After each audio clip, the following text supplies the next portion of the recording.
everybody, and welcome to the Dead Unicorn. My name is Corey. We are the Tabletop Role-Playing Game Club, and we have been doing a project this month, a really cool competition called the Adventure Jam, and you are participating in it right now by watching. We had people in 48 hours write an adventure for basically Dungeons & Dragons 5th edition using the SRD, so they can publish their adventure however they want. There are 2 contenders for the top spot, and you are watching one right now. We are going to go through this adventure, and you, at the end of watching both adventures, on our community tab, there'll be a poll where you get to decide which one you liked the best. And the best of 3 players, viewers, and Game Master will decide the winner. I'm going to go bring it over to our Game Master, Howard, and he's going to give you the rest of the details. Imagine you have a couple of days to write a game from scratch to run for your gaming group. At the last minute, you fall terribly ill and pass your notes off to your dopey friend and ask that person to run the game for you. How badly do you think that would go?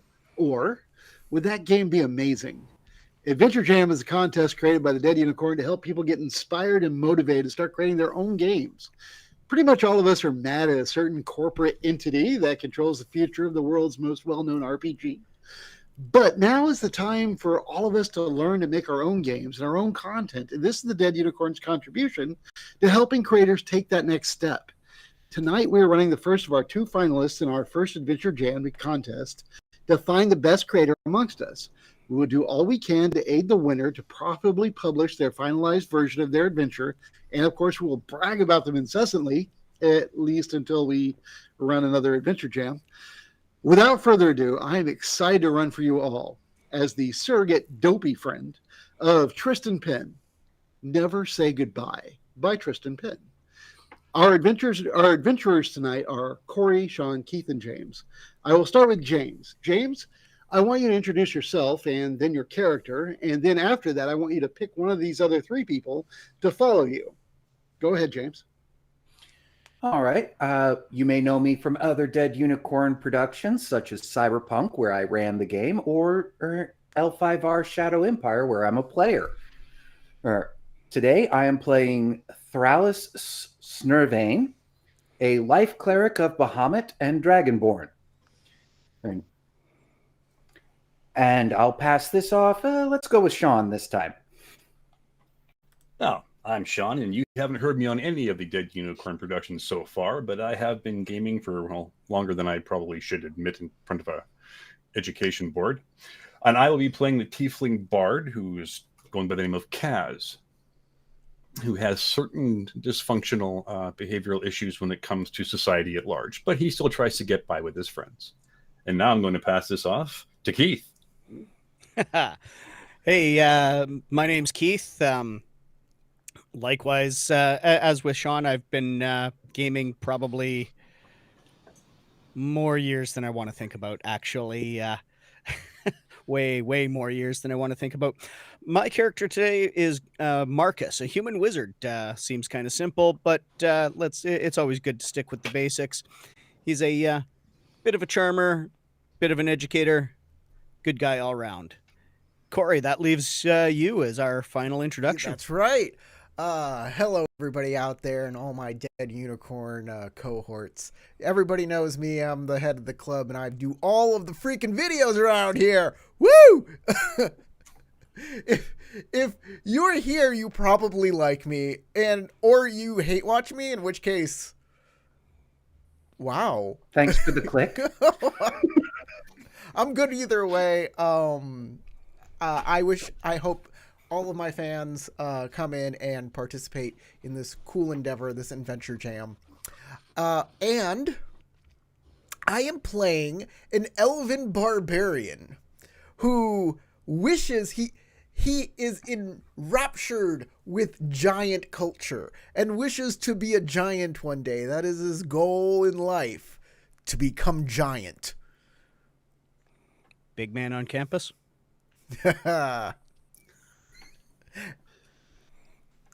All right, and with that, I'm going to go ahead and read. There's a player handout, but since our audience at home can't read that. I'm going to read it real quick so everybody knows what the players already know and give you a quick rundown of the situation. Starting with that situation, our 4 adventurers have agreed to work at a place called the Birthright Noble Academy. And while they're working there, most of them, I believe, are tutors. They had the option to pick also the option of being a groundskeeper or a cook. And while there, they were going to be paid 250 gold for a year's work. But now something has changed, and they have been asked to take on an additional task. And they all started with this letter. And I'm going to read that letter real quick as the handout. Birthright Noble Academy is a private finishing school for young nobles of all backgrounds, preparing for them. Let's see. This is. Oh, I'm sorry. It's the wrong thing. This is the background that I just summed up. So my bad. I read the wrong thing. The Academy and Job info the party should know says the Birthright Noble Academy is a private finishing school for young nobles of all backgrounds, preparing them for aristocratic life in proper temperament. It is run by headmaster Ayana Quillian, a very overworked archmage who has too many responsibilities at the Academy to warrant travel. It is located in the last major city that the party traveled through and is about a week's travel by the King's Road to Slagtown in the Slag Ravine. Missives, like the one received from Lord Ragnar Gravelfeld, take about 3 days to arrive by Raven. The missive contained a crown bank check of 500 gold pieces for 1 year's tuition and explained that the Lord's son, Cassius Gravelfeld, has displayed disturbing behavior brought on by the low-born friend that they keep. He wishes to correct this behavior before he becomes an ill-behaved scoundrel. The missive also elaborates that Cassius should be on his way shortly after the letter is sent. But after 3 weeks without his arrival, the headmaster has sent a highly qualified tutor named Delton Loop to Slagtown in order to confirm Lord Ragnar's continued interest in enrolling Cassius.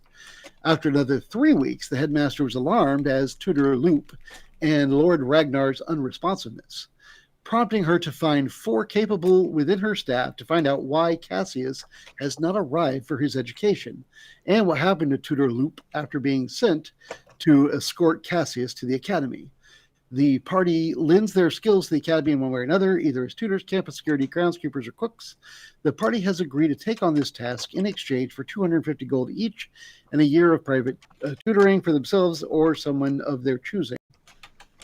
The party lends their... hang on. I had to scroll down. There it is. The party... the party is provided with standard starting equipment sets, a single horse-drawn cart, a sealed letter naming each member of the party as official staff of the academy, and 10 gold for housing on the way there and back. It is an easy and uneventful track to Slag Ravine with no signs of Delton, the tutor, or Cassius along the way. The weather is hot and dry as the spring rainy season faded into full summer weeks ago, wrapping up around when the missive first arrived at the academy. So that is where we begin the adventure as you all are traveling on the road. Now you have traveled to the Slag Ravine, a crumbling and rust-colored canyon rich in iron and other manufacturing metals, which is probably why there's a dwarf town down there. And located within the cliff race is Slagtown. On the journey to the entrance of Slagtown, you will see very little vegetation, and life seems to just struggle to exist. The King's Road ends, followed by a chiseled path carved precariously into the side of the cliff, descending into the constructed cavern entrance. The large stone entrance is both simple and marvelous. The bright mid-morning sun illuminates enormous stone pillars carved with dwarven runes, dedicating, for those that can read Dwarven, this new settlement to the ancestors of the Gravelfeld noble line and 20 other families. Just within the shadowed threshold also appears to be crackling glass bulbs, emitting light in the shape of the common words of Slagtown. And this is where you will all begin to interact with me and tell me what you want to do or confirm about this area. You are about 30 away from the entrance, and like I said, you see this weird electrical sign that says Slagtown, these bulbs with dancing lightning inside them, And of course, you see the threshold of the entrance into a cave into the side of a cliff face, illuminated by more of those bulbs, as it appears this path heads directly into that cave. And it is a clear afternoon sky. The sun is above you, blue sky, nothing happening, kind of hot. You're feeling dried out, probably thirsty. You've been on the road for a couple of weeks, as the thing said, in order to get here. What would you all like to do? Do you have anything you want to investigate, or you just want to shoot on down the road? Is this a casino? It's a cave entrance. There is a big, bright sign. I approve of what they use for their lighting. Makes me think it might be a casino. A stone giant could destroy this entire place. All right. So Sharp has never seen, as his heritage has to do with giants. He has never really seen small glass fixtures filled with lightning before. So he definitely wouldn't think like a 1950s neon sign or anything like that saying casino. This is all new to you, and you have It is no all idea new what to me, casino and yet is. I thought of a casino instantly. That's the first thing I thought of. When you think of something you've never heard of, that appears to be the giant word casino. I don't know what this is. Don't know what it is either. But a stone giant could wipe this entire place out with a single swipe of his club. It would break glass easily. I'm really liking these lightning lights. They're kind of fascinating. I'm kind of giving them a bit of a look-see, and I assume that they're radiating a bit of heat as well, because that's what they would do. Yeah, As I put if my you hand put your close to hand it, so I'm down not there- going to actually touch it once I realize it's going to be hot. But Yeah, you kinda, put your you know- hand near it, you can sense heat coming from it. It is warm. The closer you get, the more warmth you feel. If you choose not to actually touch it, I won't tell you whether or not it burns you. yeah, I'm going to since it's getting warmer as I put my hand near it, I'm not going to bother to touch it. But I am trying to see how it works, and like without actually touching it, I want to try and see where it's connected and where maybe the light, how it's holding the lightning, and Sure, go ahead. You can make it an Arcana or investigation check. Your choice. Pick one. this one seems kind of investigation more, Okay. I think, than anything. Go ahead and roll it. All right. Let's see here. That's not the. There's just a guy rubbing his feet on the carpeting and touching There it in we the go. back. Clearly magic. Well, if it's magic, maybe I can figure out what the magic was.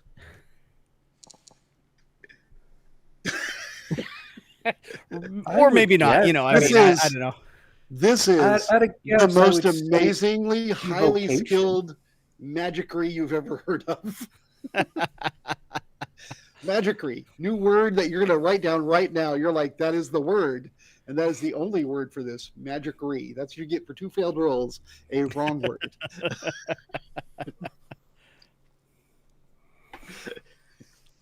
Well, all right then. All right, y'all want to do anything else? You ready to wander down the road into this cave? I mean, we're gonna have to end up going in there at some point here. That does appear to quick. be the plot, yes. I don't know. I mean, I'm assuming that the people we're looking for, hopefully, at least made it this far, and maybe. Well, yeah, it does specifically state that you saw no sign of them. So one would assume that on your trek here, that at least one of you kept an eye out to see if you saw this dwarven child who is missing, or this tutor from the school you work at missing, that is also missing. If you saw either of them on the road here, you would have noticed, and I would have mentioned it. But it's not in the box text, so it didn't happen. Gravelfeld is a dwarf. Yes. Ragnar Gravelfeld is the Lord who is saying his child needs to be sent to the school that you work at. Yeah. And he sent the tuition money and said the kid's on the way, and the kid never showed up. And then finally, the school sent a tutor named, hang on. Yeah. Yeah. The tutor went to go look for the kid, and the tutor never came back. And that is why you 4 are now going. You can give us the handout. No, I caught all that. I just hadn't caught that that he was a dwarf. Oh yeah. This is a dwarf town. The lord of the dwarf town is sending his son to go to school. Okay. Lord Ragnar of the dwarf town is sending his son Cassius to go to school, but a kid never showed up. Howard, you can give us the handout by going up to the journal icon, the open book, and then right. That's fascinating. I'm not going to do that right now. I already put it in the Discord. Y'all should have already had it. I have like it on a week. I have it opened on another screen, actually. That's right. You've had it for a week. If I remember correctly, Casino is actually giant for Holes of the Damned, and I will give you That's one canon gold now. piece if you put your tongue on that there glowing thing, Sharp. What's That's the in the bet sake of again? investigation. What is the bet again? I'll give you It's one not a gold bet, piece it's if you can just- put your tongue on that glowing sphere thing. Very well. Time to lick the bulb. I'll go over and lick it. All right. I'll tell you what. Make a save and you don't take any damage. Cool. I'm going to do that.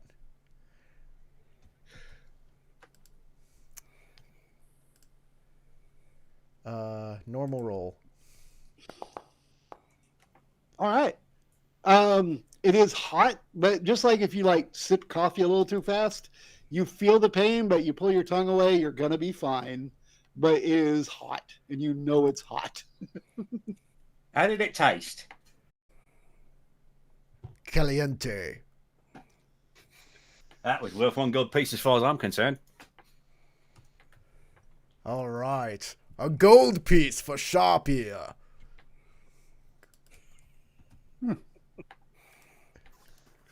You know, Kaz, you'll go broke making bets like that, offers like that.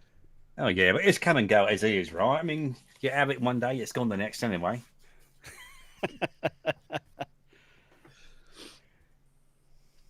All right. All right. As y'all move forward, and I assume that you all will. Oh, yes. All right. I will say at this point, despite not having made the investigation check, you are able to confirm that these bulbs that emit some sort of light with electric in them are warm. Beyond that, I won't explain. No, that's perfectly fine. Don't touch them, especially with your tongue. Approaching the threshold reveals a wide ramp lined with more crackling lightning bulbs descending into a large hazy chamber. You see three dwarves that are in an argument. Just inside the threshold, two townsfolk women and a town guard. The women wear layers of red and mustard-colored fabrics which cinch around their waist, wrists, and ankles with copper bands. The guards wear similar clothes underneath a chain shirt and shining bronze helmets, with a spear at their side and a heavy bronze buckler on their back. The townsfolk women want to dump their barrels of expiring fried grubs into the ravine. But the guard has been informed by Lord Ragnar that no one should be permitted to leave without thorough inspection because his son Cassius and his friend Emilio may be trying to leave the town unseen. So as you're walking by, you hear the guards say, it's one guard and two ladies. Sorry, ladies, Lord Ragnar's orders. You can't leave Slagtown without being inspected. I'll have to make sure you aren't accidentally concealing or purposely concealing Cassius Ragnar or Emilio Coppertap. I don't appreciate your insinuations that I would be trying to do anything of the sort, nor do I care to be inspected. Well, then you can't leave. The 9 hells I can't. Anyway, as you're stepping through the threshold of Slagtown, also gave you all a sense of strange familiarity with the scenes around you and the vague sense that time is of the essence, particularly now as you hear one of the guards bellow in your direction. Have you lot visited Slagtown before? The sound of the pouring rain suddenly fills the cavern entrance as a massive storm outside seems to have blown into the ravine suddenly. And the lady next to the one arguing with the guard stares out the rain and comments, perhaps to herself, "Well, it's been like this all day. So cloudy. Evening has already snuck up on us." She then shuffles around the guard and just dumps her fried grubs. "Aye," says the guard. Now a damp wind brings the smell of spoiled food to you all and fills you with a familiar just feeling that is impossible to place. If you'd like at this point to try and understand that feeling, you could make a history check. Sure. If you don't care, then don't bother to roll. Totally up to you. It just says that you can make one.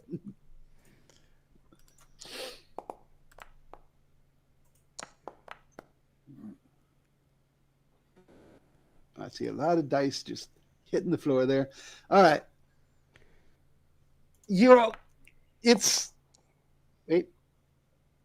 All right. For most of you, it's like that weird sensation of deja vu. You have definitely been here before. You've done all this, and yet you know for a fact you've never done this. None of this makes any sense.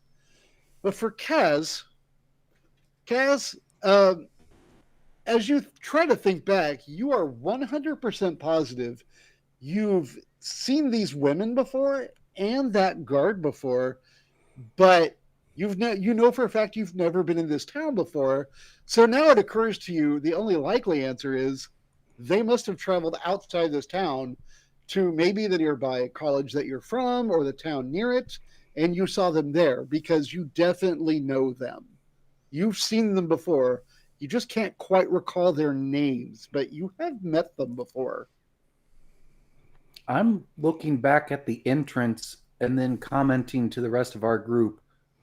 Wasn't it just dry and hot when we got here? How long ago was the last storm that we saw? It was a clear, sunshiny day moments ago. It was, and it's been weeks since we've had rain, right? Correct. Maybe like 6 weeks. Something like that. Because the rainy season is gone. No, absolutely. And let me see here. It's been about 6 weeks since Cassius was supposed to arrive. And okay. Carry on.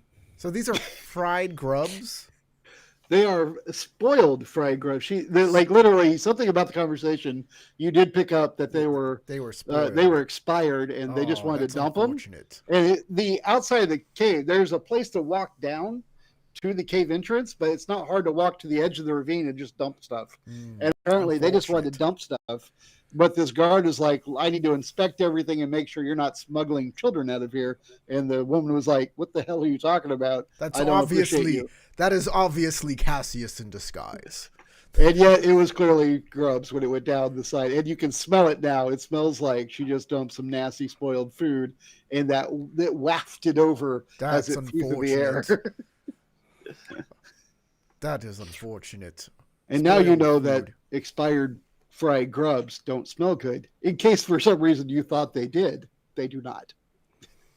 I will let the wizard worry about it. To be perfectly honest, fresh fried grubs don't smell that appealing. I would try it fresh. Never mind. I'm just saying, I was raised to believe that until you've tried it, you're not allowed to knock it. Wizard, you wish to ponder about the rain some more? Yeah, this rain it ain't right.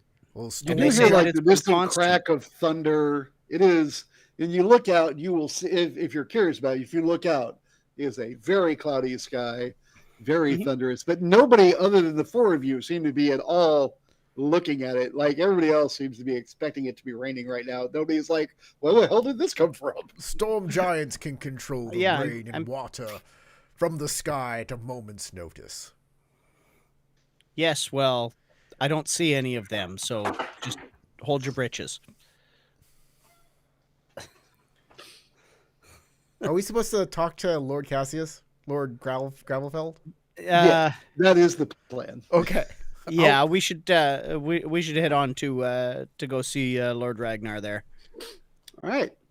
Descending the dimly lit ramp reveals a massive rectangular carved cavern. Rows of houses and buildings on either side of a wide central road with numerous self-service water stations groaning and sputtering with mechanical power. The air feels cool and fresh, despite being fully underground. Many large crackling bulbs hang from the ceiling to provide dim light throughout the community, and smaller ones set on lampposts on the ground sputter irregularly, going out for about 10 seconds before booming back to life. The townsfolk seem to be doing their best to conduct business as usual, as the town guards rummage through trash cans, underneath crawl spaces, and along rooftops. Their guards just crawling everywhere looking for something. Another dwarf woman loudly calls out, "Fresh fried grubs, 3 copper apiece." I have a shiny gold in which to buy grubs. 3 copper. That's a lot of grubs if you're spending a gold. I do not have copper. I only have gold. This 1 gold piece to my name. Does anyone eating grubs? It's up to y'all. I think so. Totally skip that. We'll just carry or I'm just going to carry right along. I do believe I heard someone earlier say that I would try it. So I'm just saying. That wasn't me. Whoever would like to spend 3 copper, get some grubs, let me know. And because it says here what they taste like, and I can tell you. I want to buy the grubs. I will eat the grubs. But all right, I have 1 gold piece. So does she have will change? give you appropriate change. Awesome. She goes like this, ka-ching, and like a drawer opens out of her like apron, and she just hands you from her magic apron the appropriate change. And the grubs, they are seasoned and batter fried with a savory and nutty flavor, much like cheese, but with a weird, I'm going to say, texture. Like a little crispy on the outside and then kind of gummy. Mealy. That's accurate to my experience in real life. But they've not gone off. No, these are not spoiled. These would taste good with marinara sauce. Need some It'd be a bit dipping hard sauce. to get the tomatoes down here, though. I thought you were into giants, not shrimps. What do you think giants eat? The largest whales eat the smallest creatures. That is true. Works for me. All right. But if it's tasty, but you're not poison, you're not going to die, right? So we can keep going. All right. As y'all continue on, Thrallus Sturvane, you are a very perceptive fellow, and you can't help but notice that there are children that are like being held back from by their moms or whoever these people are that are caring for them. They're not allowed to come outside and come play. And you would imagine in a town like this, if it were a normal town, outside, that these kids would be playing outside. But you don't think it's because it's a cave that they're not allowed to play, because this is a dwarf town. It feels like there's another reason, but they are being held back. No kids are allowed to just roam the streets. There are kids trying to come out and play, and you notice that there are moms pushing them back into the house, telling them no. You also would see, with your incredible perception, because I peeked at your character sheet, which is my job. I peek at Can't run everybody's properly unless you know what your characters are capable of. You also notice there's a slight smell of ozone rising from a tunnel. Let's see. Hang on. Yeah. There's a slight smell of ozone rising from a ventilation tunnel that is like just ahead of you and like off to the right from the road. But other than that, you don't see anything else that seems like particularly out of place. You just do notice that the kids are being held back. They aren't allowed to go play. And again, guards are everywhere. They're searching the rooftops. They're looking underneath places. They're opening trash cans. They're looking for something. And I feel like you might have caught on with your high perception to what they're looking for at the beginning when they outright said what they were looking for. Yeah, there's 2 missing kids already, which would explain the reason why the moms are keeping their kids in, so they know where they are and no more go missing. That whole dwarven practicality. And the ozone, I am guessing, since I am a bronze dragonborn and very familiar with the effects of lightning, that's probably where the generation for the lights is coming from. Ooh, I got a smart player. Neat. All right. Do y'all want to continue on down the road, heading towards the largest building that looks like, I'll say that nobody needs any special skill to notice that the far end of the cavern, there is a more palatial looking building that's most likely where Lord Ragnar, the person you're supposed to go speak with, would live, because it's the only palatial looking residence in the entire place. You do see storefronts and other types of places on your left and right. And like I said before, there are houses where the rest of the dwarves live, but only one place that looks like a lord's manor, and it is directly opposite where you entered at the back of this big cavern. Based upon something I'm seeing on the map, I'm just asking real quick. Copper Taps there. Does it have a sign identifying it? Do you speak Dwarven? Do you speak Dwarven? I do not. Then it has a sign identifying it as something. Okay. So I'm just kind of looking at the signs as we walk forward and go, do any of you speak Dwarven? Yeah, I can't say as I do. Don't spend a lot of time, I'd say. It's for Dwarven. And I don't suppose you speak it either, Sharpear. No. Right. Well then, that definitely says something. I will say it does have a picture of like lightning and a wrench amongst the dwarven runes, but you don't know what the rest of it says. I have an idea, though. Are there dwarves nearby? There are dwarves everywhere. Excuse me. In the Sir- dwarven town? No, none. Sir or Lady Dwarf, what does that sign say?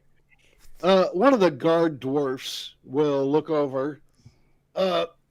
Sorry, what's that? That sign. I cannot read it. Could you please tell me what it says?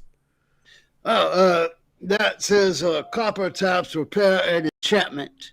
But it's also underneath says closed. Right. It That is. name. It is a closed store that repairs copper. I heard the guard. Ah.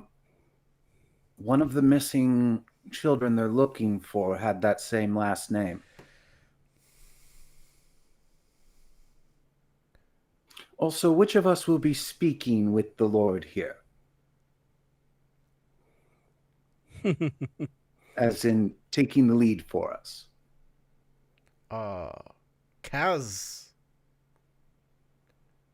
Is Kaz a musician or a dancer or he's a bard of some sort? He's also a tiefling. Why is I that? tend to have a bit of a repentant nature on other person. It's to see the devil standing in front of you. You don't want to necessarily be friendly, right? Well, I do have the blessing of Bahamut to grant the ability to speak languages you do not know. So whichever of us is going to speak with the Lord, it might be polite to be able to talk to him in Dwarven.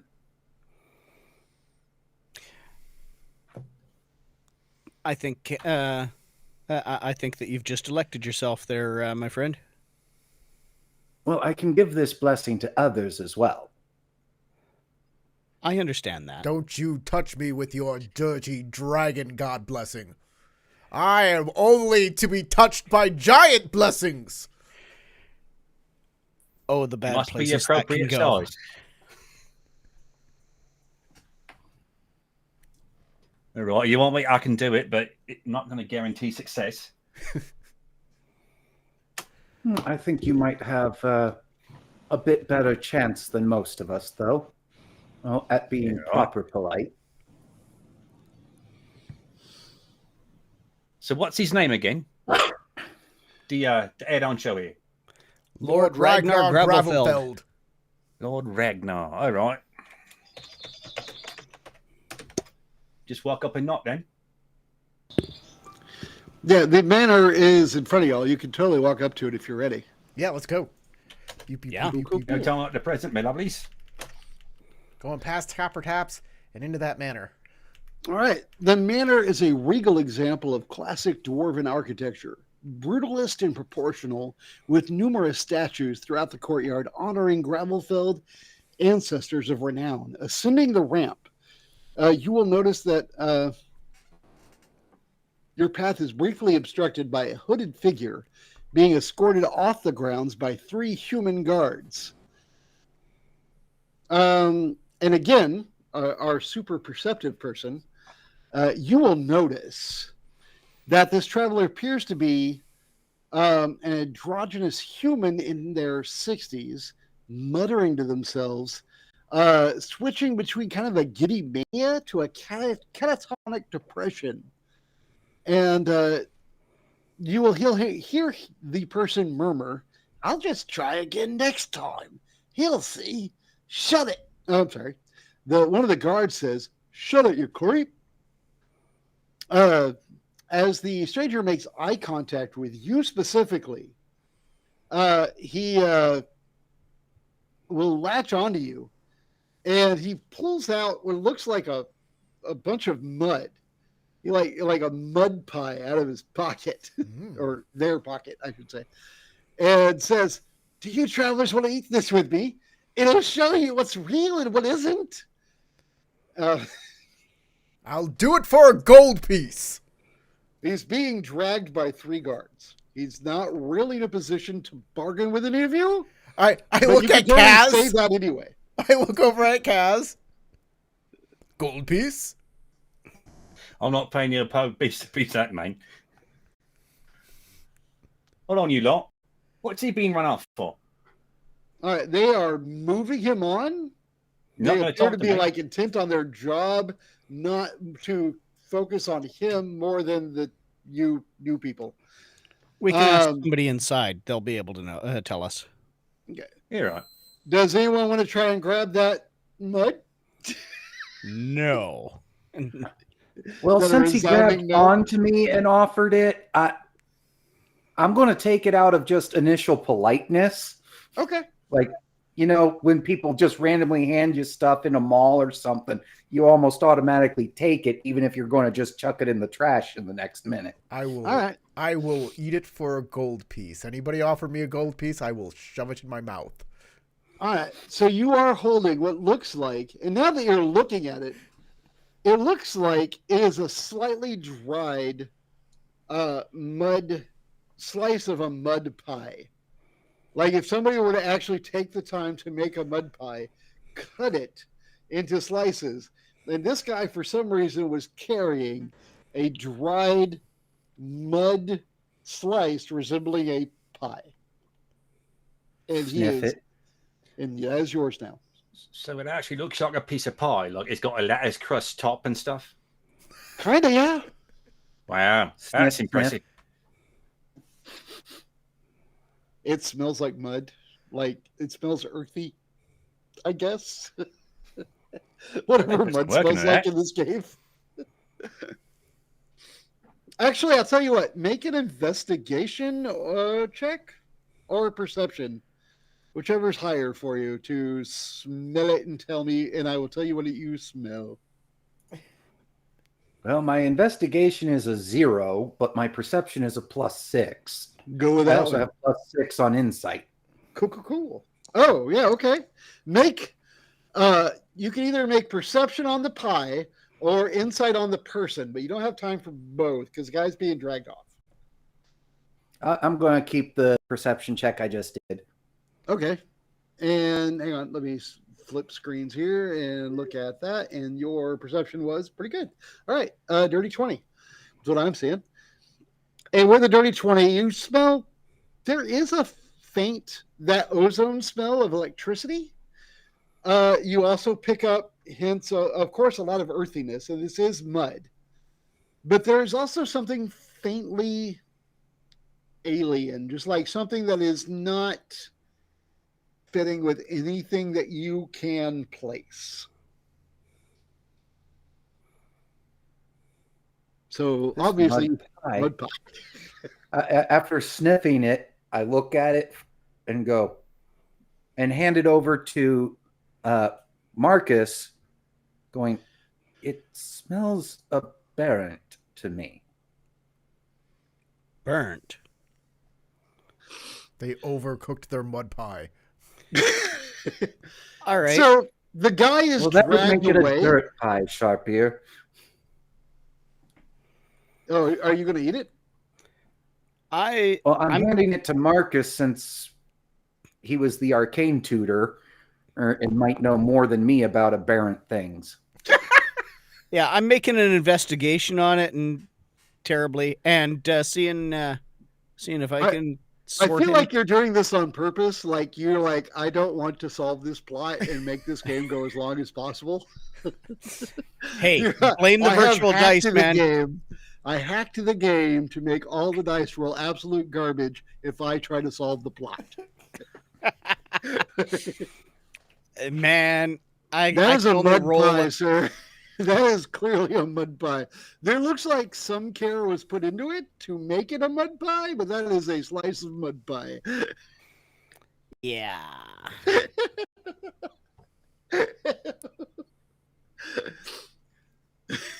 Anyway, so that guy is being dragged off, but one guard hangs back, and he looks at y'all and goes, "Sorry, folks, Lord Ragnar ordered that madman to be removed.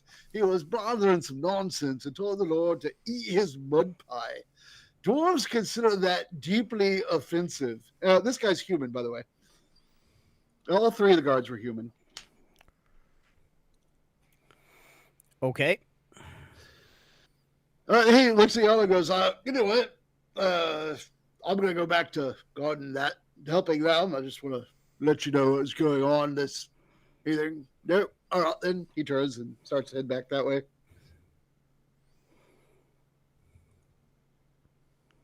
And he's gone. But that was Well, unexpected. since Marcus didn't seem to find anything bad in this mud pie, I mean, there's I'll take mud. it back and Oh, he's gonna do it without even a gold piece. All right. The mud pie tastes like silty mud, but produces a deep feeling of melancholic nostalgia. This is up to you how this affects you for your character history. Either is a melancholic nostalgia for a childhood friendship that you lost, or is a longing for never having had a strong childhood friendship bond. And if you'd like to be introspective, let me know. If you just are like, well, that's weird, move on, that's fine too. well, I'm going to go with the first option, the All right. loss roll, of friendship. Okay. Okay. So you said you had one or did not have one? Had one, but lost it. Okay. You feel that melancholy, but if you'd like to be insightful about that, you can go ahead and roll that as well.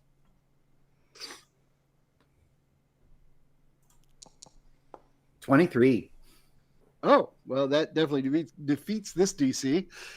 You are left with a disturbing feeling right now that you may have done everything that you have done since crossing that threshold more than once. Like all of this has a huge deja vu feeling for you right now. This has happened before, and you don't know why.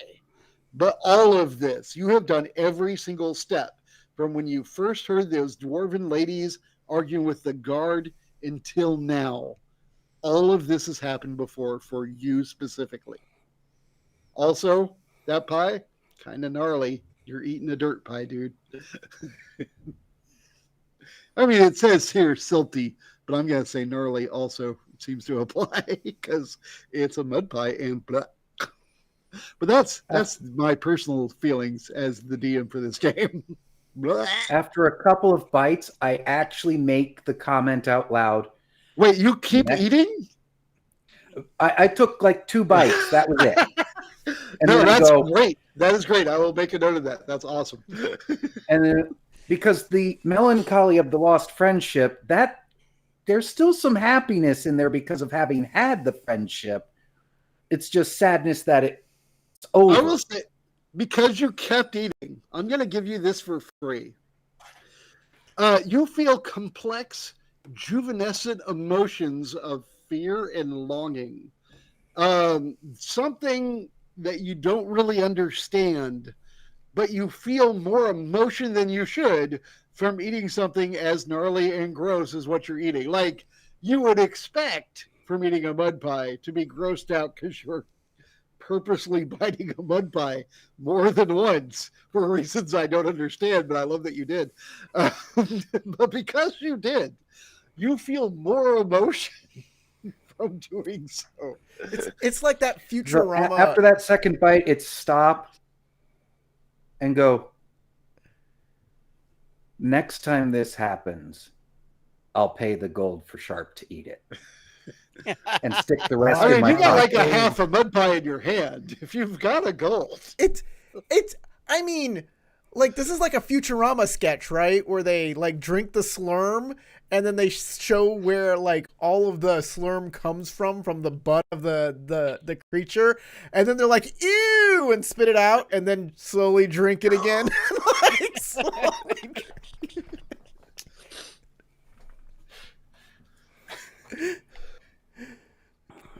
So did you say that out loud? What is happening in the game? You got more mud pie. You could give me a Yes. gold now.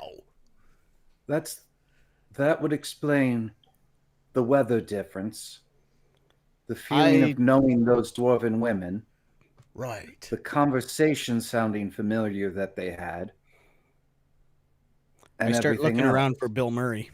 Thoris has gone We're- crazy. Come on, We're we in gotta. a loop. All right. I see. I thought it was just my mushrooms coming back on me, but yeah. I then pull the pie back out. I put the rest in my pocket, and now I'm pulling it back out, and I'm using one of my claws to cut it into thirds and go and hand one to each of them, and Sharp gets a gold coin along with it. Ooh, gold. for the other two, screw you guys.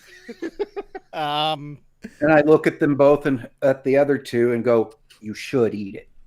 All right. That good, is it? Again, all of It it. brought a tear to my eye. Mud pie tastes like silty Oh, yeah. mud, but produces a deep feeling That's of a selling point, isn't it? melancholic nostalgia for a childhood friendship that you have lost, or for never having had a childhood friendship.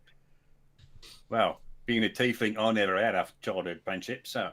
Right.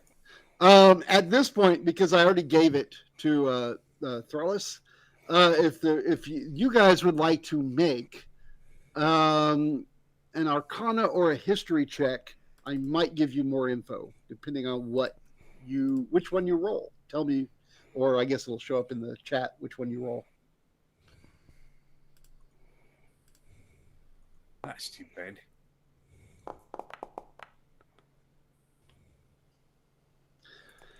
are you bloody kidding me? Normally, I'm the one with cursed rolls. Actually, normally All right. I'm the one with curse rolls. Well, like I said, it tastes silty. So you get what I've said up till now, but nothing extra because y'all roll like garbage. There's not much I could do. I'm sorry. No, I know. One I of mean, the points of D&D, I'm trying to which keep my language clean here. it took I'm working me on it. It took me decades to get used to this idea while trying to run games, is to just accept that people will roll garbage and you can't give them the story because that's the point of D&D, is that they don't always get it. Yeah. So, As much as I want to tell you this whole story, I do. aside from an history skill check, now that we've determined that we're in some kind of a time loopy thing here, can I do an insight roll? Sure, go ahead. All right.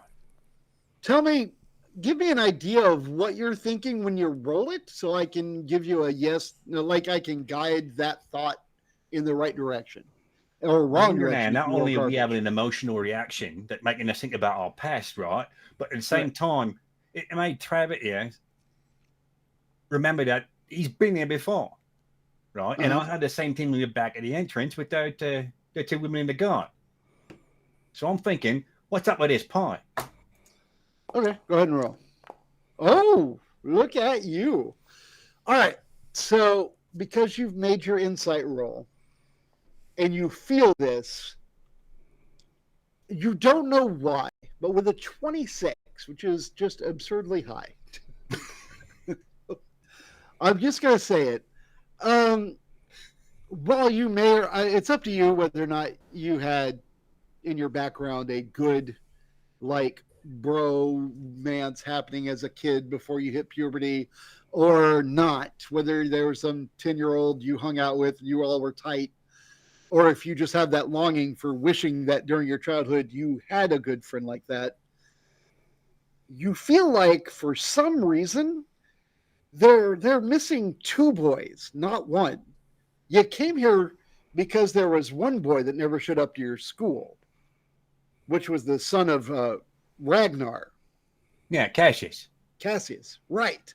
But there's a second boy missing, and it just suddenly hits you with your ridiculously high insight roll that these two, if they're, because you know that Ragnar, if he Ragnar's kid Cassius is going to be showing up, he's got to be prepubescent if he's just now enrolling, because he would be there from the age of like what in human years would be like 8 to 10 years old, and he would be there until in human years, probably until he's around 18-ish, to then exit as a fully trained, proper noble, and with whatever specializations he goes into, whether it be magic or fighting or whatever. But this is a dwarf, so that while you are aware that the time might be different, the relative age entering would be the same, prepubescent to mature. And you feel like if there are two kids that they're looking for, they might be the same age, because of your huge insight roll, these kids are the same age and they are friends and they're gone. Maybe they ran off together and maybe that's the problem. This is all just a huge guess, like you're taking that weird intuitive leap based on very little info, mostly a pie made of dirt.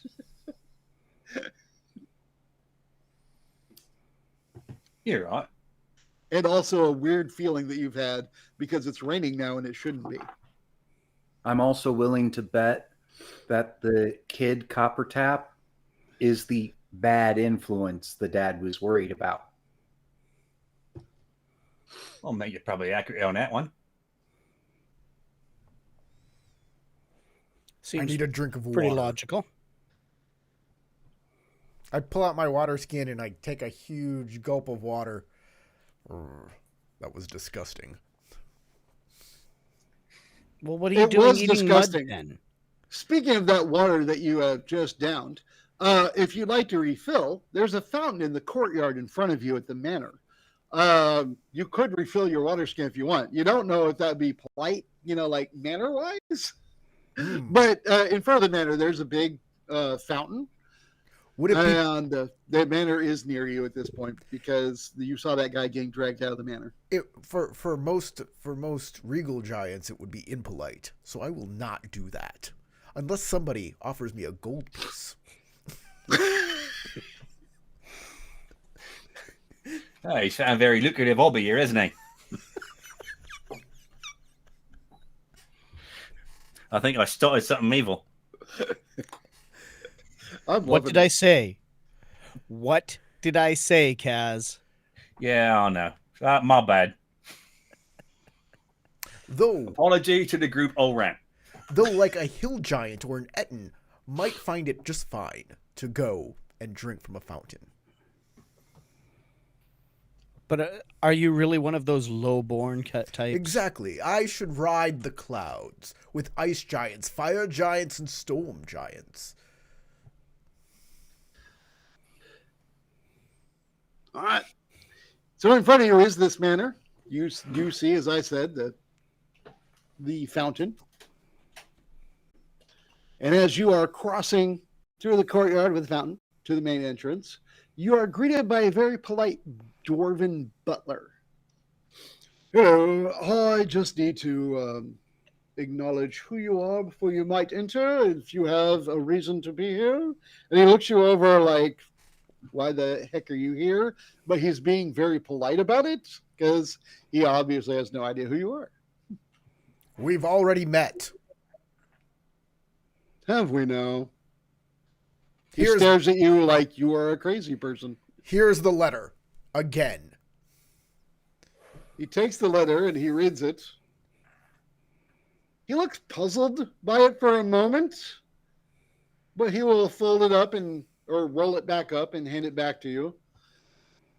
Very well. You are clearly the tutors from the school. I will let you in. And then he begins to lead you into the manor, which has a sprawling interior. You see glass display cases of beautiful gem and mineral formations, fossils of strange exotic creatures like dinosaurs, and magical armaments, which will line the entrance hall on the way to Lord Ragnar's private study, which is where he's taking you. The servants and staff can be heard fretting over how angry Lord Ragnar is with Cassius and Emilio. To those of you who have a +4 or higher perception, i.e. a 14 or higher, what do they call it? Passive perception. And we do have several of those. So they are fretting over that, as well as how long they think the Lord will keep the Master Tinker Coppertap in the dungeon, and how much of the whole situation is because of the Master Tinker's recent failures. Of course, none of you know what they're talking about specifically regarding the failures, but I did say the word Coppertap, and y'all have already made the other connection that the missing child probably belongs to the Coppertap family in that closed business. So there's that. You are then welcomed into the study by a man. You see a dwarven man in very regal dwarven regalia, which has that same red and mustard coloring as the guards do, and as many of the commoners do around here. It appears to be something to do with just the general like patriotism of the town, is the town colors. He seems stern and regal, and his face is showing only the slightest hints of annoyance and anger at being interrupted and having to bring you into his study. For those that are, and I will leave this up to you if you are trained in insight or not, to notice that he has a slight about having to talk to you or not. He has a journal with him. He's like just finishing it up and closing it and putting it away. He is finely groomed with a feathered turban on his head, and it appears that Ragnar hasn't experienced the lag in time that y'all have noticed. He's not saying anything weird about it. He's not talking about it. And what he does say, however, which is what really is the tweak here that tells you he doesn't know what you're talking about time-wise. I don't know how the headmaster could send some skilled hands to escort my son, despite only sending the missive just yesterday morning. But I do appreciate the promptness of how you have shown up here. I am very impressed by your school. And he looks at y'all. So, how did you get here so fast?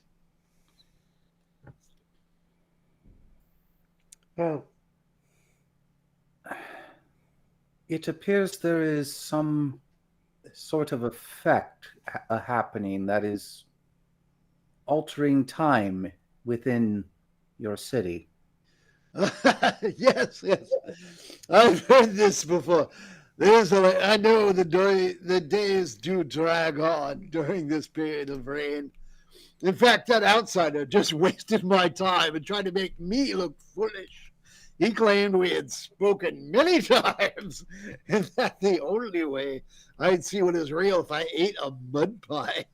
Ugh, poorly planned prank put on by a rival house at my expense, but I'm not going to entertain any such nonsense. Anyway, that has nothing to do with you folks. You fine folks are here from the school, and I am excited to send my son with you. He seems to have scampered off this morning, but my servants will find him. Worry not.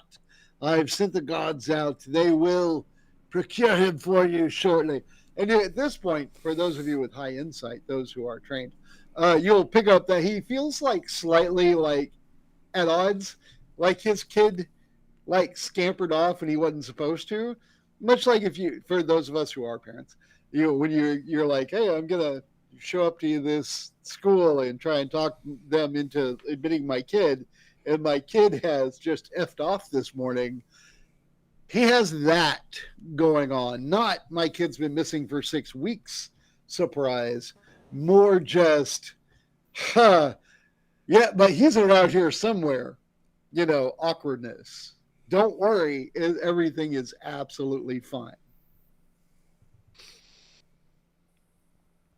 For us, when we woke up this morning, Yeah, it would it be was very the weird for 6th anyone week. to eat one of those mud pies. My eyes dart around.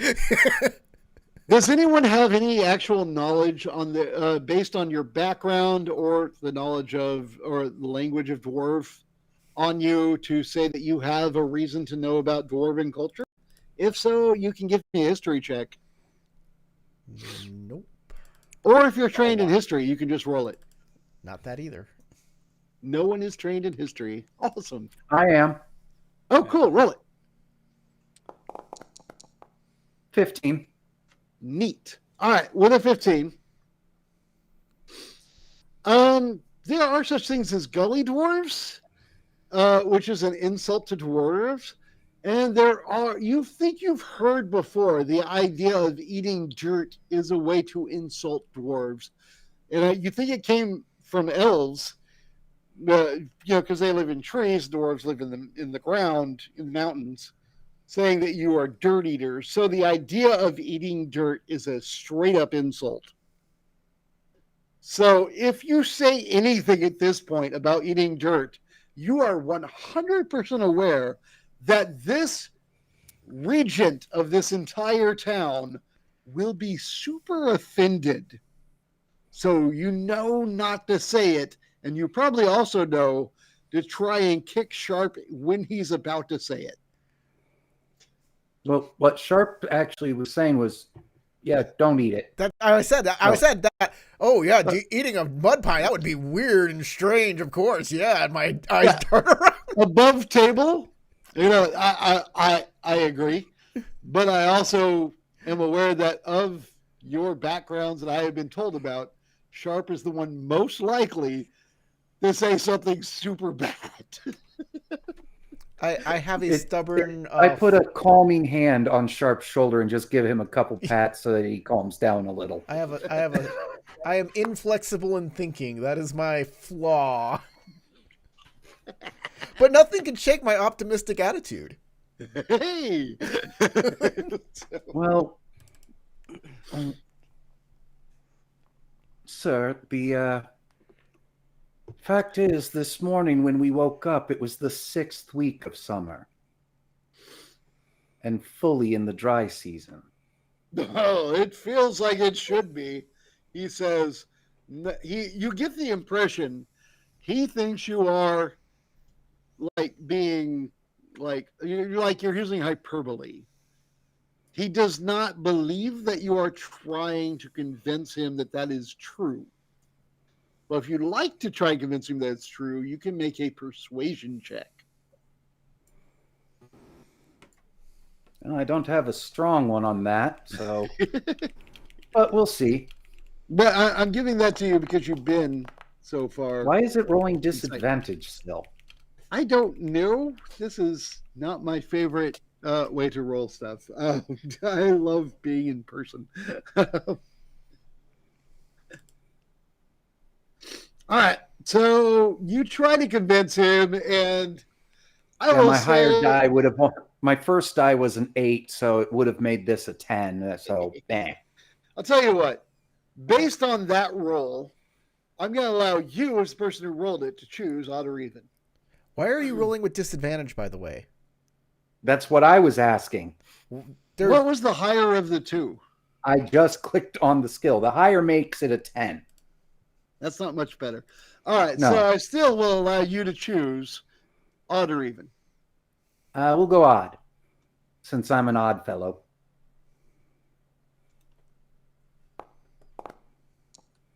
All right. He laughs at your jest. He still thinks you're making a joke. He is not offended. He doesn't think you're trying to sway him into some alternate reality.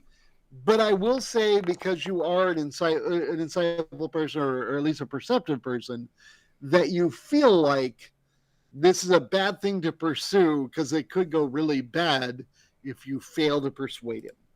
But right now, he's trying to roll with the joke. He's like, the group is making a joke. I'm going to keep going with the joke. But also, I'm in charge of this town. I'm the one who decides what's funny. So if you go too far, I'm going to tell y'all to shut up and go to my dungeon. In which he definitely has one.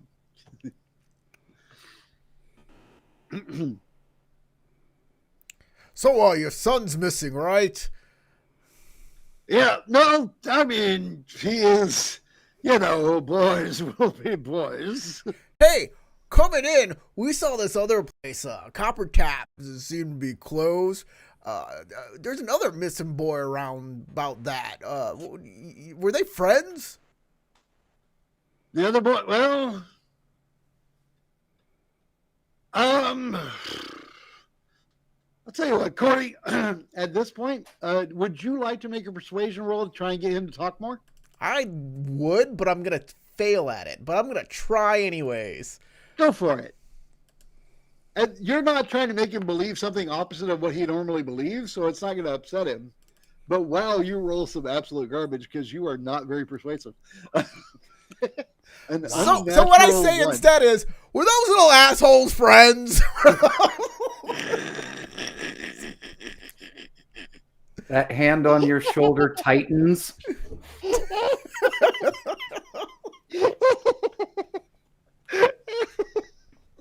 You need to work on your dwarvish, my friend. Okay, no, I'm good.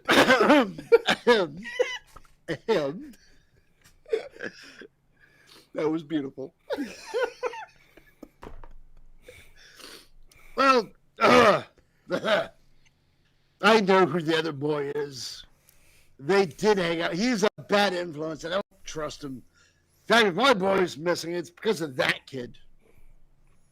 I'm sure my boy will be fine, though. That kid's just a gnome. What's he going to do?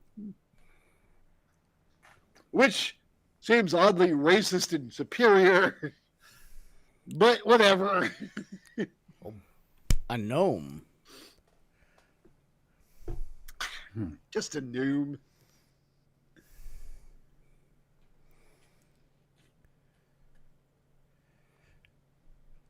Nobody knew that. He's not actually a gnome. He's making an insult. Is he actually a gnome? The first time, Howard, you said it, gnome, I thought you said noob. He's just a noob. Wait, I is he did say actually a gnome? Is Copper Taps a gnome place? Now I'm confused. The sign was in Dwarvish, as all of the signs in this dwarven town are in Dwarvish. But it could be a gnome's place, because Much like if I live in San Antonio, Texas, and I want to sell hamburgers, I'm going to write the word hamburger, not hamburguesas, even though I know that there are Spaniards that come here and become Texan citizens. And by Spaniards, I mean Mexicans. I don't know why I said Spaniards. If I saw a sign that said hamburguesa, I'd have no idea what is an hamburguesa? How can anybody figure this out? Everything's just a different kind of taco. I really have no idea why I said Spaniards earlier. I meant Mexican. But you get my point. Yeah. That when you're in a certain culture, you would make the signs appropriate to the culture. So you didn't necessarily see the word gnome written on the sign, but he just told you gnome. So clearly he's a liar. What do you know? Who's in charge of Copper Tap? Who is the man in charge? Master Tinker Copper Tap. The Tink. I just heard that word. I just heard. Master Tinker Emil Copper Tap run the business. If he's not there, I don't care. Well, he's not in the business. Are there many He's gnomes? down in your dungeon. What now? Are there many gnomes that live here in Slagtown? There are a few. I mean, they have their uses. Why? Well, He looks at you seems with curious. like a dubiousness when you ask. Why? Kaz. I thought it was a dwarven town. Didn't expect mean- there to be gnomes. We have humans living here and dwarves, obviously, and gnomes and other creatures. Kaz. We establish it as dwarves, but there are other people here. We're not against the existence of other races. If they come in and prove themselves useful, they're allowed to live here and enjoy themselves. Kaz. We have very strict citizenship tests that they take, and then they swear an oath, and we grant them citizenship. Kaz. So it's- Kaz. Come here. Kaz. Come here. Come here, Kaz. Come to you two sharp ear. huddle. You huddle Come like to sharp ear. 6 feet away from the guy. Come to sharp ear, Kaz. What did you say about the Tinker? Where is he? Well, we just heard he's down in the dungeon. Well, let's go to the dungeon.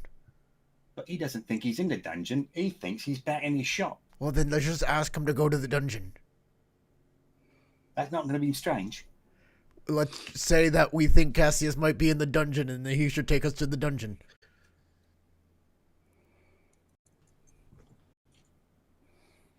All right. At this point, the man is just staring at the two people huddling like a couple blocks away on the map. Just staring right at you. I look up at him and I go, Something you'd like to say? I'm very thirsty. I'm looking for some elven wine. You are Hey, in Governor. the wrong town for that. I realize this, yes. But Besides, the Sharpie, finest even giants dwarven enjoy ale. dwarven ale. Why is it that elves make wine and dwarves make ale? What is the? Is it because elves are whiny? Because That must be it. because ale is the drink of the working man and dwarves work, and wine is the drink of the nobility, and that's what elves are. They're noble. Yeah, that's Also, when an you- awesome compliment. If you want to throw out that dwarves are harder workers and make a persuasion check to increase your standing right now. Sure, let's do it. Out I of asked- character, it's also because Gary Gygax initially based the cultures of dwarf and elf on English and French, respectively. Really? I would have assumed the dwarves were German. Why do you think so many people give them Scots accents? I have The no mountains in the idea. UK, I thought it was the a World Highlands of Warcraft the thing. UK. All right. So, yeah, when you say that, you can see that he like kind of like smirks a little, and he kind of appreciates your knowledge of how amazing dwarven culture is and how much elves suck. Because it's usually like they're noble and they whatever do some junk with grapes. He's like, losers. And you made the right way of saying that. Also, how do they do that with grapes while they live in trees? But who cares? Grapevines climb up trees. They exist in forests. Which is why there are grapes that go up the sides of trees and make wine. Sure, that's a Yes. thing that happens. Yes. It's nothing compared to giant ambrosia. Fermented No honey is idea the what way the to go. ambrosia fruit is, so sure, why The not? giant mead, yes. I will, if you bring us giant mead, I will put up dwarven ale against it. We'll see which is better. Would love to. I don't have any right now. You also get the impression that he is impressed that an elf has said stuff that he finds impressive about giants and dwarves and not elves. You are nailing this. I am nailing this. Can I go to your dungeon? I mean, if you want. Thank you. I turn to the guard. Hang on. And he summons back shoulder that for- butler that you all saw earlier. Rathan, and he calls him back over. This is Rathan Ashcloak. He's my butler. You met him earlier. Take them to the dungeon. They believe they will find, and I know they won't, my child down there. That is what you're thinking, right? Just visiting. Don't take us to the dungeon. Take us to visit the dungeon. No, I wasn't looking to lock you up, although I appreciate the sport of it. If you think you can escape, if y'all are interested in the game, I would love to see if you can crack my We've got a son to find. Very well. That is more important to me. So you know what? I'm going to give it to you. You go down there, you find him great, you come back up without him, you better have a plan on where to look next. Does that seem fair? Certainly. I already do. thought so. Rathan, take them down to the dungeon, would you? To look around, not to lock them up. And Rathan Ashcloak, the dwarven butler, will, very well, sir, and he will escort you all down to the dungeon.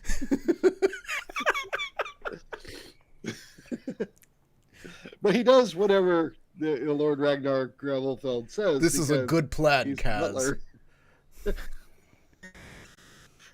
I don't remember it actually being my plan, but I'll take it. The dungeon is in the basement of the manor, obviously. You go down a stone spiral staircase. Even here, electrical bulbs crackle and hum, providing dim light. The dungeon itself appears to have 6 cells, 3 on either side of a narrow, dirty walkway. There are 2 guards that stand and watch at the base of the spiral stairs as you come down.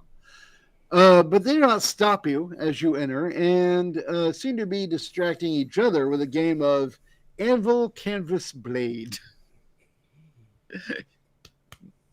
You get the idea. Rochambeau, right on. That's the one. There are 2 people in the cells closest to the entrance. On the right, a naked and loudly snoring dwarf man who clearly partied too hard earlier.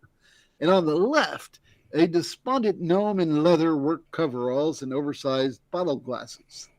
But I assume, like, you know, like when they say bottle rim glasses. Just really thick lenses, yeah. Right. Each cell door looks very hard to pick, but not necessarily impossible if any of you are skilled in such. And the guards do point out. Let's see. Because you asked about him, the guards will point out. If you're looking for Master Tinker Emil Coppertop, he's that one. And he points to the guy with the bottle glasses. What's he in for? My understanding is he was supposed to light this whole place, and he points to all the little bulbs everywhere. Right. But he didn't do it in a way that he said he could, and now it's forcing the Lord to overtax the people to pay for the. I don't really know. I'm not a master wizard or a master mechanician to explain how it works, but the fuel for the fires that make these things do what they do is expensive, and he didn't. To my understanding, is he's locked up because he's taxed these people too hard to pay for the thing. I don't know. It's not my job to know these things. You're right. A question for you then, Gav. How long has What's he been that? locked up here for? Oh, hang on. Let me scroll down and read a little bit more. Just a moment. Refresh your memory. Take your time. That's what I need to do here. Just a few days. What's that? And he looks at you like, why the heck do you care? Is it all right if I He's talk been to here him? a few days. I do what you want. I don't get. I mean, don't let him out. If you let him out, we'll attack you. Obviously, me and him. And he points to the other guard. We'll totally attack you if you let him out. But other than that, yeah, you can go in there. You can talk to him. Do whatever you want to do. But if he comes out that door, then we'll attack him and you for letting it happen. Does that seem fair to you? Well, it seems fair to me. Do you think you could defeat a That man sounds with more giant like you're strength? spoiling for a fight than anything, but okay. And I mean, I flex. I've been flex my really elf bored arms. lately. Well, You why seem don't like you and your decent buddy have people. a bout of fisticuffs? Just We thought about it, and we come out about even. So mostly we just do this thing, and he goes, and the other guy throws this. He goes, you won this time, but not next time. Damn you, Wedge. And the other guy's like, Biggs, I'll get you. And that's the thing that all they do. right. I'm gonna go head over to Copper Tap there and lean in and It's copper tap. Copper top is a battery. I said tap. Oh, did you? I heard that. I Oh, heard yeah. top. He did. So I'm gonna go over and talk to Copper Tap there and in Gnomish, I'm gonna ask why they threw him in here. All right, look, I don't want to be in here. I'm mostly worried about my son Emilio. They threw me in here because they don't understand how hard it is to run these bulbs to do what they do. The easiest way I could find to do it was to use what's called alchemist's fire. It's a product that can be made. It's a very strong energy source, but it doesn't have like a smoke. And that's the problem, is most of the energy sources, they'll smoke, and we can't fill these caves with smoke, or the dwarves couldn't breathe. But alchemist fire is not cheap. It's hard to make. So I made the whole system as I promised, but what it takes to make it is expensive. And now he's blaming me because it's expensive, and he locked me up for it.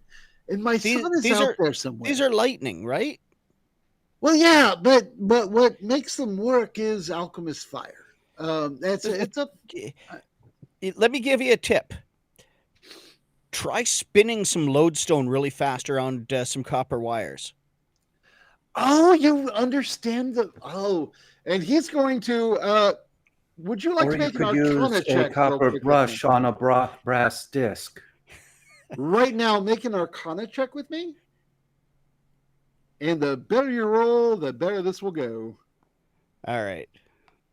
Is he speaking all in Gnomish, or is he speaking in common so we can You're understand? the wizard. I'm a wizard with a +6 in Arcana. And you're rolling some garbage tonight. But the 14's not the worst. All right, with a 14, you understand what he's revealing to you. But imagine this for a moment, that you're not an artificer and he is. So you take all of your understanding of Arcana and how magic works and how it flows, but he is filtering it through engineering first. So you're like barely following what he is saying and how things turn and how they then reveal themselves in another direction. So you're having a little bit of trouble, but it's more like you're following the conversation, but you're not catching every other word. And you're like, oh, I think I know what topic we're on. And I can throw out enough bullcrap to pretend I understand this. But that boy's on the PhD level, and I'm not fully following all of it. And that sadly is based on your role, not on your overall understanding, because I realize that. But this is your, in this moment, understanding what he's saying. If you had like days to spend with him, I'm sure you could mesh better. Right. Well, after after a couple of minutes of this, I'm going to say, okay. So you were saying you're worried about your boy, though. Mm-hmm. Well, very much so. The two of them, they have like a very you have two strong sons? bond. No. My boy and Lord Ragnar's son Cassius, they have a bond. They are best friends. Like, and believe this or not, Ragnar himself and I, as boys, were best friends. And because of that, I was excited when my boy and his boy became friends, even though my friendship with Ragnar has clearly faded, because it meant so much to me. But the friendship those boys have is maybe even stronger. And now, because Ragnar is upset, he wants to separate his boy from mine and send him away to that school, some finishing school, to become a proper noble or whatever, which is where he himself never attended such a school. But he really just wants to tear the boy from my boy. And because his dad separated us as children, I guess. I don't know. But that is the thing with him. I don't really understand it, but I am worried because my boy is missing just as much as his. And he's pretending like he doesn't know why his is missing. And I believe it's because our boys have run off together to just hide for a while, to hang out. And, as kids would. And why wouldn't they? They should. Good on them, I say. Any idea where they might want to hide? No, kids be kids. Would you like to make an insight or persuasion to talk to him, or insight to see if he's telling you the truth? I'll start with insight. All right.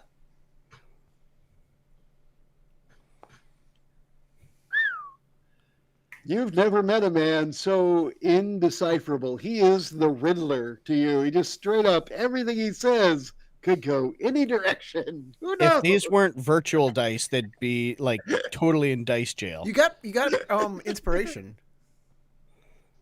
Do I? Yeah. So everybody has inspiration. On your character sheet, next to your level, there's a little like star, and that is your inspiration star. And or you can just say right now, I'm spinning the inspiration and roll it, because this is a one shot. We're not doing it tomorrow. I'm gonna have to. Go ahead and roll it again. All right. Try this again. Roll way higher. You are the worst.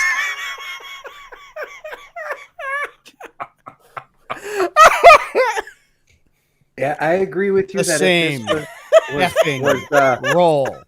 I don't want to make you feel bad, mate, but I think you inherited my curse. If this was a physical die, I would be setting it on fire. This gnome's the straight up junkler.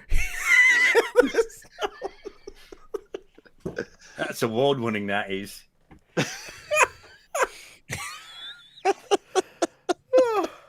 By the way, are you all speaking just in Gnomish and none of us? I've only been speaking in Gnomish with him. Yes.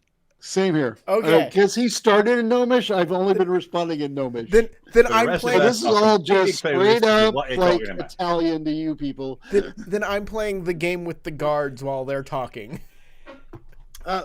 You will find out quite quickly that you can't play it with three people. They have to switch off, because occasionally people too will throw the if I throw rock and he throws paper and you throw scissors, it's gonna not work. And Obviously. if you throw rock and you throw a paper, you defeat everybody, and nobody likes that. It's a gentleman's game, and we'll play like gentlemen. All right, you figure it out. You find your 3-way. I think it was anvil something. I forget the Anvil, rest. shears, and Canvas shears. Yeah, thank you. Wow, y'all are you took Canvas, notes. You took shears, notes of the anvil. game of rock, scissors, paper. I am impressed and weirded out at the same time. Look, if I can't roll dice, the least I can do is try and remember the damn details. I will tell you this much. That's not going to come up in a test later. That's It's how why we're it's going to get so the memorable. boys. It's the useful stuff that I don't remember.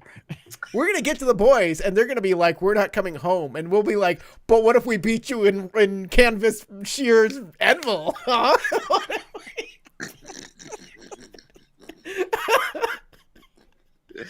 I almost want to rewrite the ending.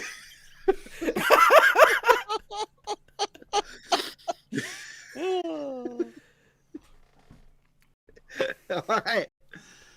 So, yeah, you have no idea if he's telling you the truth or not, but he's inscrutable, this guy who's chained to a wall inside of a dungeon.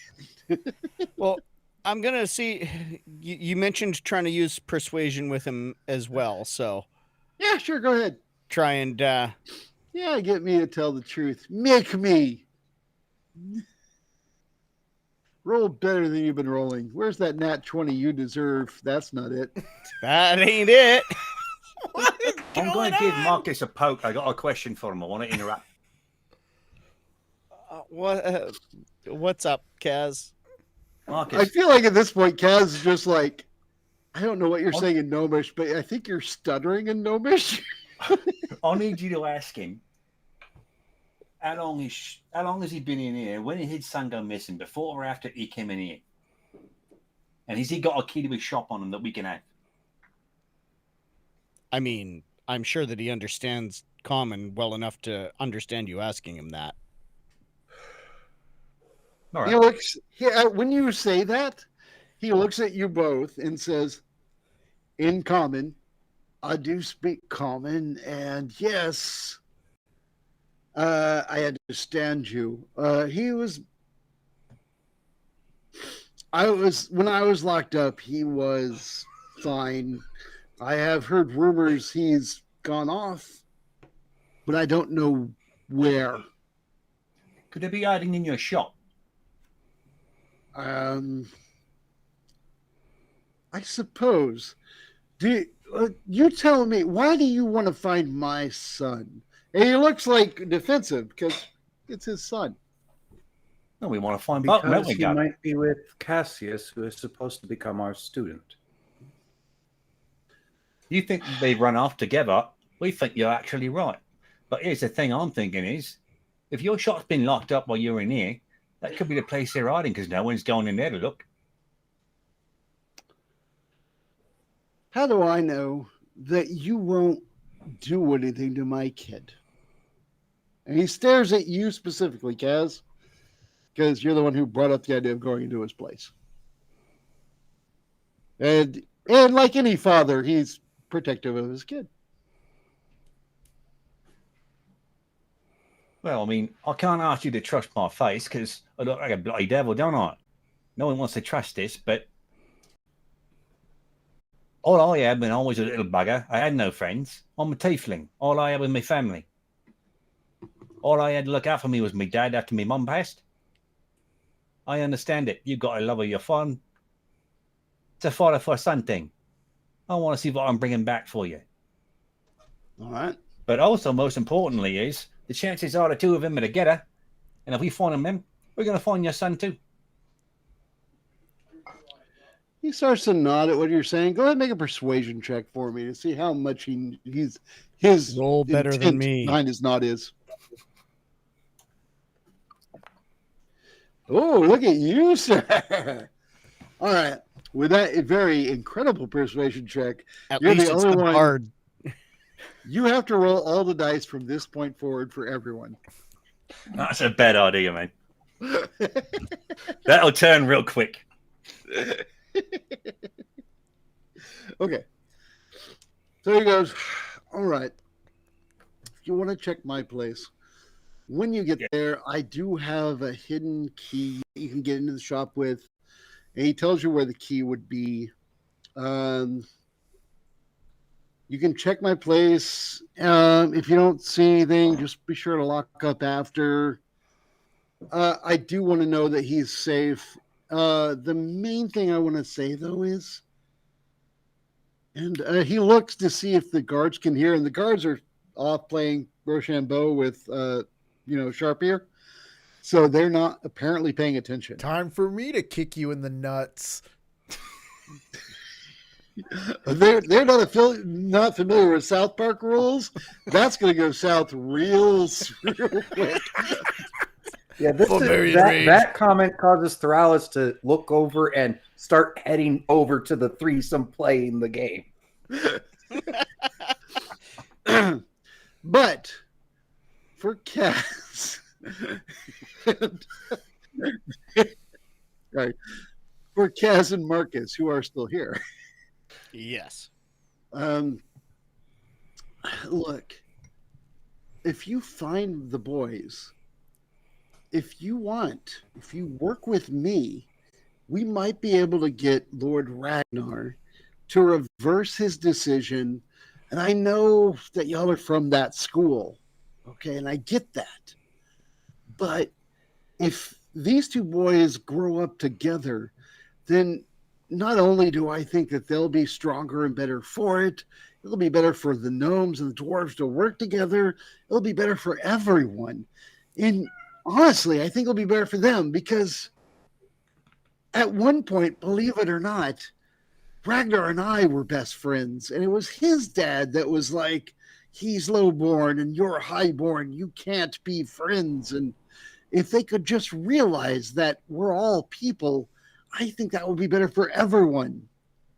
It would mean a lot to me if you would just not necessarily turn the boys over immediately to Ragnar, but let me know that you found them, and then let me help you to bring them back. If you're good with that, I'll tell you where the key is, tell you how to get in my place. I'll even tell you about some stuff I have in there that'll help you on your adventure here to find them.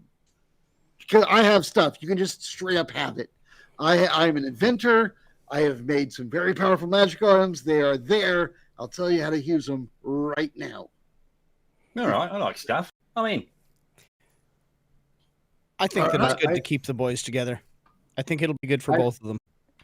I call back to the cell saying, if you need a sponsor for your son to go to the school, I'd be happy to do so. I'm not looking to send my kid outside of the city, trying to keep the other boy in the city. I know that y'all are from that school. I know it's against what you're doing. But I'm telling you, it's better for everyone if nobody is sent outside the city and we all just work together and make it a better place for everybody. He's only being sent to your finishing school to get him away from understanding the common man and more specifically, having a friendship with my son. Would you like to insight check me or anything? Let me know. Yeah. Roll it. I know you can't roll for garbage, but you know. Give it a shot. Well, it's less terrible. Hey, Marcus, as far as you know, I'm telling the truth. I only got one better. Hey, Kaz, you want to insight check me? I am the most truthful person that you three have ever met. I'm not bad. Sharp Ear, overhearing this conversation from a distance, I'm going to give you disadvantage because you're playing a game and not paying attention. I'll roll it again. It's only fair because you distinctly said you were exactly the same. Check it. Sharp Ear, I'm not lying. You feel like this guy is honest and he's really trying to push this forward. In fact, you're like, this guy is the most honest gnome you've ever heard, and you don't know a lot of gnomes, so you're like, sure, why not? But this guy is being truthful. There's Your sharp ear picked it up. 3 words he said that are I tickling stop my game my and go, head. gentlemen, I have to go deal with something. And I walk over and I say, you, Mr. Coppertap. I had Anvil. You, Mr. Coppertap. I like the cut of your jib. I like the silver lining of your cloud. Guys, I don't say this often. I'm just the groundskeeper of the school. But I give him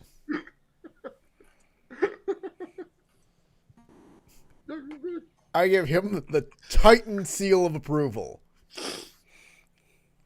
Glorious gods of giants would smile upon him. When you say no one should leave, what exactly do you mean by that? Stop As being you're so asking suspicious. this question, I did catch that too, yes. all right. As you're asking that question, y'all find yourselves suddenly standing at the entrance to the threshold to the into Slagtown, and you hear, I don't appreciate your insinuations that I would be trying to do anything of the sort, nor do I care to be inspected. Well, then you can leave. The 9 hells I can't. Hey, have you lot visited Slagtown before? Yes. He was here 10 minutes ago. You asked at the same Stop! question. Stop! Don't listen to them. We've never been here before. Please take us to your leader. What? Well, you hear the woman say, well, it's been like this all day, so cloudy. Evening's already snuck up upon us. Don't worry about it. It's the blessing of the storm giants. Shuffles around the guard to dump her fried grubs. Aye! As she has disposed of them, even though the guard said no. But she clearly didn't dump a child out of her bucket, so does it really matter? Hey, how do these lightning lights work? I asked one of the guards. That gnome did some things. I don't know. He's a tinkerer. Whatever that is. He made the little bulb things of glass, and some conducts lightning. I don't know. Ask a gnome. I look at you. Sharpie, I'll give you a copper piece to put your tongue against one of those.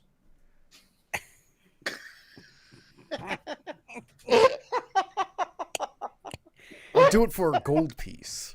I checked my bag. Do I have my gold and do I have any of the money I had from the earliest?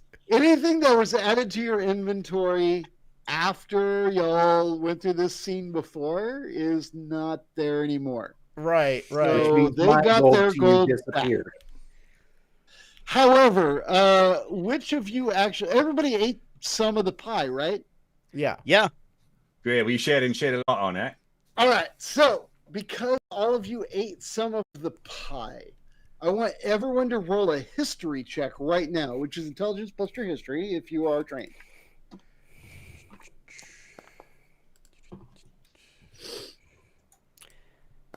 Almost double digits. I am trained, but dang, I rolled low. You did. I am not trained.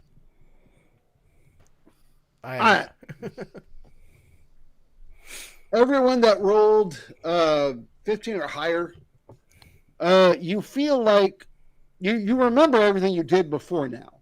If you roll less of it, I'm going to say that all of this feels like super familiar, like it's almost like you're reading a script. And you know the script, but you don't know why. Like it's all happening and you're like super confused. Bloody buggering hell. But everybody 15 or higher, you got it just fine. So I think only Thrallus. Oh wait, no, Marcus are in Thrallus. Kaz and The Sharpie two tutors. made it, and Thrallus and I did not. Right. So 2 of you were like, totally got this. The other 2 are like, this is so weird right now. We should go to Copper Tops. Like literally every word that is said right now is like that. Other than your party members, like you hear like the townspeople arguing with each other, and then you're headed on, and you're like, what is going on? And you look and you see the guards looking around on the rooftops and underneath like the buildings and everywhere. You smell the ozone again, and you're like, that's so weird. But for those of you that know, I mean, no. I know lightning. I've got lightning bolt spell and a couple of other shocking spells, so I'm familiar with it. Oh yeah. Just by my inherent nature, I'm familiar with it because I can breathe it. I don't think I officially said it, but to be clear, because you made your persuasion check, he did tell you where the key was to the copper taps. So as you go there, because Sharp said, hey, let's go to Copper Taps. That's where I want to go. As you go to that building, you know where to look. Who would like to make the investigation check to find the key? Because there's still a check, technically. I am not an investigator. See, I would be, but I hesitate to roll any dice for things right now. Do it! Roll the die! Roll the die! Here goes My everything. investigation is +0. Mine is +6, but my dice rolls. This are can't like, hold out. This cannot hold out. There you Woo! go. Great googly moogly. There it is. Got it on. You had to, Very nice. because he told you where it was, you only needed a DC 10 to find the key. It was DC 20 normally because it says hidden in a false ventilation pipe. DC 10 if the Master Tinker informs you where to find it. And DC 18 to break the door down. But you didn't do that. So you beat the 10, you find the key, you can open the door. Unless you'd like to make the 18 check to break it down anyway, which is on you, really. No, we're going to walk in. For We're a just gonna gold piece, unlock I it and walk could. in. All right. Inside the small workshop are a modest living quarters and an upstairs loft. The walls are covered in schematics for various electrical inventions and childish charcoal drawings signed Emilio. Remember, this guy's name is Emil Coppertap, and his son that's missing is Emilio Coppertap. Right. Oh, y'all want to search the place? Yep. Yeah. All right. Whoever wants to lead the search, this is the way I always run it. It doesn't say in the module how to do it, so I'm going to use my default way.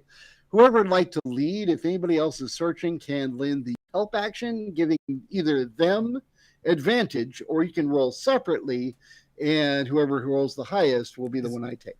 Is Emil to Emilio a gnome kind of cultural name thing? Do you speak Gnomish? Is Emilio's son going to be Emilio? Do you speak Gnomish? No, I don't. That's why I'm asking. Then I can't tell you the answer. I'm asking this aloud to the person who does speak gnome. Oh, okay. So, My bad. Marcus, how do gnome names work? I'm very curious. It's up to you. Emilio's son will probably be Esteban. Wow, how does that even work? Well, it's an Irish you thing, see, right? it starts with the same. Emilio, Esteban. That's right. Estebano. Estebano. And then it'll change to something else with a similar. And then Nacho. And then Nacho. That would be the son. That would be And all Nacho this would be the while- son of Natchez. Oh, yes, it's Natchez and then Nacho. And in the meantime, I'm beginning to search the space. And I'm going to help him. Right. Go ahead and make that. I'm going You to can either stay do it near the advantage door, or and he can roll himself. Y'all decide. I don't care. What's that? I'm going to stay near the door and keep an I'll do eye it out in with- case the guards decide to wonder what the fuck we're doing. Well, I just close the door. I mean, it shouldn't I'll be do looking it at with anybody else, advantage right? since Kaz is helping. Yeah. Cool. Do that. What do you mean? We have the key. All right, that's a very good roll. And with that roll, all right, you find, as he described, there are, where he said on one table, there are 4 items that he has been working on. They even have instructions on how they work. Because keep in mind, he was the master tinkerer. So as an artificer, these are magic items. And I say this to you specifically because you're the wizard. These magic items are built to harness magic, but in a way that you don't necessarily understand immediately, because you have to run engineering and physics through it first, which isn't a way that you understand the arcane. But you see them, and like I said, they have instructions. And on this table, you see the goggles of charming, which are the eyes of charming, but in kind of a steampunk way. These crystal lens goggles fit over your eyes. They have 3 charges, and while wearing them, you can expend 1 charge as an action to cast the charm person's spell on the human. I'll send you all the details, but that's the first one. The second one is the immovable rod. I think we all know what that one is, right? Yep. Cool. The third one is called the Cogni Cap, but to be clear, it's the helm of telepathy, but also steampunk. And then the fourth one is called the ever smoking bottle. And do we all know what that is? Or do I need to explain it? I've got a pretty good idea what it is. Yeah. It is a brass bottle with a lead stopper that has little tendrils of smoke leaking out of it. And if you have a good idea of what it is, you know not to pull that lead stopper out unless you would like to see a whole lot of smoke. But the instructions do have a word on them that will let you put the stopper back in and stop it. Because until you say the word, you can't put the stopper in and make the smoke stop. Imagine a spell that you can cast until you say the word that stops the spell. That is the ever smoking bottle. And it's Kind of like the decanter of endless water. You know, I thought about putting that one in here because the actual module says 4 items that I get to choose, and these are the ones I chose. And I put a lot of thought into these. But you got the eyes of charming, which are the goggles of charming because it's steampunk. Right. The immovable rod, the helm of telepathy, but I'm calling it Cogni Cap because again it's steampunk, and then the ever smoking bottle. They are all made by a artificer tinkerer. That's why I'm saying they look more steampunk than the normal descriptions. There's also available to you all, and you can find them, 2 greater healing potions. That is 44 plus 4. Okay. 2 flasks of Alchemist's Fire. Does everybody know what that is? Do I need to explain it? It's sticky adhesive fluid, nice and exposed to air. Right? Yeah, that's what it is. It's 1d fire damage at the start of each turn.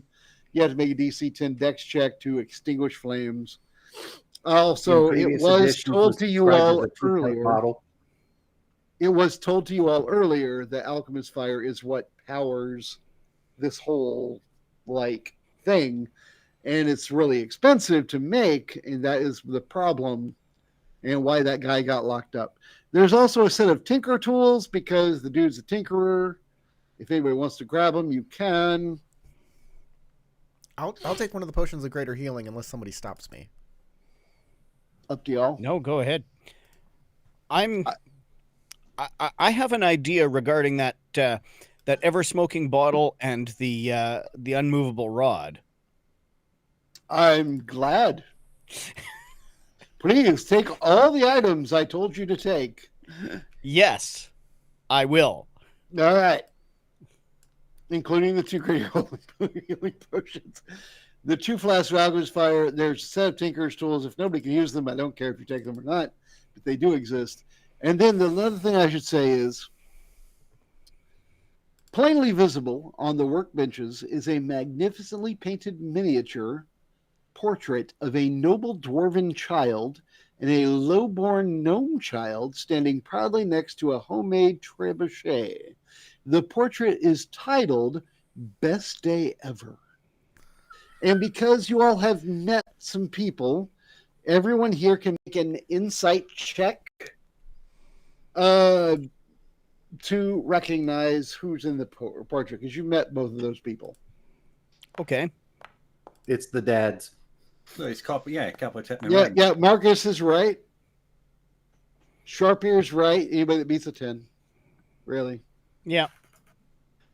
And if you don't beat a 10, the other people who are right are going to tell you. So, And I'm busy looking out the door, so I'm not noticing any of this. I'm relying on them to tell me later. but the three of you, because you've met both of these people, are looking at this portrait, and you're like, "Oh, that," because he said they This were is friends going to as be kids. important. Boom, they were friends as kids. Here's a portrait of them being friends as kids. But he seems to not remember them being friends because that Lord Ragnar is just a total d-bag about being friends with lowborns. And here's a portrait proving he used to be one. Just saying. Yeah. Yeah, no, Take that's that with important. us. I get all sad. I'm like, the dwarven man put his best friend in dwarf jail. That's terrible. We've got to take this to him and show him the error of his ways. If you'd like to add that portrait to your inventory, you're welcome. Absolutely. I will strap it to my back. Well, Or it's roll it miniature up. sized. Take it so off the frame and roll it up, maybe. it's However you miniature want to sized, he like- said. So, like a 5x7. Oh, okay. You should out of character. Keith, Marcus should take those alchemist fires in case there are lights that we need to power. Yes. Yeah. And yeah. Is it safe to say y'all took all the stuff? Yeah, it's safe to say we took all the stuff. Who took the goggles of charming? I've got it all. Oh, okay. All right. If So, nobody else claimed it, I've got it. to be clear, Helm of Telepathy or Cognicap requires attunement, as do the Goggles of Charming or the Eyes of Charming. And that's it. The other two do not. Which are the other two were the immovable rod and the ever smoking bottle. The bad news is, by the way, everybody can just roll a perception check real quick. 'Cause I just want to see what happens. Perception normal. Yeah, I need all four of you to roll it. All right. All right, starting with Sharp Ear at a 10, you're good. 18 is good. 11 is good. And 12. Oh, everybody made it. You have been in town for about an hour before you found yourself at the beginning of town. Okay. There will Everybody be no just now attunement. realizes that. There will be no attunement.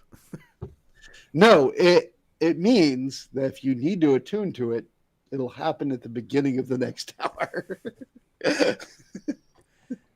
Yeah. So let us take this painting to the Lord and show him the error of his ways. And see what happens. I mean, it's the worst that could happen, right? All right. How long has it been since we came in here from the entrance of the cave? There is a thing I can roll. Hang on.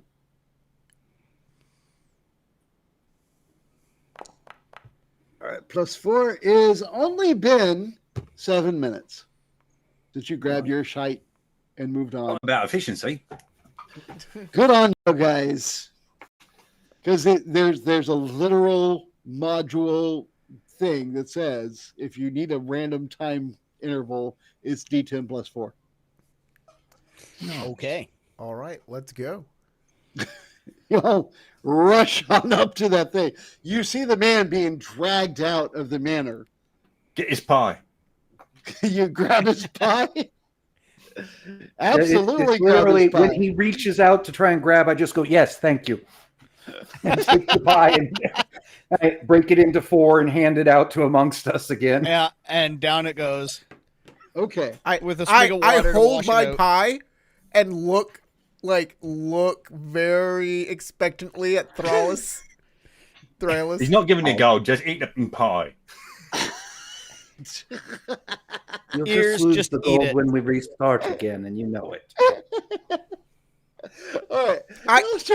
I will I will slowly tip my hand over and with my hand out and be like, I drop And the I'll push pie on his the hand into ground his and face continue so on. he eats the pie. Really? Yeah, I Oh, have a whatever. Yours disadvantage. isn't eating it. Whatever. The other three of you at this point, as your second helping of this pie, will have no more rolls required to remember that you are definitely in this loop and what all is going on. Yeah.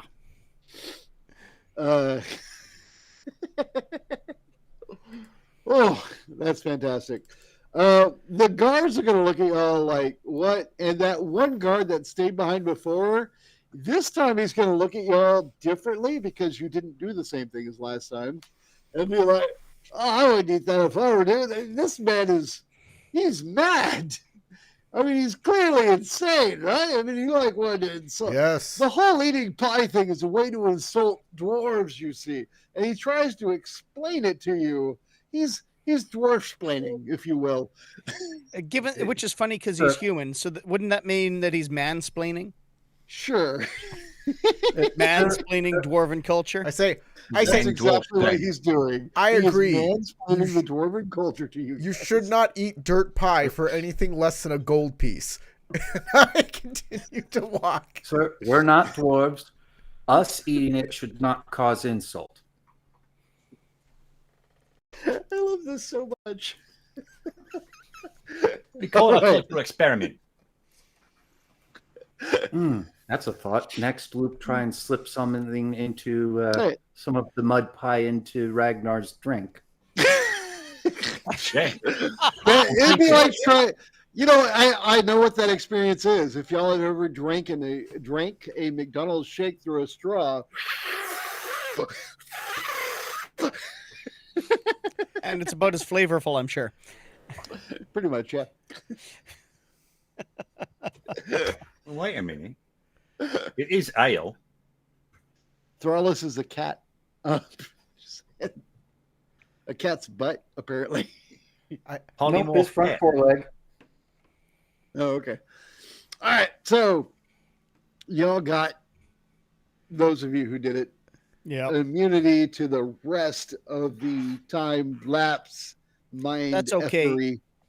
Sharp Ears had made the save the last time anyway, so he didn't need the second dose to make that. Yeah. I honestly didn't keep track of who made what saves. I was hoping y'all would. So great, everybody's fine. They still Radio. Man, Let's all right. go see if we can talk to Ragnar. Just All to right. check, we Well- didn't see the boys in there at all. They're not hiding anywhere in the shop. No, they are not in the shop. You searched the Yeah. shop, you found the items, but you did not find the boys. Okay.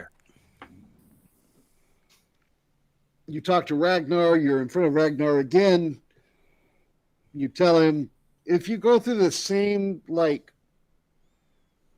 issues you did before, if you don't change what you say, you'll find quickly they don't change what they say. Press X to skip.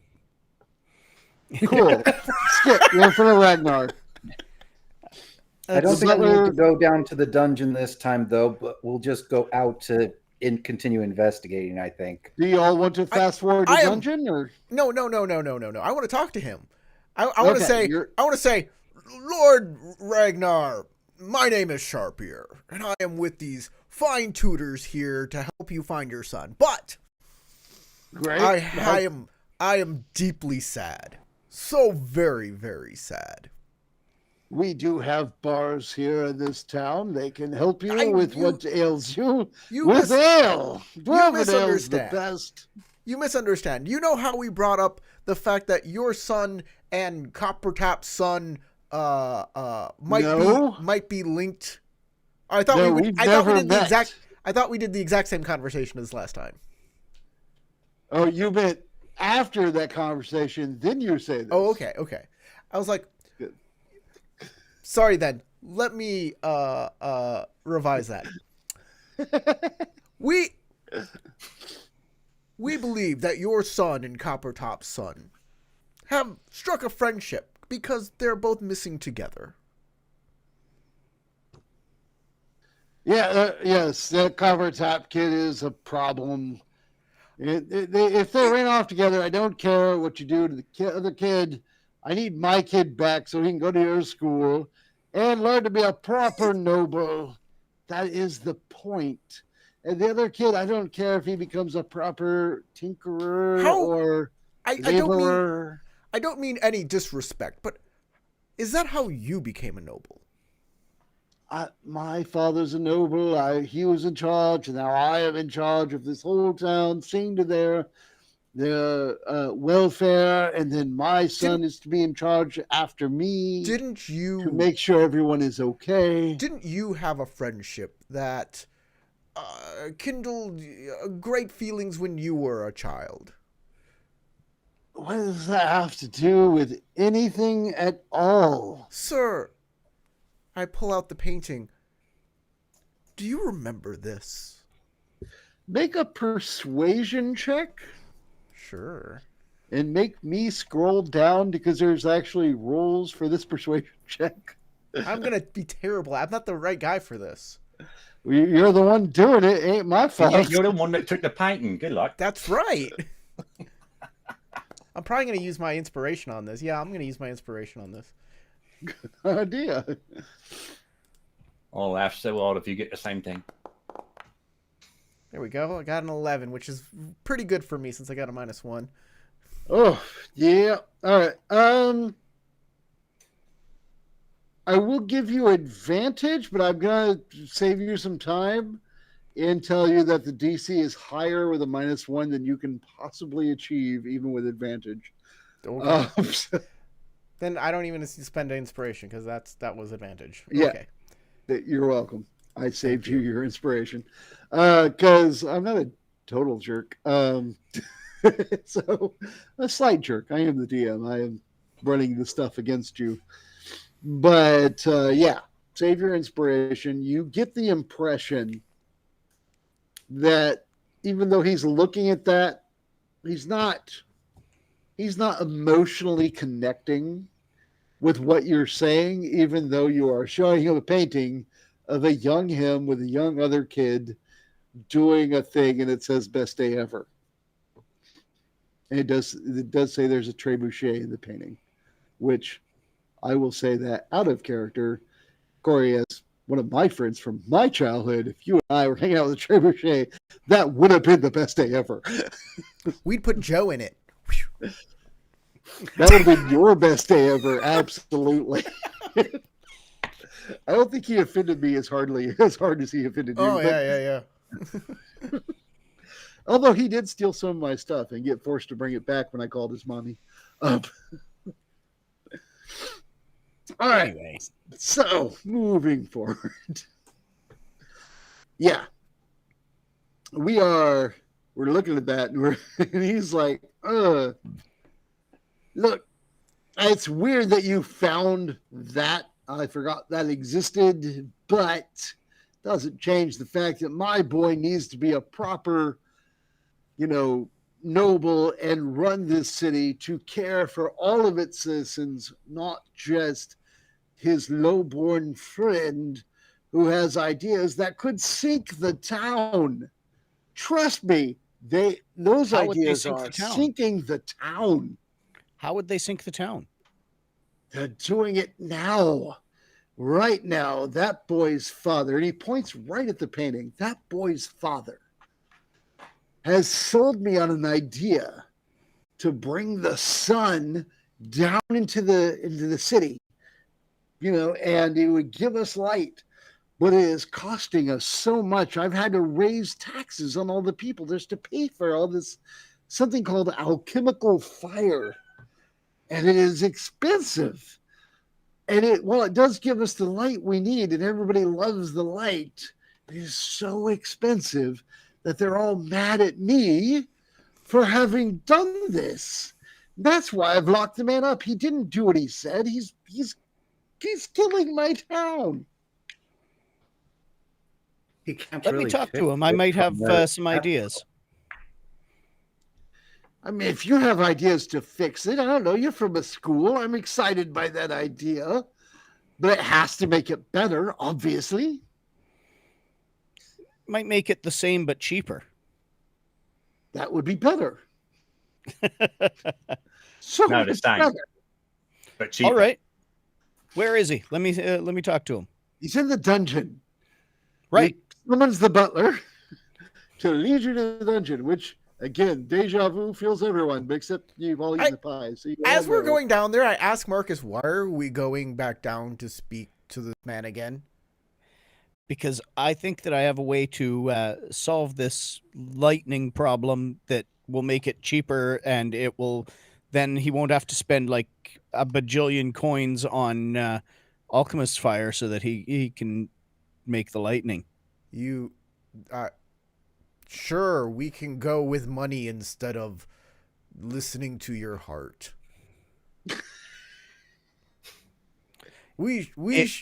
I feel that the power of friendship will be the shining way forward. But if you think actual light is the shining way forward, we can go with that too. Marcus, Trust me. are you thinking of the fact that about those students that did that prank involving dwarven spirits, which were highly flammable? No, actually, I'm thinking that see, what I want to do is I want to take this immovable rod, wrap wool around it. Then, if I can take like a little glass, like a wheel, put it around that with weather vanes, then I can use the ever-smoking bottle to cause the wheel to constantly spin. And since the material components for a lightning bolt spell are rubbing wool against a glass rod, then this will generate the electricity needed for the lightning. I punch Marcus and then say, "Nerd!"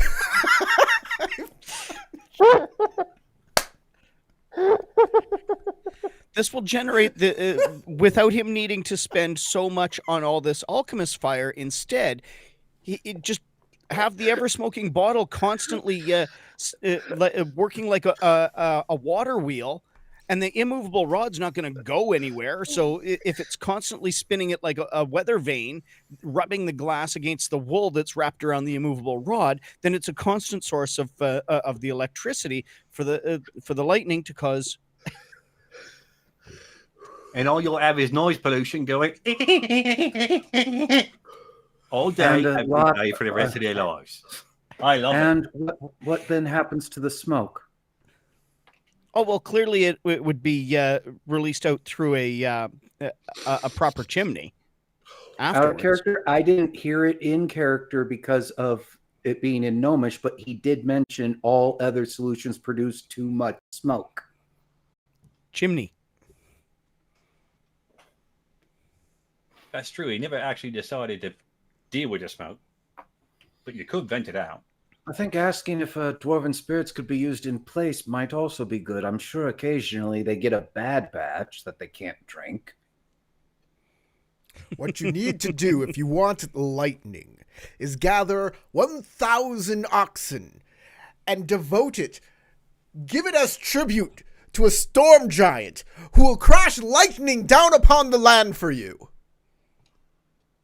So 15 minutes.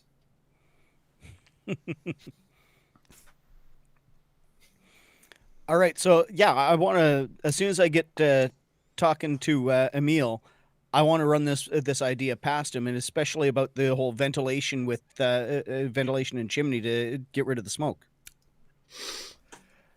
Okay, so you are taken down to Emil Coppertap, the Master Tinker. And you begin to talk to him, and he is weirded out because he's never met you before. As you go into this long explanation of how you wish to redo how he produces energy here.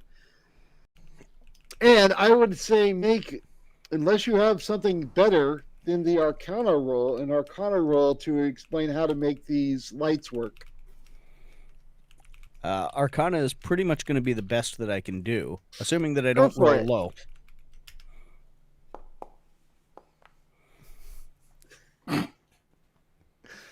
All right. So you begin to explain to him what you are thinking. And he feels like he's understanding what you're saying. And he begins to explain to you basically what you're describing like a way to generate new energy, much in the way like using a wheel over a river to generate energy, but he's not using any of that source right now to already power all the bulbs that are in place. So what you're describing is taking all of them down, redoing the entire thing, and this is months of work, and it would require more than we're going to do within tonight's game. But No, he just has to plug it in as the source and let all the energy carrying parts stay in place. well, yes, except that the source would now be the bottle rather than what he's naturally using, which is with the alchemist fire and where he's putting it. And you're talking about like replacing that with that, but that's not because fire is an ignition system, and that is a wheel system of it's blowing, and you need something to turn something. And you're talking about building something entirely new. And as you're talking about that, more time is passing, just so you know. And also, y'all did walk here. So time is passing, and y'all are discussing this. Anybody else do anything else? Sharp, Kaz, Thrallis. I just simply ask if he's thought about using bad batches of dwarven spirits instead of alchemist fire. Might not be as efficient. Do you have anything other than Arcana to go with an engineering skill? I'm willing to go with anything if you can justify it. Otherwise, it'll be Arcana. Not Arcana, but I do have history and knowledge of lightning inherent. Yeah, I'll give you that. Go ahead and throw your history roll out there. Let's see how that works out for you. Wow. You make a really good idea about how he could use that instead. And he starts debating that with you. Might not be as efficient, but it is effective still. Absolutely. And it would be a lot cheaper than the alchemist fire. All right. Sharp and Kaz, are you doing anything? I would like to talk to the gnome. The gnome tinkerer that they're talking to? Yes. But What I have do to you wait say my to him? turn, and it is taking so long as they talk about stupid stuff that's not going to work. Yeah, I understand that, especially considering the fact they're going to forget this in a couple minutes. I'm so glad y'all are catching on. Oh yeah. And as soon as he's done, I'm like, Coppertop, the gnome tinkerer. You and Lord Ragnar were once friends, and you Yes. visited a trebuchet. Tell us about your best day ever. I need to know the story. Oh, that was such a great. I'll say that was my design, and he explains the design of the trebuchet. No, don't explain. Talk about Ragnar and your friendship, please. Well, that was it. You see, he and I had been friends forever. When I was, it's much like my son's friendship with his son.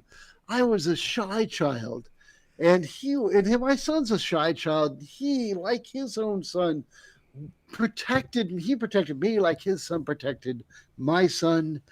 It was a weird mutual beneficial relationship where I would tell him these great ideas that I had, and he would implement them or help me to implement them, and we would do amazing things together. But then his father came down one day and was like, no more of that. But it was right after our best day ever, which is when we finished the trebuchet. And okay, so we took a cow from the surface and we launched it out the threshold across the kit. It was not the best thing to do to a cow, I'll be honest. And I feel bad about it now. But you got to admit, as a kid, that would be an amazing thing to just launch a cow It was the funniest thing you ever said. And he can't help himself from laughing right as you find yourselves at the threshold, listening to two women argue with the guard about whether they can dump their gross fried grubs over the edge. Do I still have the items from his shop? You, The goggles, the nothing rod. that you grabbed from his shop is still with you. But no, nothing is still with you. Sorry. Okay. Come, we must go back. I don't appreciate your insinuations that I will be trying to do anything of the sort. We must. No, I can't be inspected. Well, then Yes, you can't yes. leave. Enter town. No, I know, so I can't. Yeah. We okay. must go back to the shop Skip. and get the healing potion and the painting. They are of extreme importance, that painting. Hey, anyone trained in Arcana, make a roll. Check. Which might All just right. be one person. Natural 20. Nice. All right. For that natural 20, Marcus,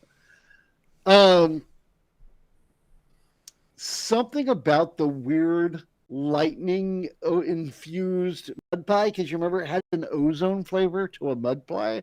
That Right. mud pie does not, it's not mud, it's something else in it. And it's allowed you to remember everything you're doing. You now think that a mud pie can somehow counteract the entire effect of the time loop. Hmm. And Okay. it occurs to you with your natural 20 that maybe if you rub the mud pie on stuff, you can take it with you at the end of each loop. I like it. Okay. So to the With a crazy 17, man, sorry, Kaz, I get you're trained, but the difficulty was higher than that. It was you a high might have difficulty. something about mud pies. Something wrong with them mud pies. All right. So let's pop back into Copper Taps, grab those things quickly, and then I need to get my hands on that mud pie again. Okay, so you run through Copper Taps. You already know where the key is. You open the door. You grab your stuff. You run to the manor. You see the guy being dragged out. You run and grab his mud pie. You rub the mud pie on whatever you want to rub it on. Yep.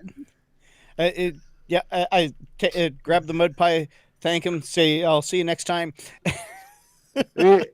When you say I'll see you next time, you see absolute delight in his eyes. Oh my God! Thank you. I look at the human somebody guard. else would know. I look at the human guard who walks up and I say, "Did you know that dwarf eating a mud pie is an insult to dwarves?"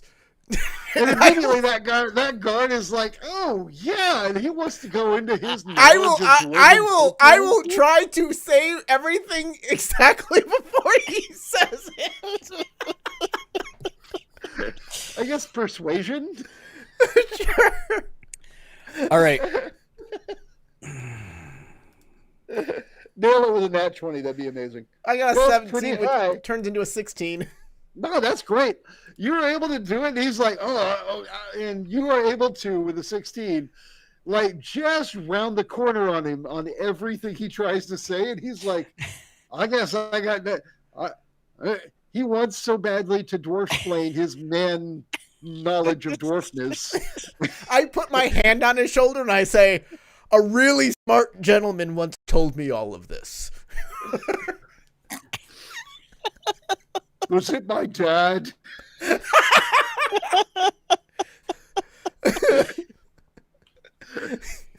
Off to go speak to His Lord name's Ragnar. Fred. Was it Fred?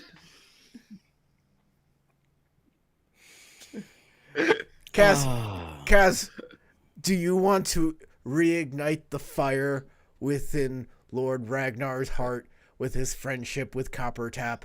Because the only thing that can break a time loop is the power of love. I'm Avoid that. thinking we might want to go check the generation area. I think you're right. I just needed that mud pie. Okay. Let's go. Wait, are you saying that Thralis is right or I'm right? Thralis. Oh, Both maybe. Furriers. No, Kaz, you're with me, right? The power of friendship is the thing that will solve this. I Well, I'd mean, like to be with you, man, but I think that you actually may be right about this one. Let's go down and check the generation area. because we got to find the boys who are There might be friends. something there that looks strange that I can pay you a gold piece to eat. Let's go.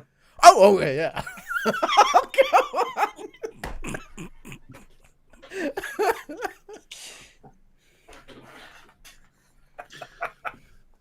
I need Come some on, man. gold. I have no gold. I really need some. Now you know, though, because of the things that that the other character, Marcus, has been doing, you know that if you grab some mud pie and rub it on the gold that they give you, you get to keep it. Ooh. Mud and all. You see, as the groundskeeper of the manor, I get really hungry sometimes, and sometimes the kids, they pay me a gold piece to just eat random things.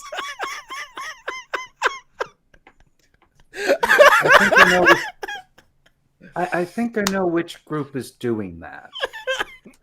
When we get back to the school, I'll have to talk to the headmaster about them.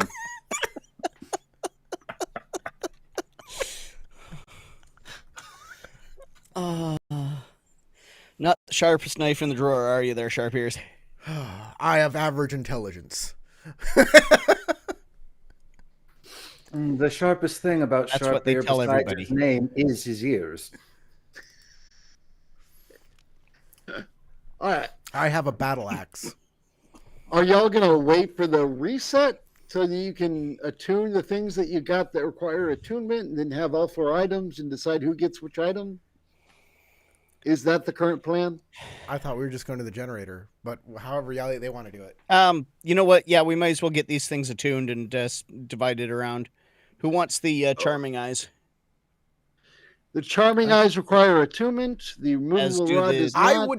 I would love the charming eyes so I can charm Lord Ragnar and he'll believe me when I say it's important and the power of friendship will win. That could be worth a laugh. I'll give him one. All right. No. Look real close into chat. Those are the stats for the charming eyes. All right.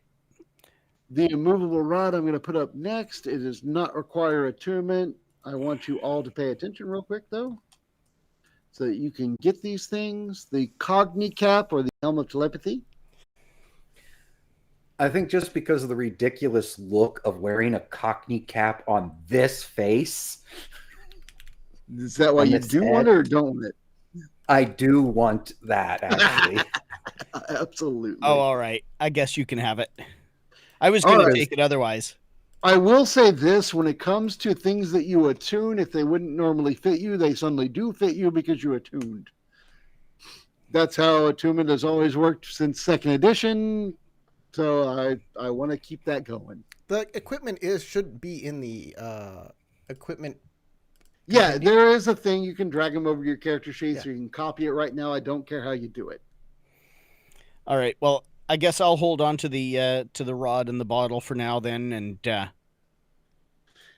All right, y'all just keep track of who has what. I don't care who has what. Those are the things. Also, there were 2 greater healing potions, 2 flasks of alchemist fire, 1 set of tinker's tools, and a portrait. Y'all decide who has what. Again, I don't care. That's up to you guys. And if you need to know it, greater healing potions are 44 plus 4.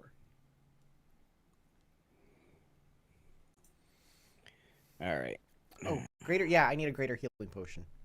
There are 2 of them. Yeah, Y'all figure it out. Sharp has 1. Appears to be the case. Yes.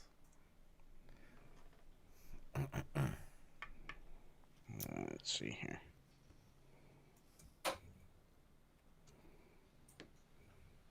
All right, so things restart. Y'all are at the edge of the threshold. You see people arguing again. The ladies are like, "Oh, we want to dump our stuff." The guard's like, "No," and y'all are like, "I'm attuning. I don't care. It's raining on me. I don't care." Distant thunder, rain. All right. And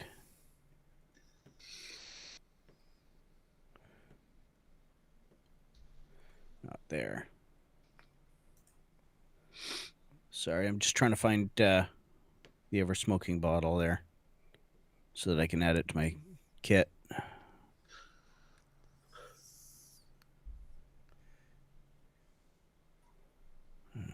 Equipment. All right.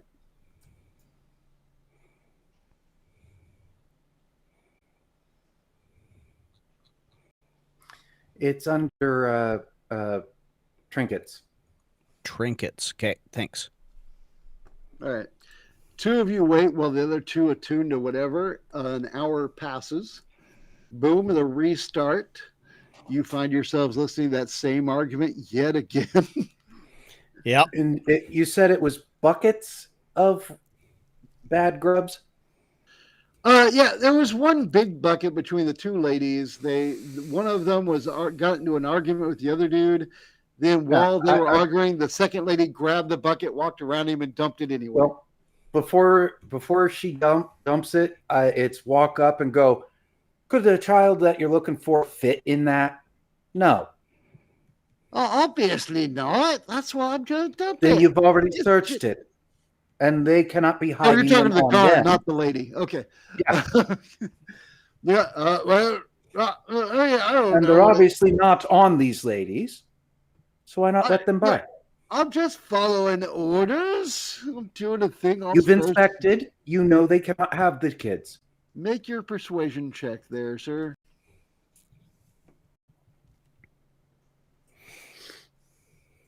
Get in a fight with a guard would be super awesome. And he's like, look, you need to back off. And he draws his spear and shield, and he's ready to fight you. You haven't time looped enough for you to know exactly what to say to stop this guard. Maybe next time. Every time you have this or do you fight the guy pointing a spear at you? Totally up to you. Just so you know, every time you time loop, you can get your argument a little bit better. So let it go this time. You end up with one more gray hair. How many do you have? Well, he's dragonborn, so he has none. Then you're dead. Automatically. Yeah, I do have some hair back here, but it's all solid black. I like it was. Now it's not. Yeah, there's no gray hair thing. I made that up. You're fine. Do you back off or do you fight the guard? Just out of curiosity. You want to see how this I'm backing off because I don't want to actually fight him. I just was like, I just send one last parting shot of use common sense. They obviously don't have the kids. And while you're arguing with him, the other lady grabs her bucket and dumps it over the side and then moves on back into the town, being followed by the first lady, which is similar to what she always does, like she was always going to. Okay, so next loop, Sharpier, I'll give you a gold to eat out of that bucket before she dumps it. Why is there a gold in that bucket? I didn't remember writing that. No. I said I'd give him a gold to eat what's in the bucket before she dumps it. Ooh. Nice. For him. All right, back into town here. I mean, there's really not a lot in the way of buildings here, are there? Think the kids would have hidden in the bathhouse? You wanted to go see the generator. Let's go see the generator. Let's go take a look at the generator. Cool. Generation station. Where is that? In the... That'd probably be at Copper Taps. Well, there was a offshoot tunnel that had ozone coming out of it. So, and I said, that's where the generation is. Oh. And got a nose tap from the GM for. Yeah. So it's not on the map we're looking at. Okay. You want to follow your nose. It always knows where the Fruit Loops are. All right. Indeed. Make an investigation check to find the source. That's what it says to do. And anyone, all of you can do it. I don't care. It I doesn't will. matter. Yeah, I I think can. maybe somebody else should definitely back us up on this because I have I no can, addition to it. Yeah, I'm going. I know it's somewhere. So I've investigated for 23. Well, And all right. Kaz got a Then. 20.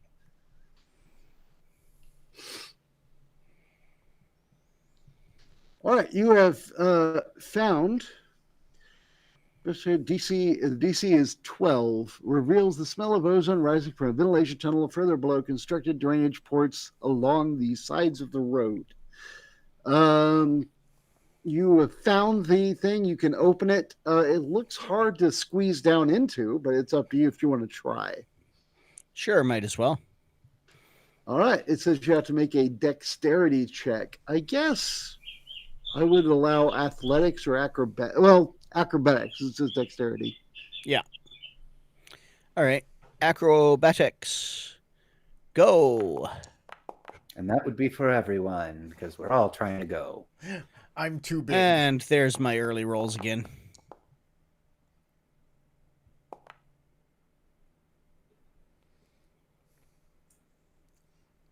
The 6'4", 200-pound Dragonborn is probably successful. All right. All right. Starting with Sharp Ears, acrobatics of 4, and Marcus of 8. You two made an 18 and 20 after that. The first two, it says, take 2d6 slashing damage from the unevenness of what they're sliding down. Ouch. So allow me to roll 2d6. That's a lot of damage. It is. Yeah. I mean, you're level 6, dude. You'll be fine. You each take 9 damage. Okay. Ow. You'll live. You descend rapidly into the pipe before dropping into a muddy natural cavern system. Everyone else drops into the cavern system and does like the superhero landing because y'all are fine. It was a DC 18 dexterity check to slide down without damage. I quickly wash all the mud out of my wounds so they do not come with me through a time loop. So they do not. Hey, that's good thinking. It is. Sorry, you still get a staph infection though, and the staph infection comes with you. The party easily noticed the overall prosperity of the citizens, impressive compared to the. Oh, okay. So you notice from above the prosperity of the citizens before you slid down here, versus what's down here, which is you're like, oh wow, this is an amazing sewer. It's well built. And now you're like, wow, they have an entire like sewage system down here, which is pretty impressive because y'all come from towns which don't have these. Mm-hmm. You're impressed by the prosperity of these people, and you're standing in their sewer systems. Have you ever seen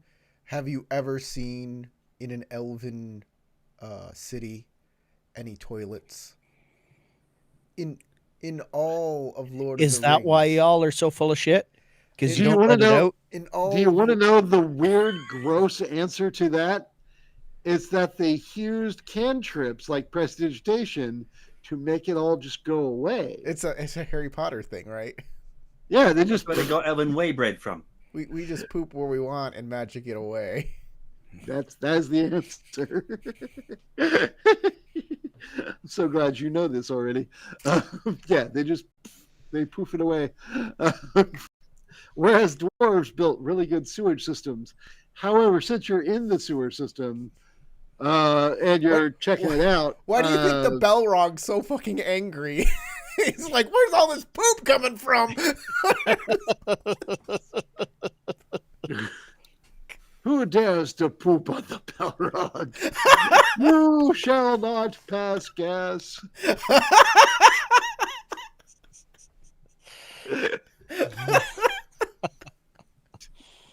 I guess that explains why the toilet humor. flames were so far off the Balrog when he came out. He had added fuel on him. All right. Do you want to explore these sewage tunnels? Sure. We're looking for a Sure. generator. All right, cool. Give me some investigation checks, whoever's searching the sewers.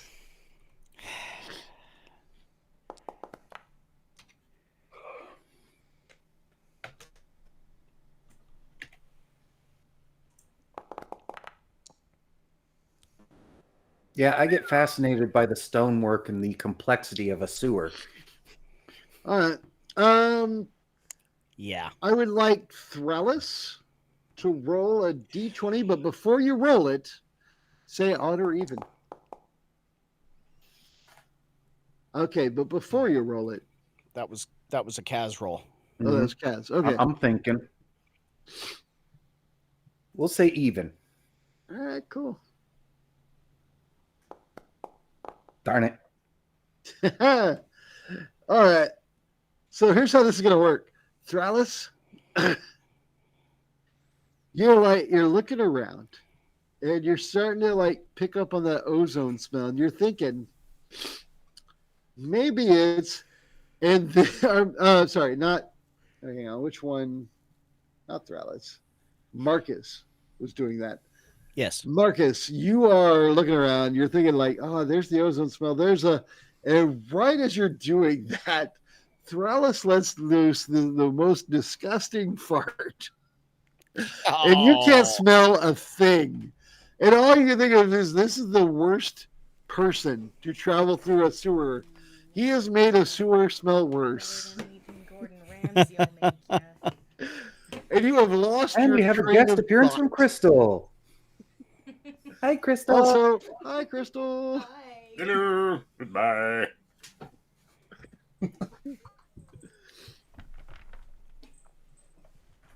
Like I was gonna like to let y'all use the sewer to get like fast forward to the end game there, but nah, dude had to fart. And if there's any place you think you could let loose a fart and not be noticed, this would be the place. And yet, It the ended smell up hits louder your than I thought. nose. You might not know who did it. It might have been silent but deadly, but it hits your nose, and you do not know where to go next. You are like, why are we down here? Well, This is the worst place we have ever traveled to. I hate all of you for bringing me down here. I especially hate it. I really freaking hate it. I have metallic skin, so I kind of think they might know from the clink, clink, clink. Oh no, you're probably the source of any ozone smell anyway. So we could be hanging out with Lord Ragnar right now, convincing him of his fallen friendship. But no, you had to come down here in the sewers because you think the generator has something to do with something or anything. And this is just nerd crap. Nerd crap that got us in a nerd sewer filled with more nerd crap. I'll give you a gold piece to scoop up a handful of this and eat it. What? No. I'm not that desperate for gold. 2 gold pieces. So I'll waste about 7 minutes of this loop in the sewer. All right. I want to continue on, and I want to try and see if I can find where the generator is. Can I try investigating again? You can, but it'll take you a base 10 minutes. To clear the smell. Oh, for... Oh, Would you like to keep trying to sniff around the sewer?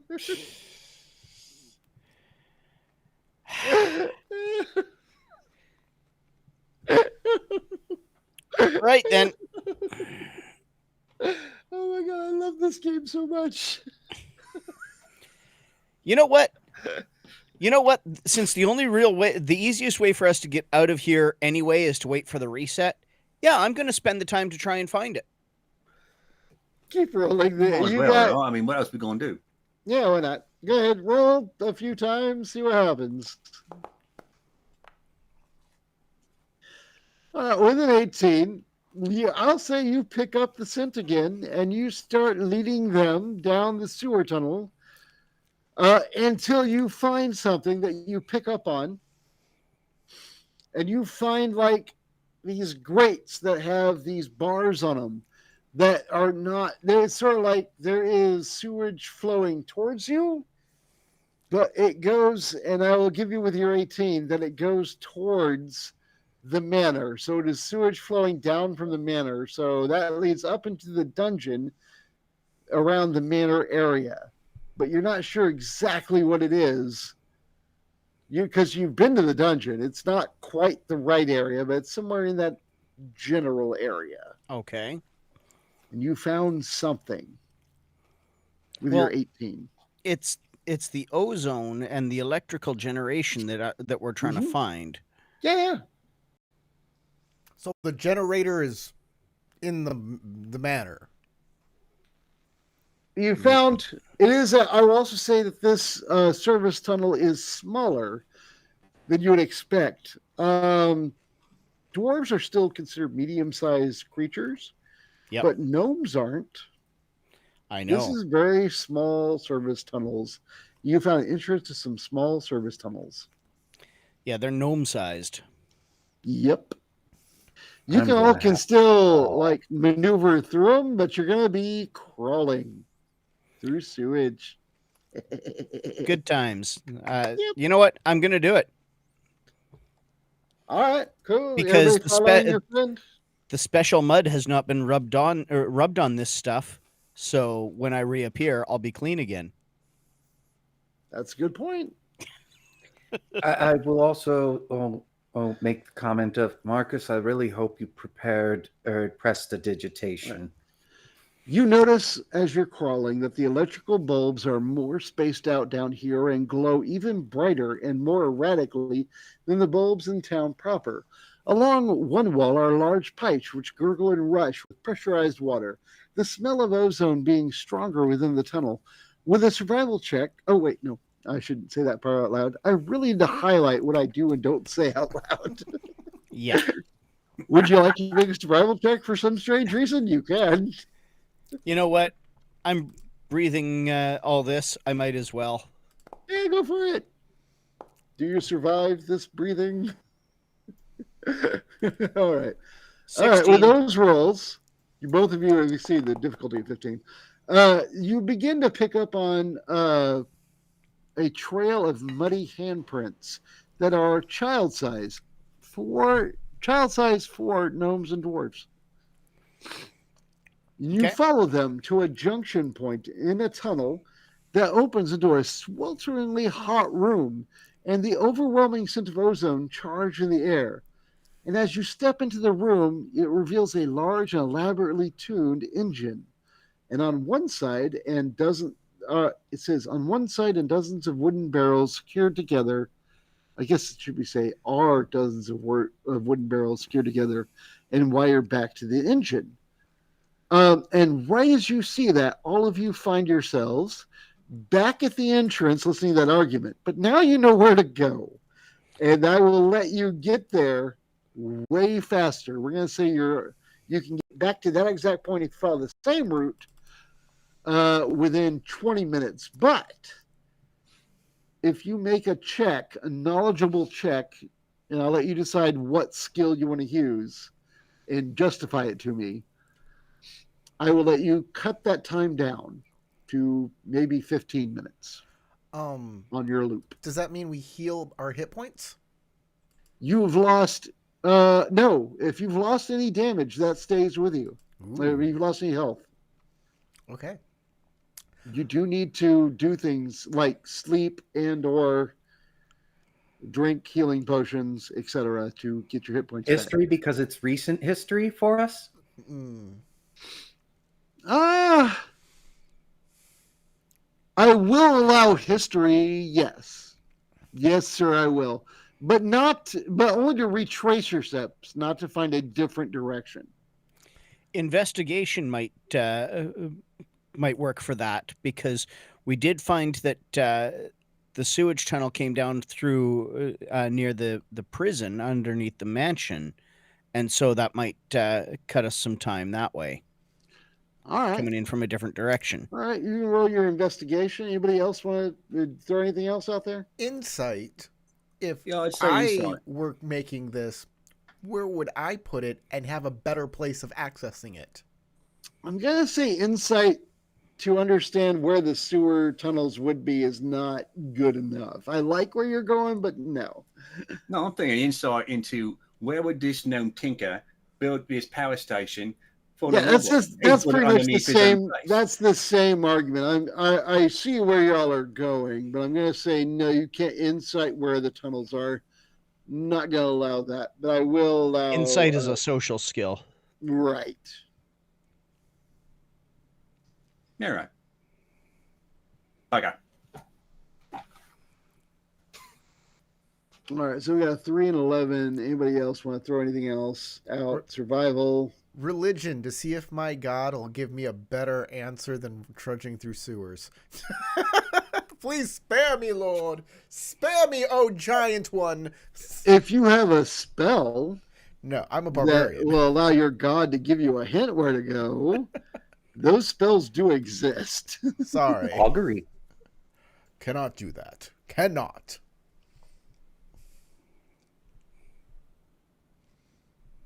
You think he's Nope. bardic inspiration? Are you giving somebody inspiration there, Cass?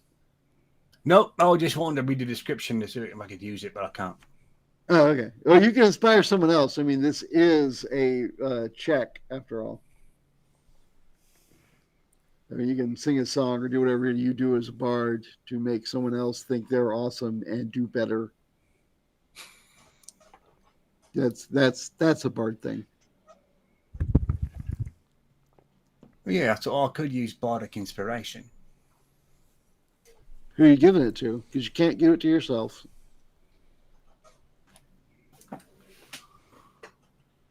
I guess I'd inspire that on the history roll, huh?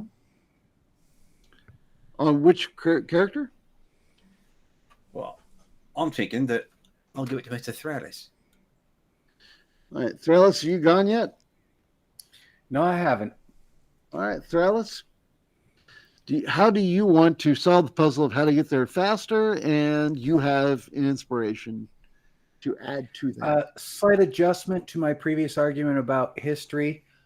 History of dwarven structures and where suitable locations might exist within, and where those passages I will are add to likely that. to be. I will add to. Are you trained in history? Yes. I will give you as a freebie. You mean gnomish structures? The sewers are built by the gnomes. Okay. But yes, you can roll your history check to have a better understanding and a quicker route to where you want to go. And you have how inspiration. much is bardic inspiration? That's I don't know. That has to do with Sean's character. I don't know. Kaz? Because I know it scales as you level. I just don't know where Yeah, you're what at. is the size of your die right now? So how many inches is your die? How big is your bardic inspiration, sir? I don't know. It's a good question. A D6. It's a D6 still. Okay. Well, there you go.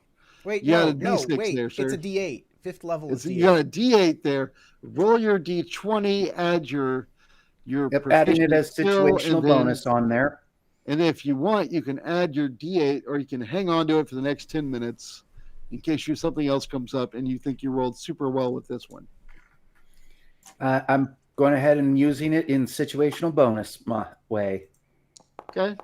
So that should all be what the. Use I your rolled a inspiration. 7 on the D20, a 2 on the D8, and I have +3. Inspiration. Of those, Wow. of everyone here, wait, did Sharpier roll a 20 on his survival to figure it out? Is that what happened? No, I didn't roll a 20 on anything. I didn't roll survival. Oh, that No, was survival that was the earlier. previous thing. Yeah, that was 7 minutes ago. All right. So you give a confident answer with your 12, but even you know that you feel like if you had more information, you could give a way better answer. Yeah, I'm going to go ahead and use the character sheet inspiration for the reroll that All right, gives all cool. those bonuses again. You can absolutely do that. Well, it's 2 points better. You rethink it and you're like, oh, well, maybe this. And you come up with what you feel is a slightly better answer. But even you don't feel 100% on it, but you don't feel it's terrible. I'll share what I think I know with everybody else, and maybe that'll give the other thoughts more cohesion as well. Anybody else got anything, or do you want to just follow with his Thrallus's thing and just start running? Because, there's a time thing. We can always I ask. eventually have to start rolling my D10s +4. We can always ask. We can always ask the Lord where the generator is and go see it. You wanna do that? Sure. But we've got to go through the old interactions again, right? Because he's resetting them now, us.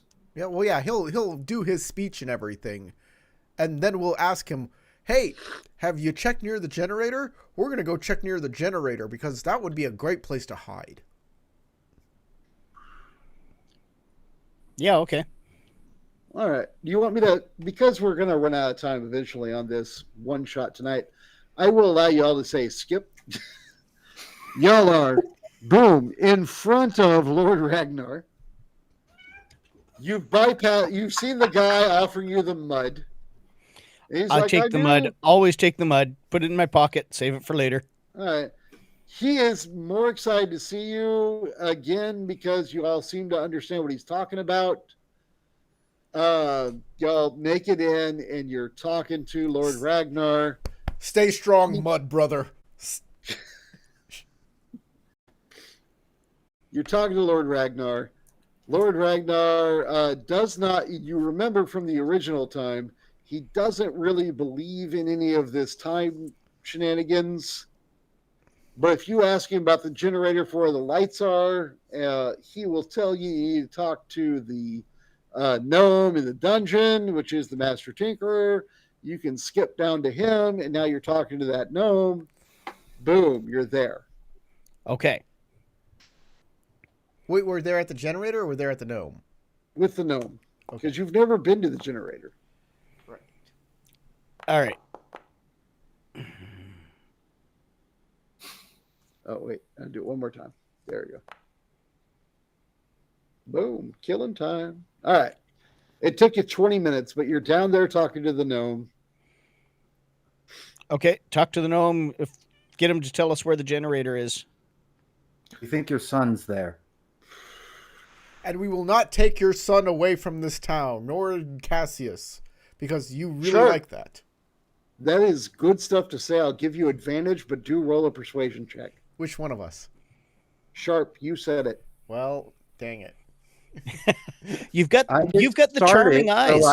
You've got the charming goggles, buddy. I do, but if I cast it, he'll know that I cast a spell because it says it casts the spell, and yeah. Okay. But it charms him. It's not like it. We'll see if this fails. If this fails, I'll do the charming eyes. That's a 9. I use my charming eyes. All right. DC 13. Okay. I will roll.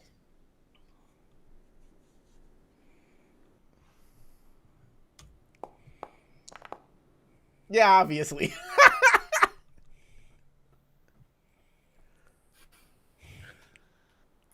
Why do you have those? Those came from my shop.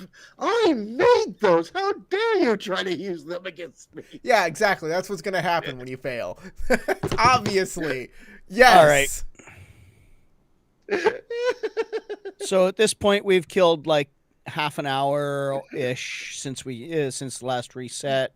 Pretty much, yeah. So actually probably closer to 40 minutes. So... Next time, you guys have to remember details and say them. Power of friendship, guys. Hey, somebody try feeding him some of the mud. He's not going to eat so that mud. Copper Tap remembers. He's not going to eat your mud. I'm done. Force feeding, but eat this, you son of a. Oh my god. Is that something y'all want to try? I am not in favor. I mean, it's up to you guys. These Yeah, I'm these gonna aren't pass on your that. goggles. These are goggles that look very much like your goggles, but they are not, and nor do they can do charming spells at all. Yeah, are y'all ready for the Right. reset? We'll just get out of the prison and figure out. Boom, you're back at start. What's the plan? I'm You know thinking what? I've got a rope. We're going to lower them two down. Yeah, I'm going to go down after him and walk back it up. Pipe again. the straight direction, just like we done the first time that we found it. Back in the sewer. Oh. I'm sorry. You go back to the sewer. You got to remake your investigation check. Is that the plan? Or at least But a we already history know check where in it my is. case. We don't need to reinvestigate because we already know where it is. That's true. That's right. All right. So you start following that. You found the entrance into the gnomish tunnel system. All right. Cool. Hang on. Let me get back to that. Beyond the tunnel. Sewer service. Here it is. Sewer service tunnels. All right. The smell of ozone being stronger in the tunnel. One wall are large pipes which gurgle and rush with pressurized water. The smell of ozone being stronger within the tunnel.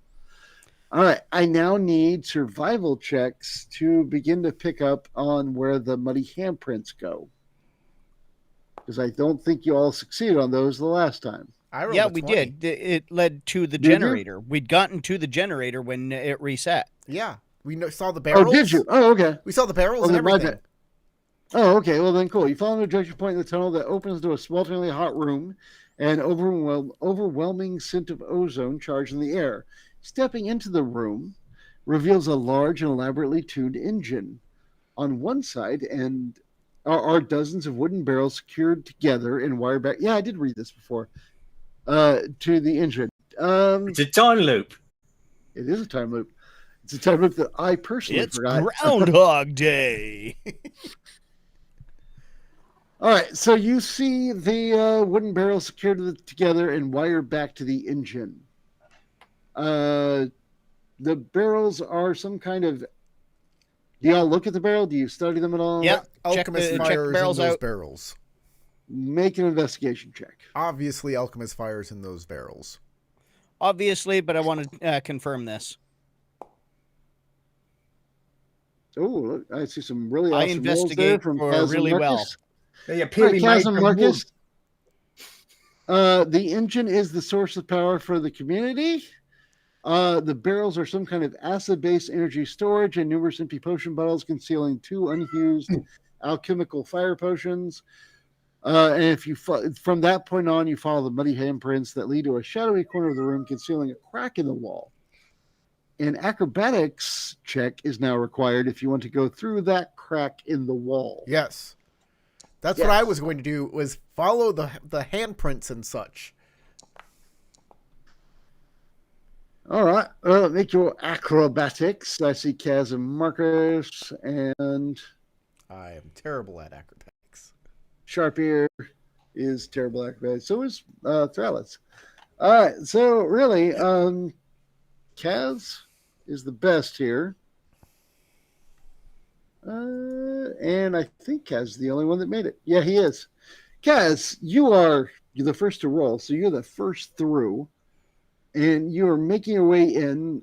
You have defeated the DC 15 to maneuver through this crack. Anybody else can make athletics DC 15 to widen the opening. But as you are moving through it, you see that it opens to a natural cavern tunnel filled with crisscrossing cables and pulleys. The majority of these cables and pulleys are covered in chimes and tin cans, and you imagine it's to create noise and to create difficult terrain. There's also a soft magenta glow that can be seen, and the sound of children laughing can be heard further down the hall. Did you say an athletics roll? If you'd like to widen the opening instead of making that acrobatics, you can do that instead. 100% I'd like to do that. I'm great. I am very good at athletics. Athletics is a giant skill. Of course I'm good at athletics.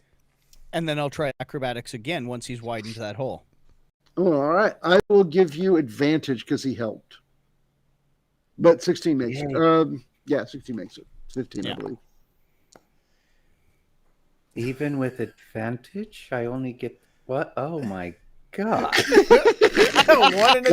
am 6'4". I don't care how wide you make this. I'm not fitting. Thralis is stuck. I didn't get up to the hole. I had a 2 on the die, not a 1, so I didn't fumble. But you didn't make it through, so that's what you're either stuck or you can back out.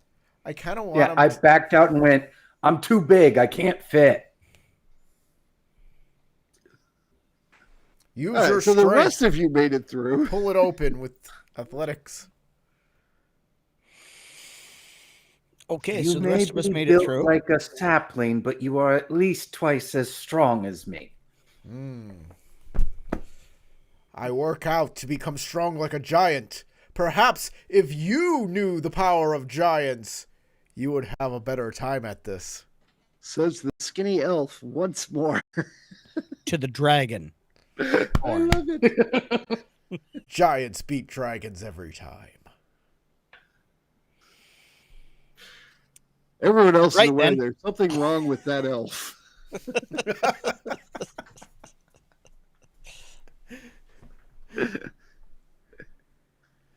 Well, we'll Right, come man. back for you at the end of the time loop.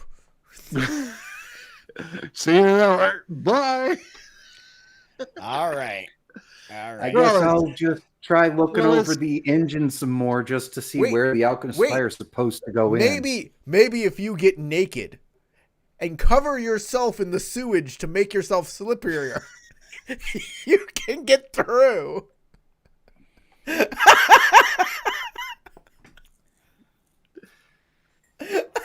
Yeah. I was going to say you could take 10 minutes and try again, or you could do what he said and like cut that time in half.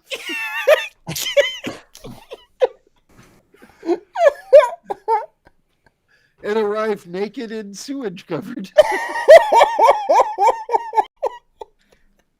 Didn't sound worth it to me. Kaz will give you a gold piece. Will not, actually. Wait. All right, Kaz, did you cover any of your gold pieces in mud pie? What, the ones that I've had on me the entire time? Yeah. No. Well, then you'll get it back.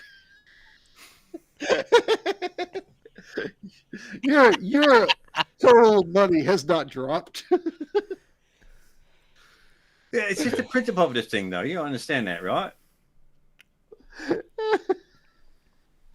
Oh my God. All right.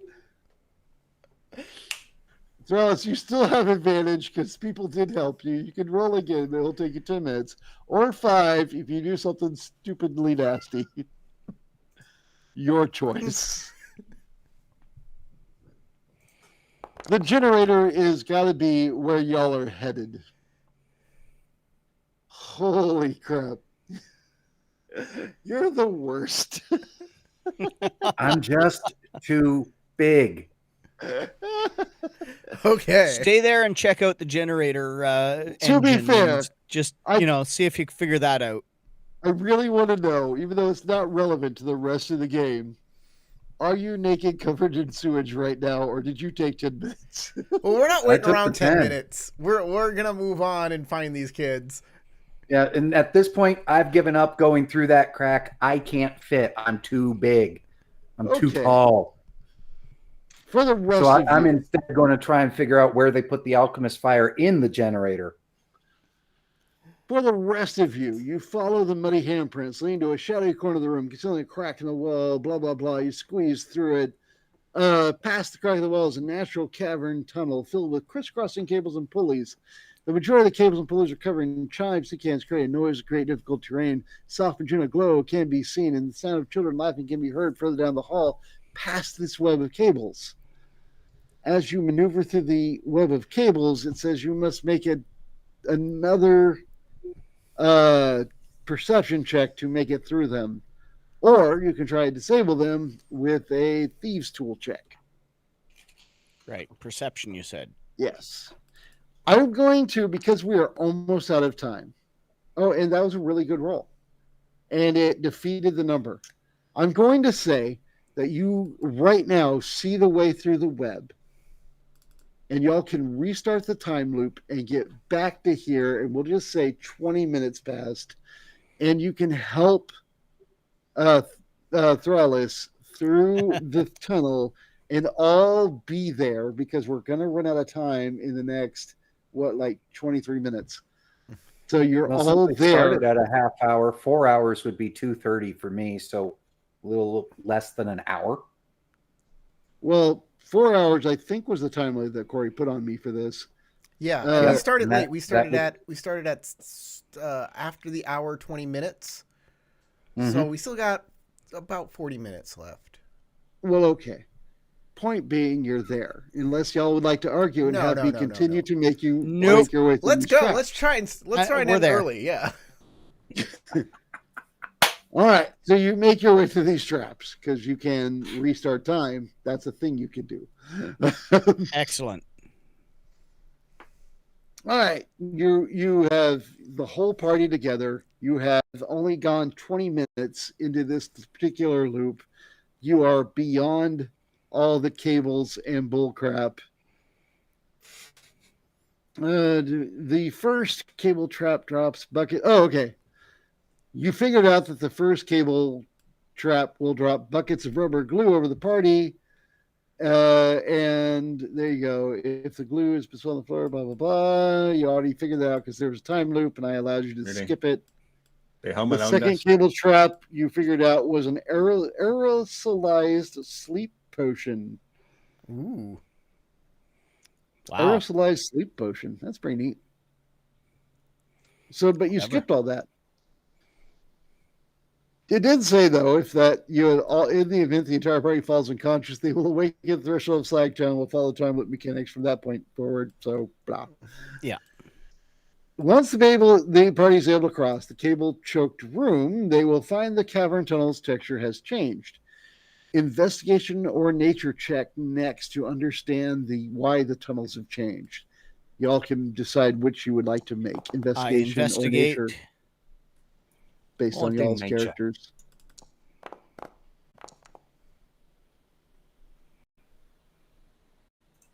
All right. I see. Looks like everybody. All right. So nature, investigation, and nature. 3, 12, 12, and 16. And the 3 is a failure for everyone else. The tunnel walls appear to be ancient and unnaturally sculpted into a shape with intense heat at some point in the past. Following the ethereal magenta glow and children's laughter leads the party into the ancient alien structure. As the party enters this structure, they would see the structure as unlike any architecture they've ever seen. The interior walls are iridescent, like a black pearl with ripples and ridges, not unlike an exotic clamshell, feeling cool to the touch and ringing like ceramic when tapped. A magenta light on the far wall glitters and pulses like a small bird's heartbeat, framed in a strange and mathematical deep speech script. Does anyone here have deep speech? I do not. I'm going to assume that's a no. I won't tell you what it says. The otherworldly glow falls on considerable pile of mud with a bucket resting next to it. What do you all do at that point? That's where the mud pie came from. That is, and I'm wondering if we basically disable this this glow, if that'll break us out of the time loop. You said that it's displaying deep speech script. The children playing sound is also getting louder. You're getting close to the sound of kids playing. Just point that out. Okay. Let me check something about. What cast comprehend languages? I don't have comprehend. I have tongues. I also have, at least in my spell book, I have tongues. But tongues only deals with spoken. I think tongues is a ritual spell. I think you could take 10 minutes. Yeah, but I've got comprehend languages. There we go. And that is for written stuff, so yeah. Comprehend language away. Actually. For the deep speech stuff? Yeah. Mm-hmm. Okay. You understand after you've done that this device is miraculously generating its own power with some unknown processes. That essentially what you're looking at, this whole area that is an ancient structure that looks weird, is a part of a ship. And you're able to, because you can read that ancient deep speech, know that it is like a ward that is maintaining a spell. The words themselves are not like, it's not like if I like cross out through this circle, it will disrupt the ward. It's more like just saying what it is. That you are within the area of this ancient ship that is designed to protect the user, and this whole area is in a repeating space. And you're not sure what that means without, I guess give me an investigation check, anyone that, do you translate for everyone else? Oh, yeah. All right, then anyone trained in investigation, if you want to throw in on this. Oh, trained? No. I am trained in investigation. I will say, though, this is not a ship. When he says this is a ship, this is not a ship. Okay. All right, with a 10, it is a ship, but you don't really understand what it means by the repeating stuff. I will say with the Arcana, though, that you have very high Arcana skill. I do. That you do understand that it is a spell, and whatever it's saying, the ship is the source of the time loop. But you didn't make high enough in the investigation for me to like fully spell it out for you. Could an Arcana roll help me sort out what it is? That's all right, cause you think about this and you're like, so they crashed this ship here because they were trying to stop the loop, and they failed. There are some dead aliens here trying to fix this problem, and you start off with this whole tangent going the wrong way, but you're positive you're right. We need the crystal skulls, and your hair goes, aliens. Bloody Centauri. Would an Arcana check help me to determine how to disable the spell? Sure. Well, won't be easy though.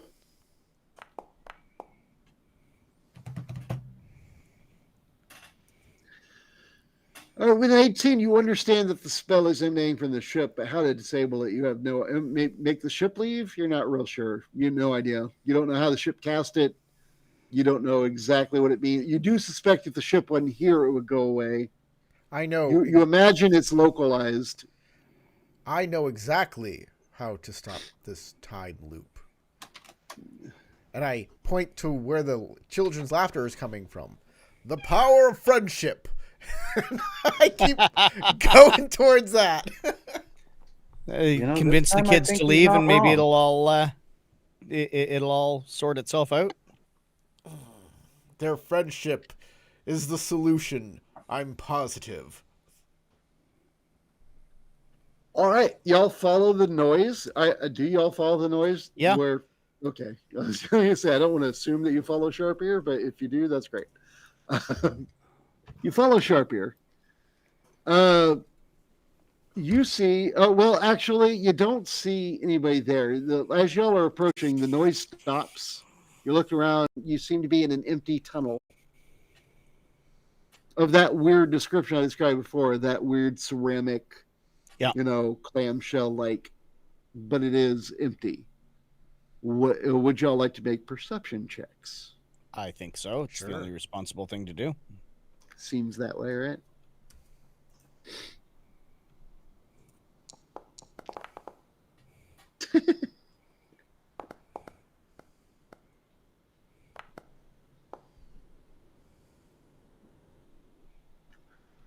All right. So we have a lovely, assortment of failures and successes. But I'm going to give it to the successes. For the failures, you turn around and you're like, it's coming from over here, and you go back the wrong way. The other two of you make it forward, and I assume you know which are which just from looking at the numbers. Yeah. I think that's pretty clear. Like, nobody wanted to be in the middle. You see, either like spectacularly fail or totally rocket. Well, to be positively fair, Thrallus rolled a 1, but Marcus didn't roll a 1. But they both got the same number on the die, number on total. Yeah, so I'm absolutely convinced this is the right direction. You must follow Sharp Ear. He has the sharp ears. For those that made it, you spot, because he can't quite hide behind the rocks as well as you like, because even as a child, dwarves are still like stockier than gnomes. There's a boy, and he realizes he's spotted, and he gets between you guys and where he was standing, and he has a wooden rod that looks kind of like a rapier, but it's clearly made of wood. And he goes, "You lay a hand on him, and I'll poke you guard bastards full of holes." And he's wearing, this little boy dwarf is wearing fine clothes with mud-stained sleeves and knees. And behind him is a little gnome boy wearing leatherwork coveralls that are similarly dirty. Sorry? I immediately do the Neil deGrasse Tyson, "We got a badass over here" meme stance. So his gaze flares with a regal anger while the little boy looks everywhere but in your guys' eyes. And there's this little dwarf boy. It looks like he is ready to fight all of you to protect this gnome child. But then after a moment of recognition, he sheathes his sword and in a much calmer tone will say, "Oh, it's just you four again. You got here faster than the last times." That's all he says. Yeah, it's because we remembered where we were going.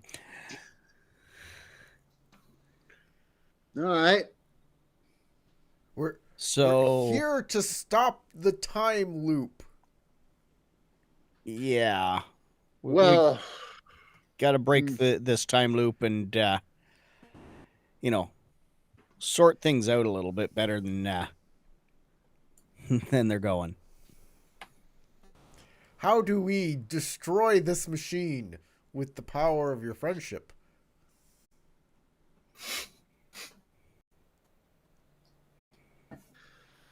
I don't know what you want to do here, but we're kind of happy, so whatever, man. Just let it be. You couldn't find us, And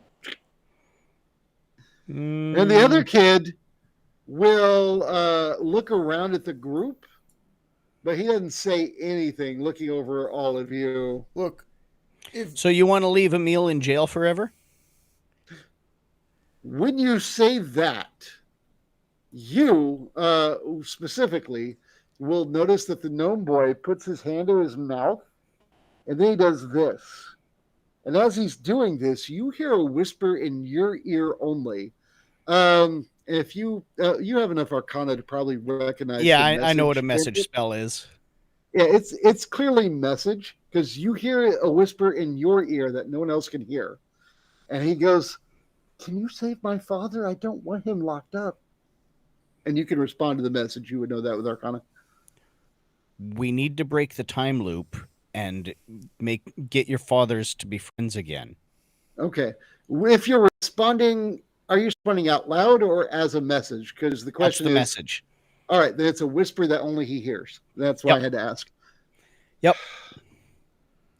Then he whispers to you again. I don't know. Maybe because you're talking to him. Hang on. I have different words for him versus the other guy. Maybe he can find a way to save his job or convince Lord Ragnar to just let's stay friends and not send Cassius away to your academy.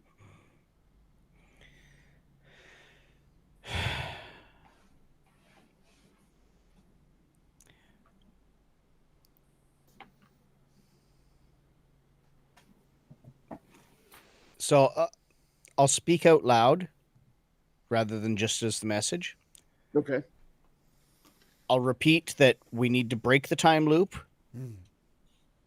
get the two fathers to reconcile their friendship, and find a cheaper way to generate the power for the town. When you say that last bit, you hear another whisper. If this machine, and the kid kind of points at this whole alien structure behind him, was deactivated, its power source might be able to be utilized.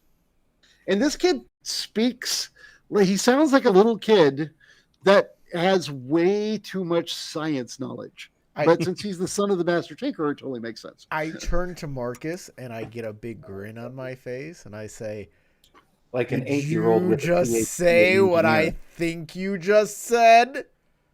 What did you think I just said? That we need to use the power of friendship? Yes. Ha We need to use the power ha! of friendship. Vindication from Sharpier! Not so crazy now, huh? I said at the beginning you might have a point. Huh. I never said you were wrong. I have 2 points on each one of my ears. Never forget it. I refuse to concede that he may have been right about that.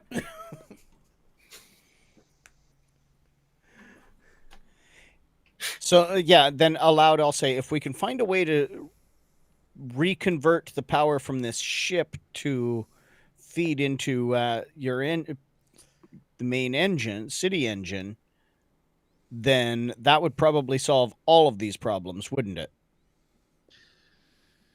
Well, yeah, because in the message, because the little boy never speaks outside of the message. Yeah. Yeah, if you could fix it so my father's no longer in trouble for how the power is coming, then he could be released, and I think that would make Lord Ragnar happy. I agree.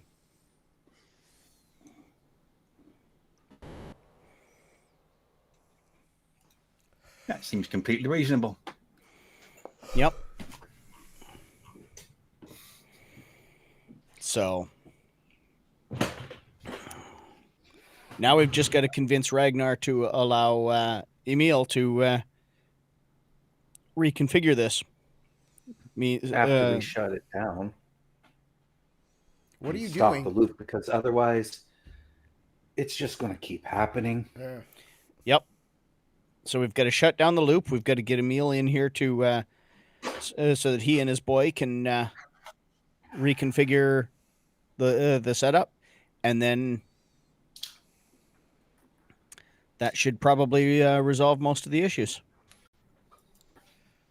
All right. Our plan is set. Let us go through the time loop and enact it.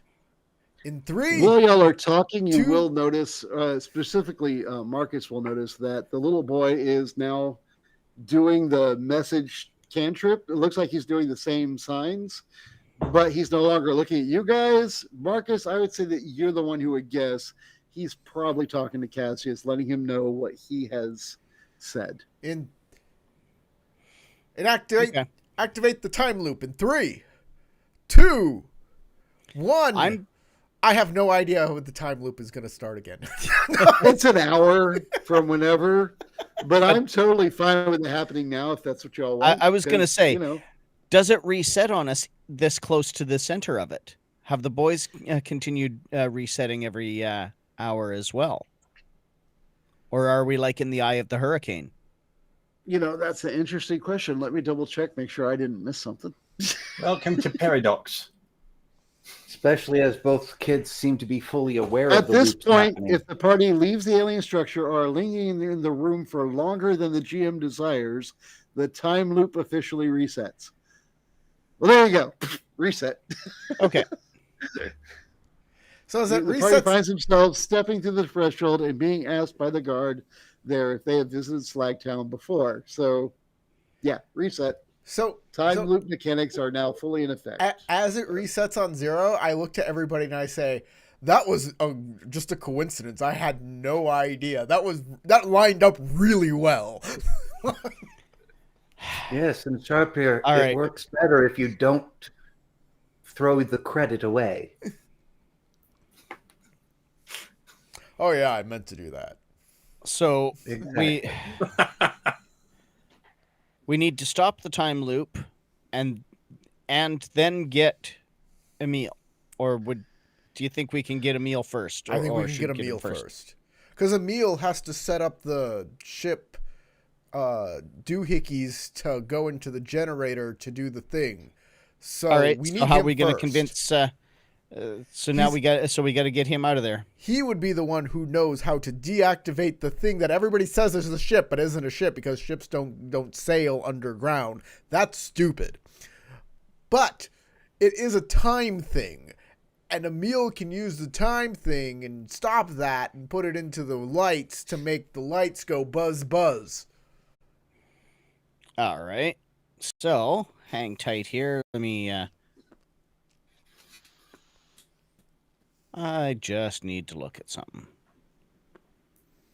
If y'all want to investigate those theories, I would say Arcana or Investigation to prove or disprove what he said.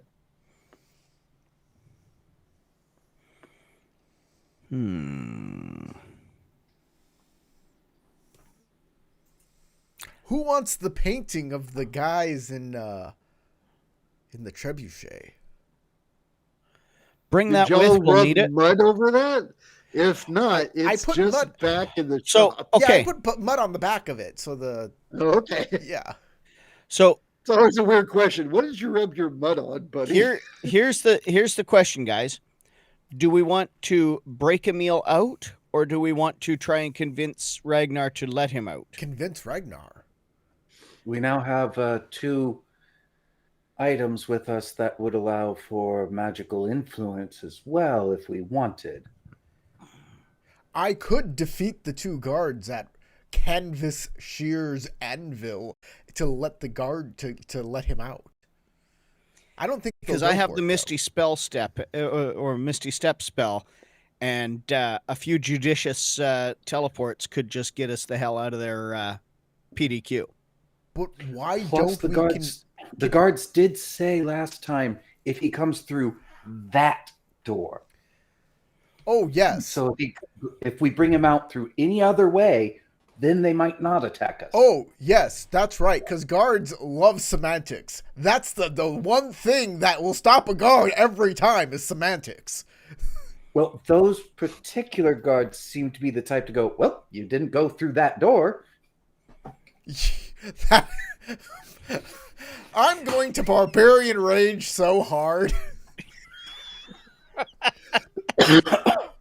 Let's just talk to Ragnar and convince him to be friends again.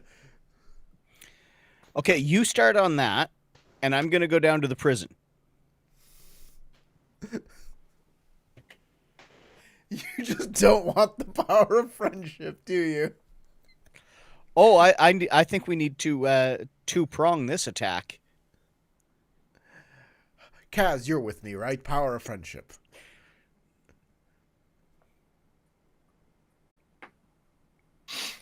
No. It's just me. Just me.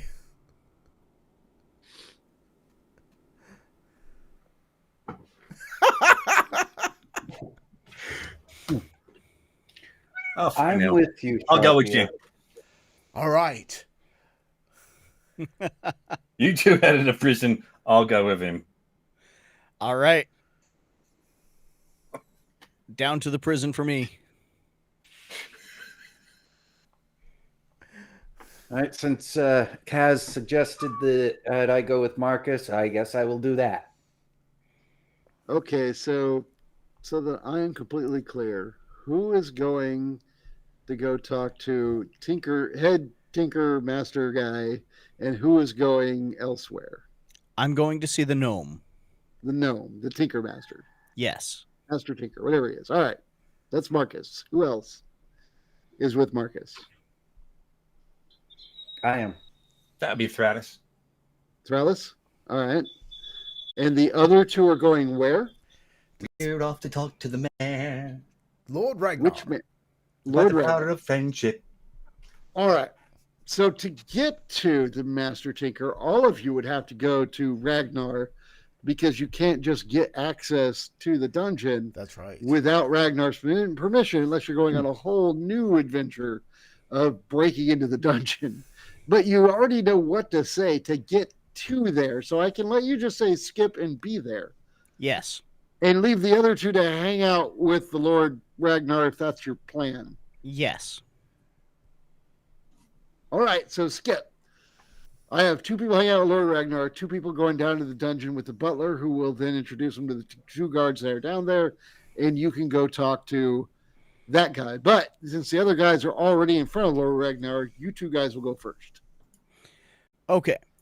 So sorry, the Ragnar or the me? Ragnar first. It's Ragnar first. Ragnar first. All right. Lord Ragnar, we need you to believe in your friend again.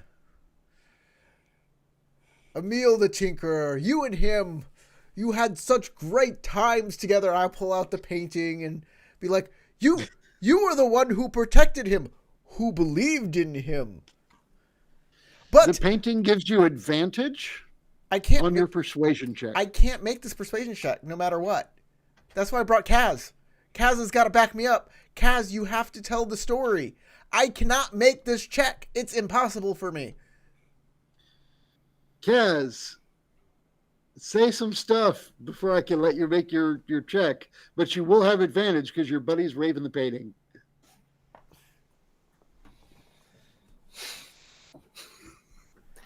Once there was a dwarf named Ragnar who had a friend named Emil. They was the best buddies ever. They had a trebuchet, the best day ever. Their friendship was grand. They have a little land until his old father, he got them a grand and tore them apart. Do you see what the thing is, little Ragnar? Just like you two was best buddies, had the best day ever. We saw that trebuchet. That's a kick-ass piece of kit that was. Well, the same thing with your son, right? Have you ever really forgotten your friendship with Emil? What you meant to each other? All the things you went through when you was young? And how that was all taken away from you? It hurts, doesn't it? Made you bitter.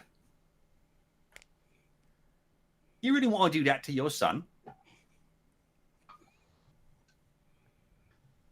If I could, but all the rules say I cannot. I would wish I could give you the ability to inspire yourself, but you can't. But feel free to make your check with advantage for persuasion.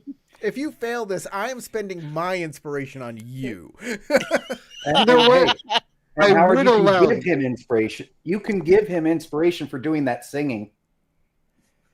Yeah, I am going to spend my inspiration on you so you can re-roll that and Well, wait. Also, All right. Wait a second. Before you do that, okay. has Kaz spent his inspiration yet? Nah. No. Oh, then he's fine. You should re-roll those then. I shall do that. With my inspiration. Right. and Howard can award you another inspiration for the singing, I'm sure. Because that was good. Yeah. You need a 20. How are you rolling this bad? Oh no. Howard, you can, as the GM, you can give like a D6 inspiration or whatever to him to be able to add to that because of what you felt that he did. You just said you would love to. I would You love can to. give But it GM says here, inspiration. a persuasion check, DC 25, is needed to convince Lord Ragnar that the Disturbed Stranger isn't. Wow. Yeah, okay, so to try and get him to remember his friendship, This is an impossible 25. Woo! not St. Oh, Cass he's rolling boarding that school short is 20. only a DC 30 persuasion check. DC 20 if you force him to face his happy childhood memory with the thing. So it's only a DC 20. So with a D6, if you can roll a 4 or higher, because you had the painting, you forced him to do the thing. Roll higher than a 4 or higher on a D6. That's like odd or even at this point. Hold on. Roll a So we'll do D6. this. Roll that for advantage. No, I just need a D6. So down at the bottom there, it's got all the die then- shapes. A D6. God bless America. Well, he rolled. Did you roll those 2d20 because you wanted to like spend your inspiration? Yeah. Okay. Didn't he already do that? No, I spent my inspiration. Oh, that's no. I see 2 rolls from Kaz. Yeah, one was There's sharp. an advantage. Yeah, he made it because I spent my inspiration. He spent his inspiration. That's 6 rolls. Okay, fine. Sure, whatever. It happens. All right. If you force him to face a happy child memory of him and Emil, the Master Tinker, the party can get the Master Tinker to share. Let's see. Or DC 15 to get the Master Tinker to share. You don't need that. But you got Ragnar to do it with your DC 30 persuasion check, lower to a 20, and you got all of the million advantages that were given. Sure, fine, whatever happened. He is willing, after all of that, to reconsider and to let his friend out of the dungeon and to maybe not send his son away. You still, of course, need to go find his son because you haven't told him, I know where your son is, because that would be a really weird and awkward thing to say at this point. Oh, yeah, we knew the whole time. We just wanted to manipulate you socially. We will not only find your son, but fix your magical light problem at the same time. How is that? For amazing service. Well, that he admits that would be a huge help, and he's down for it. Well, you've just You done can it do for that. yourself, sir, by releasing your best friend. That will enable everything to happen. Moving on to the other 2 that have gone to speak with Emil Coppertap. Emilio is the son. Yes, really. You 2 went down to go talk to him. What did you want to say to the Master Tinkerer? I found an alternate energy source that, if we can rework things, will completely eliminate or mostly eliminate all the costs that you've had to build to power your lights. What in the world could that be? And he really has no idea what you're talking about. You're going to have to explain it. I need to get you there in order to show you so that you can see what exactly I'm talking. I can't describe it properly. He holds up his hands, which have these big old shackles. He actually has gauntlets that have straightened fingers so that he can't maneuver his hands in any way that would allow him to cast a spell that are forced upon his hand. And he goes like this. He's like, well, what? That looks to be a bit of a problem, doesn't it? Yes. All right. He could, in theory, still cast verbal only spells, but none of the badass spells are verbal only. Misty Step is a verbal only spell. He might not have it. He is a tinkerer, not necessarily a wizard. Are you a wizard or? He's an artificer. So and if it's on the artificer list, he clearly doesn't have it. I was going to say, so he wouldn't even be able to read it out of my book properly anyway. Misty Step? No. Even if it were on his list, I've got a wizard version. If he spent an hour studying it, he could learn a new spell. In theory, yes.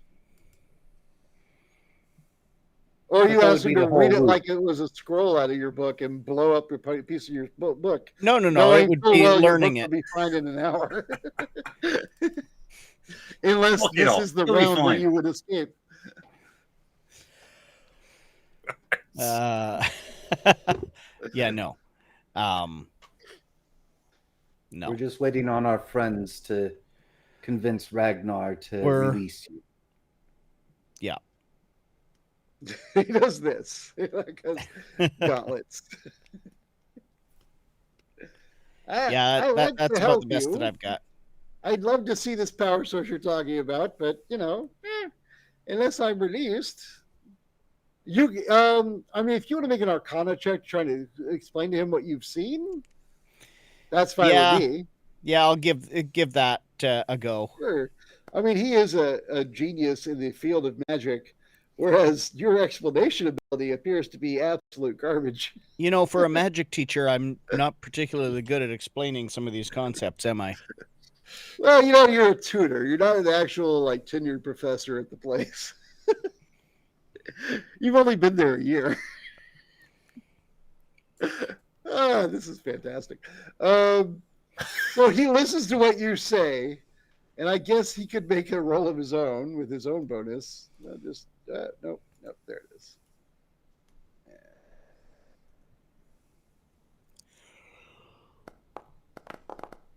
I did not tell it to roll two of them. That's weird. I'm going to try again. Boop. And it's a +5 because he's very smart. Boom, 14. He listens to what you said, and he's like,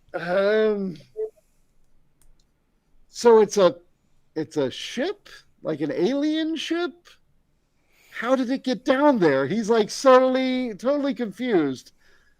Like, how it could have gotten into there, because he's like, it's all rock down there. Does it travel through rock? I don't understand what you're saying. How it got there can be a problem for another day. The fact is that it is there.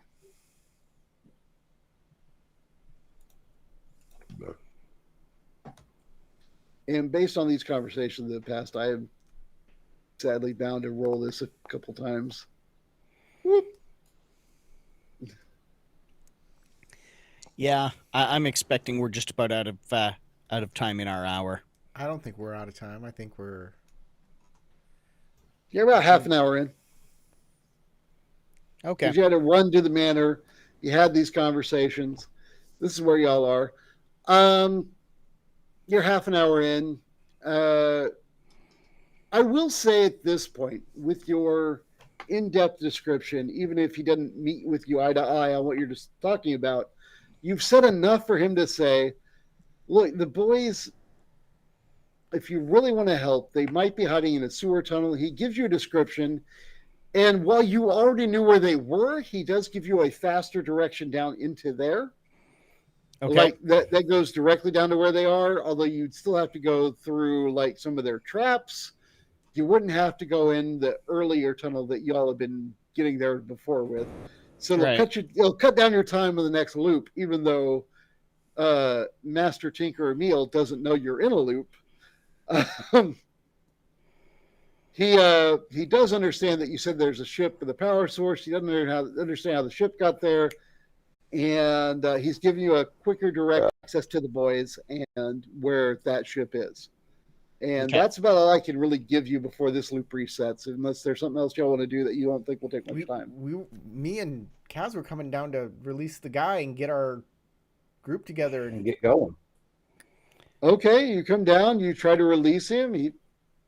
If you have keys, you can unlock him. Ragnar just agreed to actually He release did. him, so You've unlocked him. I go downstairs and I said, what happened to Misty Step? What happened to not using the right door? And what happened to your plan? got talking. Yes, of course. We've released him. Come on, we have to hurry to the ship. Come on, Master Tinker. We need your help. All right. He will take you down into the sewers. You can actually get to the sewers pretty easily from the dungeon. Okay. He will take you down there. You already know where the traps are. You get around them. You see the boys. The boys recognize you and their dad. The gnome recognizes his dad. He gets all excited when running and embraces his father. They have a hug. At which point, I'm trying to see how much time we have. All right. At which point, the guy with the highest, was it Thrallus that had the ridiculously high perception? Mm-hmm. Yeah. I thought so. Passive All of right. 16. Yeah. Your passive 16 perception. Thrallus, you notice while all this is going on, something is happening above you, and you glance up and you see something descending from the ceiling over this whole scene. And it looks like you know who Cyborg from the Teen Titans is? Mhm. Oh yeah. Right. Replace the black man inside that suit with a gnome, but also make that gnome a zombie. So Deathlock. Tiny And Deathlock. he is descending from the ceiling, and he comes out of the ceiling. Imagine if you were looking at a pool of water and somebody bobbed up through the water, except he's coming through the ceiling like that and then slowly descending into the room. You're the first to see him, so I'll give you one moment before this begins to say what you're going to say or do what you're going to do. What are you doing, Thrallus? Well, I don't know that it's actively hostile unless it's already pointing weapons at us. I It notice looks that? like Cyborg. One of its hands is clearly a weapon. Then But it's not. It's not doing anything yet. You've seen it descending. It's up to you how you want to react. I can throw one on the map theoretically. I don't know how to do it, so no, I can't. I call out incoming above. Okay. Okay, excellent. Oh, I threw like a bunch on the map. I see them kind of now. Pick any one of those. He looks like that. But there aren't multiples. You can highlight them and delete them. For anyone watching, my Foundry doesn't work on my computer. But there should be at least one that you can see. And ease that. So you've called out to everybody else. Everybody knows it's there. We're going to go ahead and start initiative. And I say that because everybody should roll it, because even if you don't know what you're going to do yet, you should know when you're acting when things happen. There's no encounter in your currently viewed scene. You're going to have to right-click us and put us into the encounter? How do I do that? Because I don't know. This is my first time, by the way, DMing in Foundry. Okay, so right-click our icons and then click on the cross swords. And that'll put us into the cross swords in the upper right-hand corner in the encounters. All right, so I'm looking at Thrallus. I've right-clicked. I see nothing that looks like a cross sword. No. His Duplicate, icon, his token. It looks like I can't see your tokens. I cannot see your tokens. Okay. My map does not work. Then click on the cross swords on the top. Okay, I see that. Yeah, yes, okay. and activate an encounter. Okay. There we go. Now everybody can right-click their token, and add yourself with the. I see James and Sharp here. Yep. So right-click your token, use the cross swords and shield to add yourself to the encounter under the cross swords tab, and then just click the die up there, and then roll your die, and you're part of the initiative. Boom. I got a 5.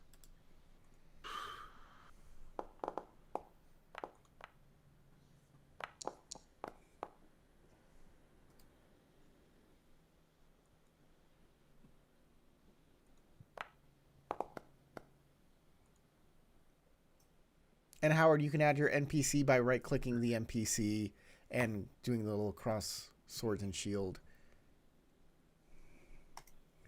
And then going to the initiative area and clicking on the D20 in it. I'm looking. What is the initiative area? The What are you cross talking about? swords It's the tab. crossword tab. Oh, you took them away. Yeah, you deleted them. No, I'm looking at him. Now click on the token again. Click the cross swords again. And then go to the upper right-hand Then corner. go to the tab of cross swords. No, What is you did it again! Stop doing that! Okay, understand that again, my Foundry does not work. Okay. Right-click your icon, your token, Uh-huh. and then click the cross swords. That comes up. Okay, he is clicked. I see cross swords. I'm going to click right click or left click? Left cross click. swords. Okay, now don't touch that token again. Go away from that token. Go over to where the chat log is. And there you'll see a cross swords next to the chat log. At the very top.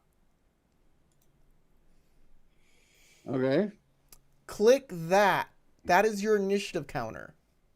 I'm not in the chat log under the cross swords. What are you talking about? Okay, in the upper right-hand corner, do you see all the icons? The chat, the cross swords, the person, the suitcase, the... Yeah. Click the cross swords. Okay.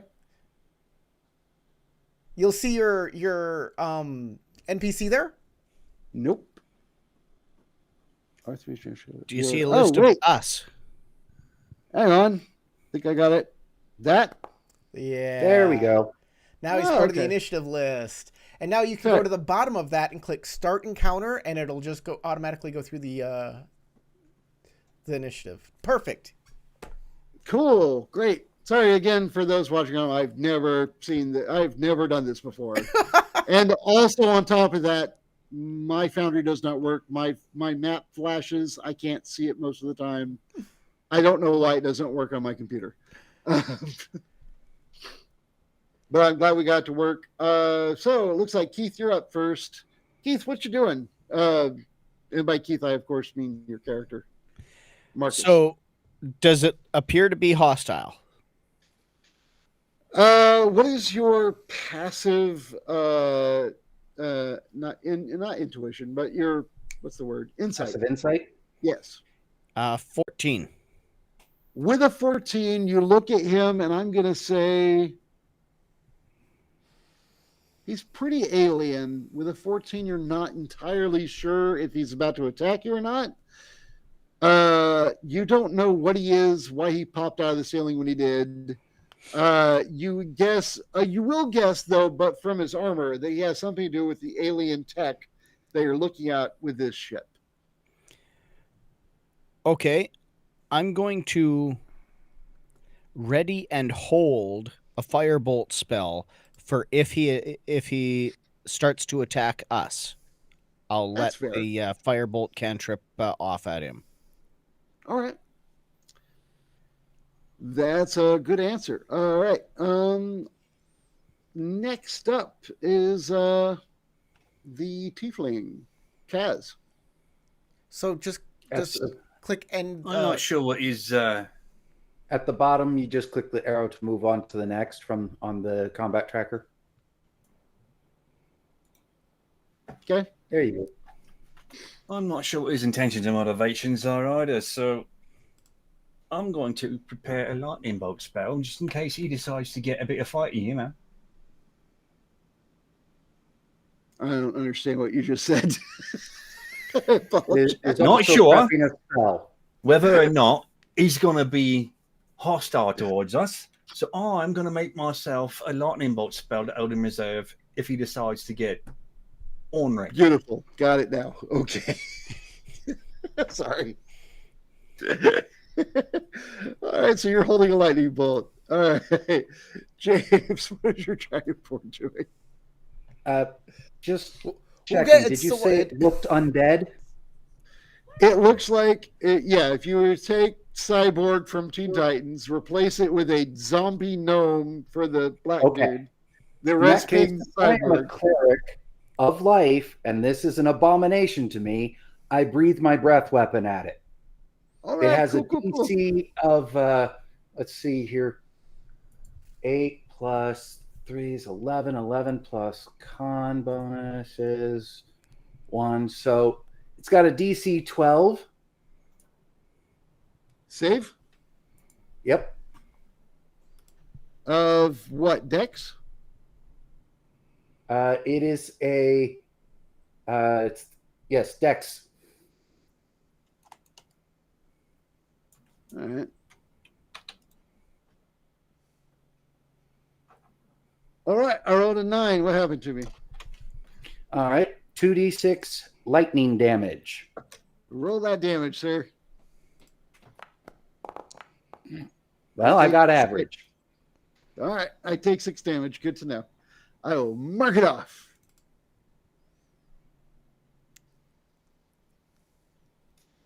All right, you do anything else your round before we move on? That's all I can do. It's a full round action. All right, you don't want to move, do a bonus action, nothing else? Not at this time. All righty then. Let's see. How do I get back to the... There it is. Next. Yeah, us as players can hit in Oh, turn, and it'll move sorry. to the next one as well. Is my turn, and you attacked me. You son of a bitch. I didn't appreciate that for some reason. Undead. That's fair. All right, so hang on. 1, 2, all right, I had to adjust my current hit points. And now I need to do a thing to you that you're not going to like a lot.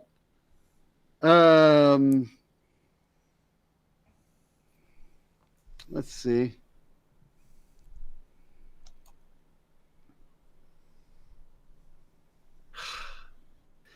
By the way, I just want to throw this out here. I am running this as written. I'm not really trying to change anything from the way it was written. So if it seems unfair, don't blame me. What you're saying is you think this is unfair, but I'm going to do it anyways. I mean, I'm supposed to run You're it the supposed way to. it's Go- written, right? Yeah, go for it. Okay. Sorry.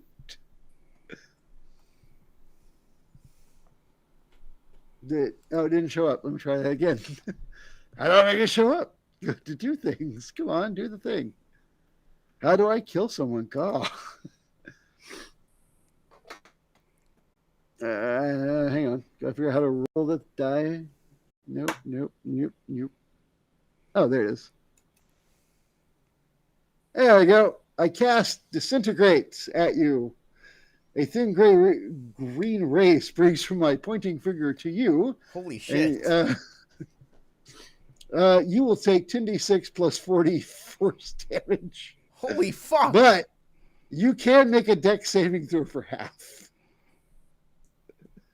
Even on half, I'm completely destroyed Oh, okay. Well, you're dead now. because I have 39 hit points. Holy shit. Well, I mean, I could roll stupid bad. Yeah, he Yeah, could you roll could stupid roll bad. stupid low, so I will try Yeah. that save anyway, Yeah. but there is very good chance. Okay, All right, that's so- actually survivable with with just Make your roll, If I make buddy. You could do and what is this. the DC, just so I know? I don't know. Hang on. It's based on my. I know this one. It's a lot. All right, go ahead and roll. We'll figure it out in a second. And if you roll stupid low, well, I already know you failed.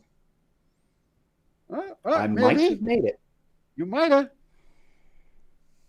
All right, so spellbook. Let's see, it's based on my intelligent DC 20. Oh shit. Oh, he's dead. Yep.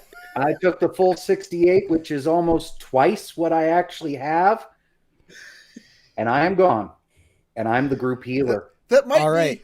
be So- a little too strong. For the good thing I hope this isn't the last battle. So No, there are 5 more forms that you have to work through. since it attacked us, that allows me to meets the condition for me to let my firebolt off. Yes. And a lightning bolt. Yeah. Firebolt me, Yes. lightning bolt me. Beat me up. Take me down, boys. A 16 to hit me. 16 to hit. All right. Let me get to my. Look, how do I get back to my attributes? Here we go. Somewhere on here should be my armor class of 17. Shit. No, Natural armor 17. no, that's fine. Such it is. It is what And it is. Kaz has a lightning bolt to release. Yeah, beat me up, guys. Become my next target.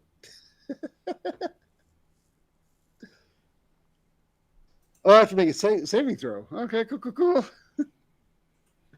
Dex. All right. I put 2 markers on my character, dead and transformed, because I'm dead and a pile of dust. With a Cockney hat sitting on top of the pile. It's only a DC 11. Oh.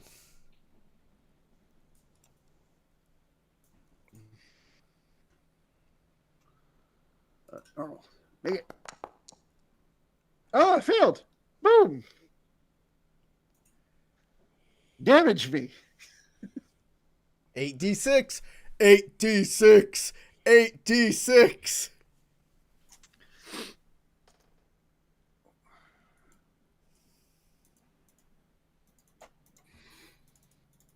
And sticking out of the dust, there is a potion of healing and an alchemist fire, since those also count as That's magic a lot of items. ones. It is. That's a lot of ones. 8d6 and you only got 17 points off on me?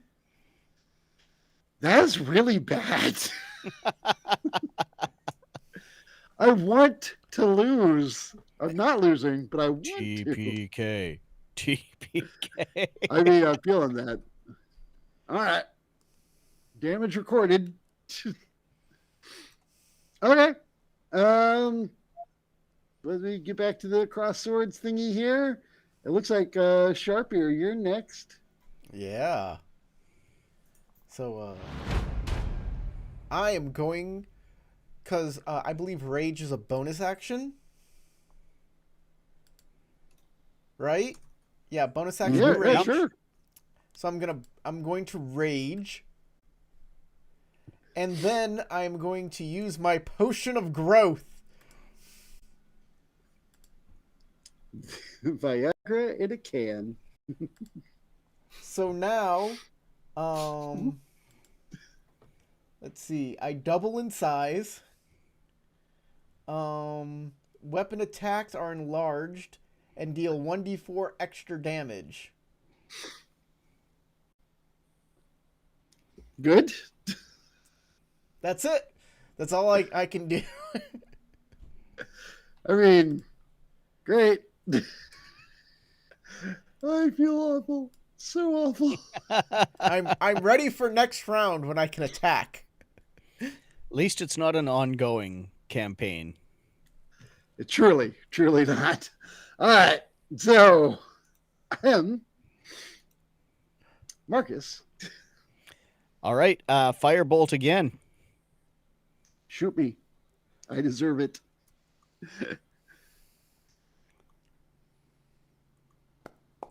Come on, 17. Woo, you hit.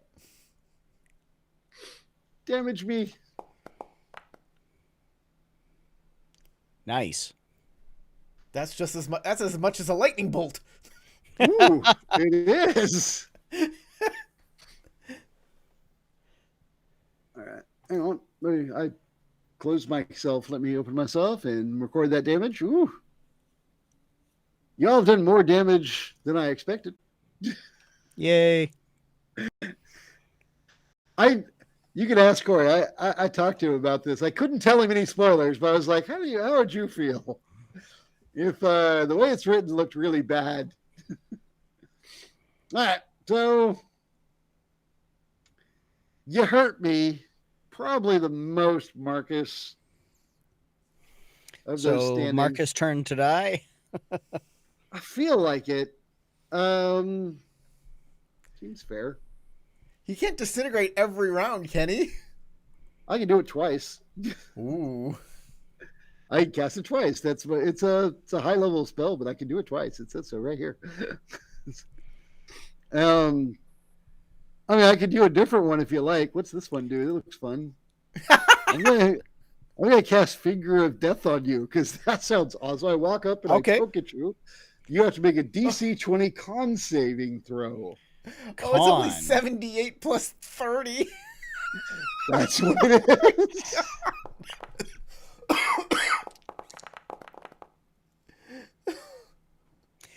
So Marcus is dead. Because I had 15 points of I had 15 hit points, so that's so much overkill that that goes beyond death saves. But thank you for pointing out I should try a different spell just because it's fun to cast them. I guess you're a zombie now. Oh my god, he's so overpowered. To be fair, in the module, he distinctly said no layer actions or legendary actions. So I did take those off the stat block. I'm only using the spells that are in his spell book. Wait, but it's not his turn yet. Is It was my turn. Okay. What did? No, you're on Keith, and after Keith is Me. Yeah, it's Kaz after Keith. Oh. You jumped the No, gun. I think it was my turn. After Kaz. And Kaz wanted to cast a fireball. Oh, we'll do that then. Pretend I didn't kill you. My bad. Okay. I'll kill you next time. Not sure why I got ahead of myself there. Well, Go ahead, Kaz. Save me let's from see dying. if this is any better than the last one was. Ooh, do I need to save or something? Yes. Yeah, this fireball, so it's DC 11 save. Cool. Dex. All right. As attributes, dexterity, saving throw. I don't see it. Hang on. Why is it not rolling?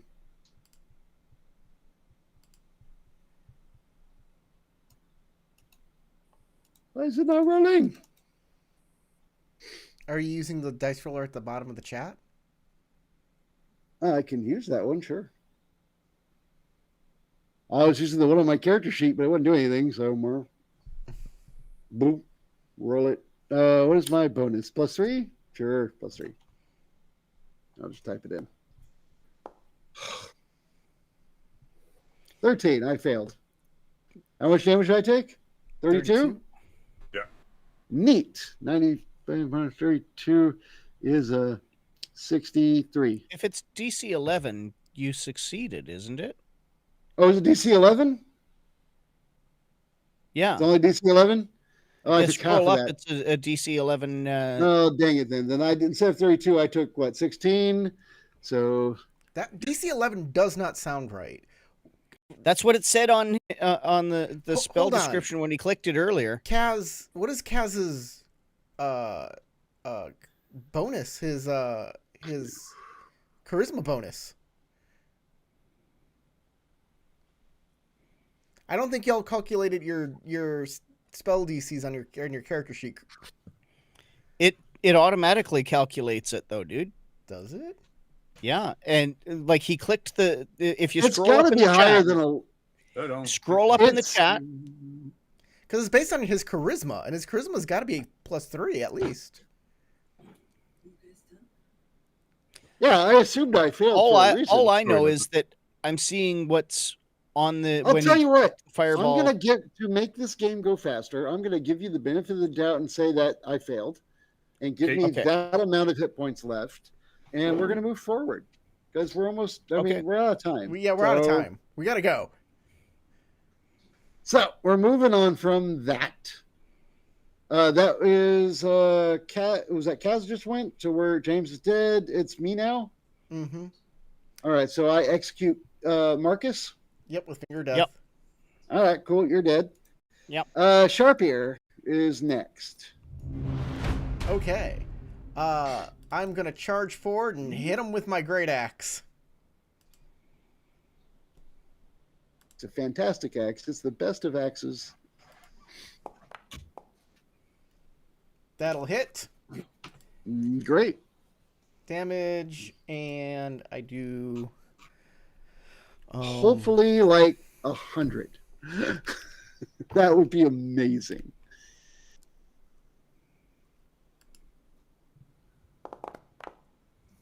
Well, that's pretty good. 17 points of damage. For a great axe, that's a lot of damage. I am impressed. I mean, I'm not dead, but I am impressed. 17. Knock it off. All right. I get a second attack. Oh, great. Hit me.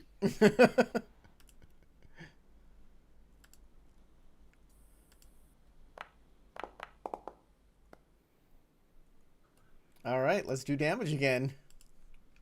Cool, cool, cool.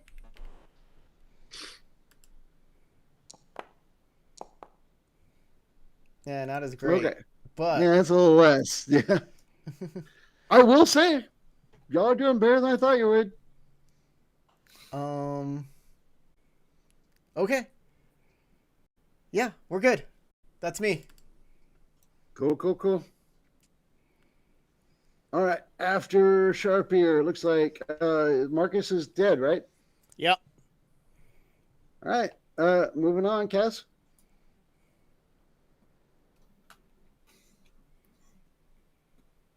I get to try again? Mm-hmm.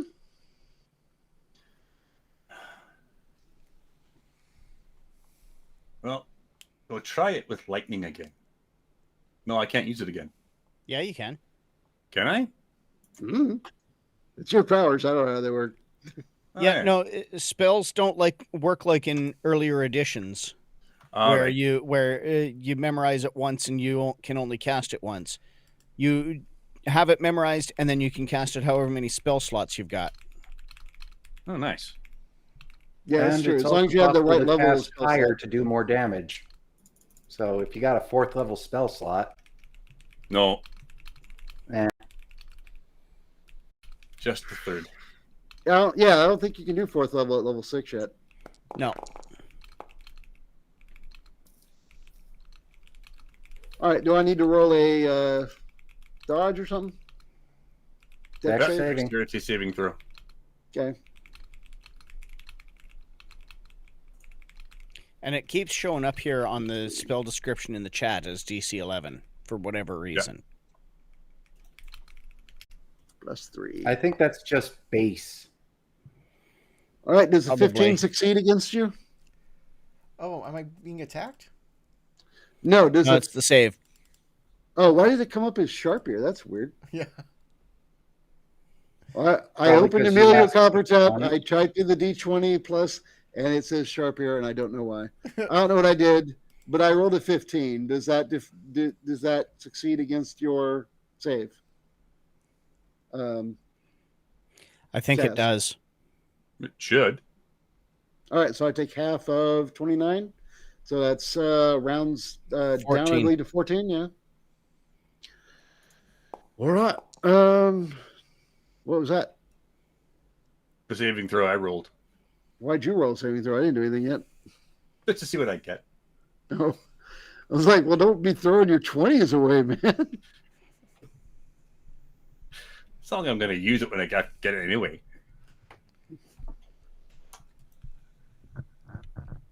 All right. I'm not going to get a 20 when I need one. All right. So after you, it's me next. I have to choose between the guy with the battle axe and the guy throwing spells. Oh, it is a tough call. I don't like getting hit by either of those things. Corey, I'm going to say that you're odd. I am very odd. Thank you.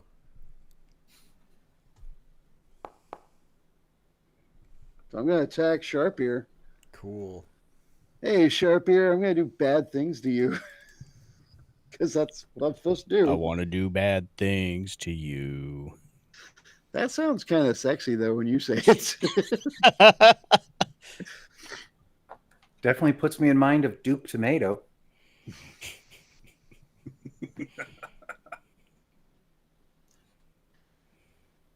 I can't use that. That's a area of effect, and that would be a bad thing. Let's see. What level is this spell? Oh yeah, that one will work.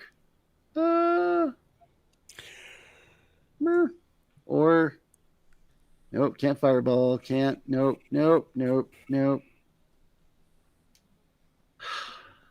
Shit. I really don't know. You know, I'll just do this at you, but I'm gonna upcast it. How do I do that? All right.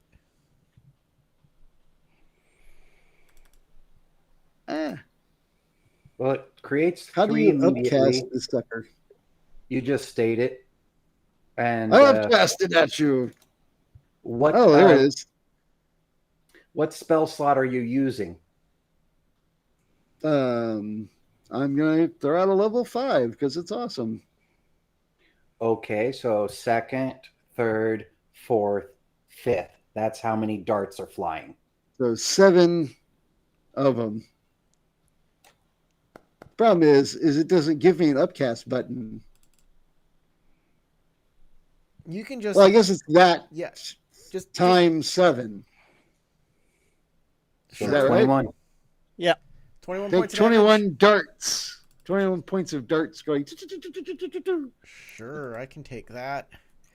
That means 21 minus 50 is 29. You mean 50 minus 21? Yeah. Not the other way around. Yes. Yes, 29 is correct. Okay, I have the hit points. Cool. You're alive. Yay. For now. I'm probably not running this near as mean as I should, but I don't really want to. Is it my turn? Sure, go for it. Do a thing. Okay, I am going to attack with my great axe.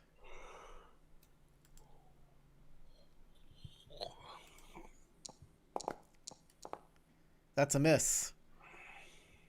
But that's okay. I can attack with my great axe a second time. Yes, try harder. Hey, that's a hit. That's a hit. Barely. I will do damage. Wait. Should I be this asshole? I mean, I think I have the spell. I hate myself, and I think I would cast it. I have shield. Okay, I don't hit. I mean, if I'm being fair. Yeah, I'm so sorry. No, that's fair, dude. Do it. but I'm going to attack a third time with Frenzy. Yeah, screw me. Do it. No! I rolled a 1 again.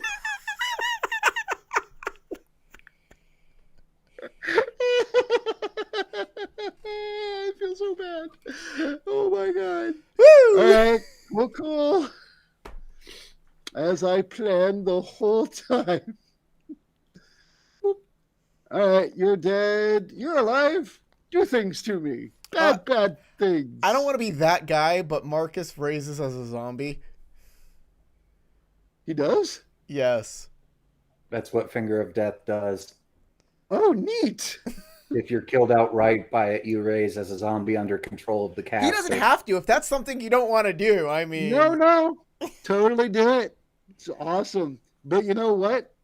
I'm going to give you control of that character. You get to play it. It's just a zombie. But- It's not.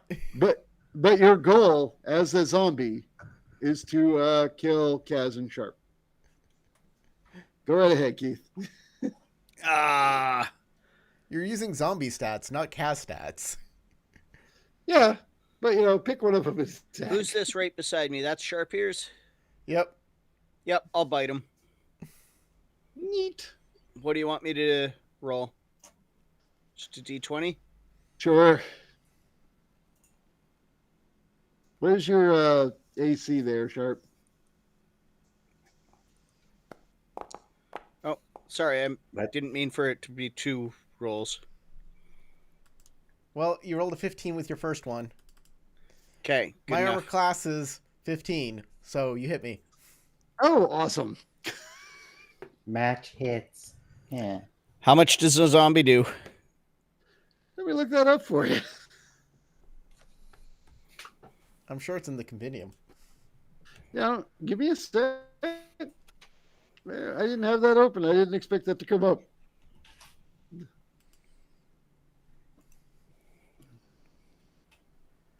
It's loading. Here we go. Zombies. Blah, blah, blah, blah, blah. Stop block. So melee weapon. Oh, you get a +3 to hit. Reach of 5 feet. 1 target. 1d6 plus 1 damage. Bludgeoning.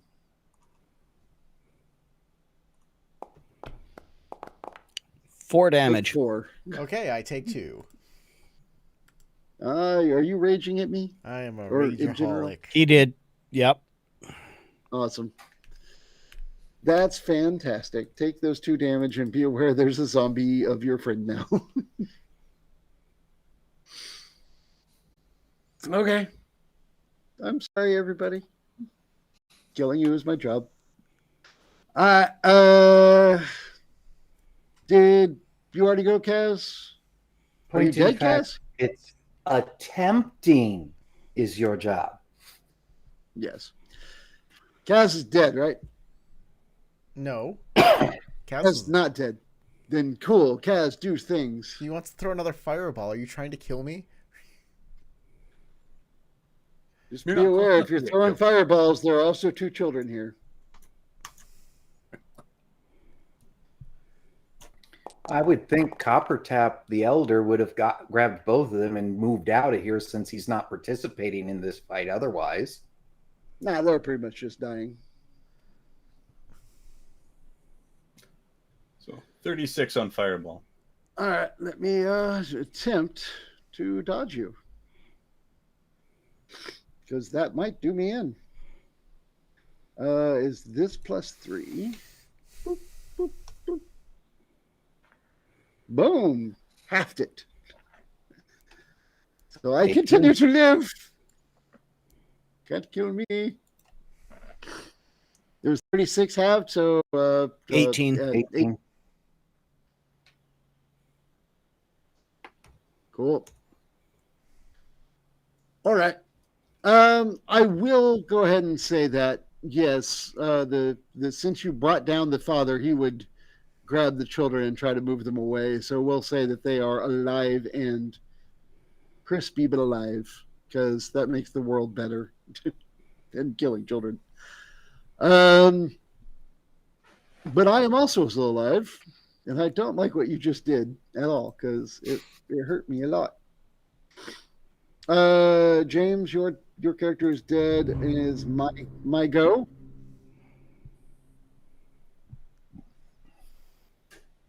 I think I can. I only used disintegrate once, right? I can do Mhm. that again. Yep. Yeah, Yeah, you used Finger of Death for me. yeah. See, that's what I get for being creative. Boop. Why does it keep coming up Sharp Ear? I am not Sharp Ear. My Foundry is so weird. I'm looking at my character. I'm clicking on things in my spell book, and it comes up and it says Sharp Ear. Anyway, so yeah, that was directed at Kaz. To hit, does a 20 hit you, sir? Does a 20 hit me? Yes. Right. Yeah. Okay. That's So- all I need to know. I mean, I have to roll to hit. That's how the game works. I'll just So I get get to a saving declare throw you with that? dead. I can't dodge or anything. Well, it's a roll to hit. You dexterity saving throw, it says, actually. It's not a roll to hit at all. Oh, then it was 20 damage, I guess. Well, then what is it? It's 10d6 plus 40 damage. Oh, well, what is it doing? My thing is so weird. All right, and here, take either that or half that. All right, take half that. 58 halved, 25, 6, 7, 29. 29, yeah. You still alive? No. You say no or yes? Oh. Yeah. Bring it on, my friend. Oh, you're alive. Okay. Sorry, man. I never know what you're saying. Which is fantastic. All right, cool. Sharp here. Stop speaking proper English and start speaking proper English, damn it. Speak American. Sorry, my bad. Can't speak American. He's Canadian. That's That's in the right. Americas. It's North American. Okay. My great axe. Attack. First attack. Miss. All right, so your mediocre axe. Second attack. Ooh, I hit. All right. Think you might Damage. finally get it. Whoops. Oh wait, sorry. Shield. Does shield get over 20? Shield only adds 21. 2. I thought I had 4. It adds 2 That's 2. from everything I know. Let's Look it up. double check in here. Shield's a first level. Wait, come back here. There it is. Oh, it's a +5. It's a plus That's even better than I thought. 5? Okay, well, Either I guess- way, Until that's the more than start that. of your next turn. Okay, well, I guess I missed again. Do you have a third attack this time? Okay. I Oh. whiff. I apologize, but it is my job to try and stay alive and do the thing that is my character goal. All right. Marcus, you can try and kill somebody. Do as you like to bite at. You got a +3 to hit. Well, right next. Yeah, whoever's right beside me here. Yeah, it's a 6. You missed. Oh, you missed. Hooray! That's still disturbing that your friend is a zombie attacking you. But it did happen. Moving on. Yes.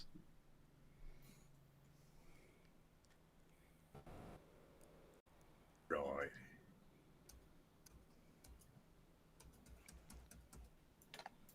All right. And shall we?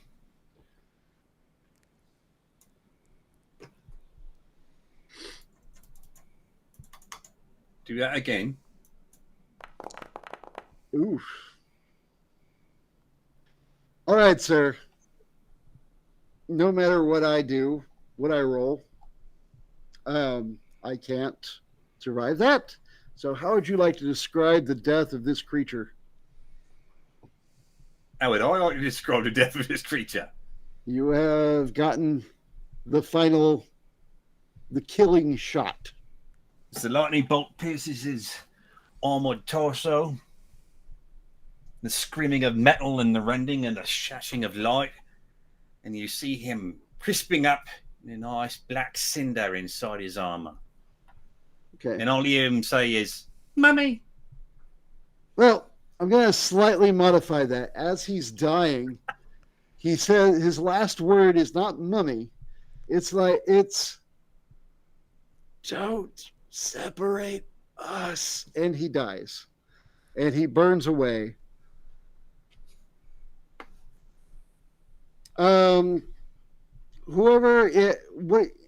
me your all's passive insight so I don't have to look at them.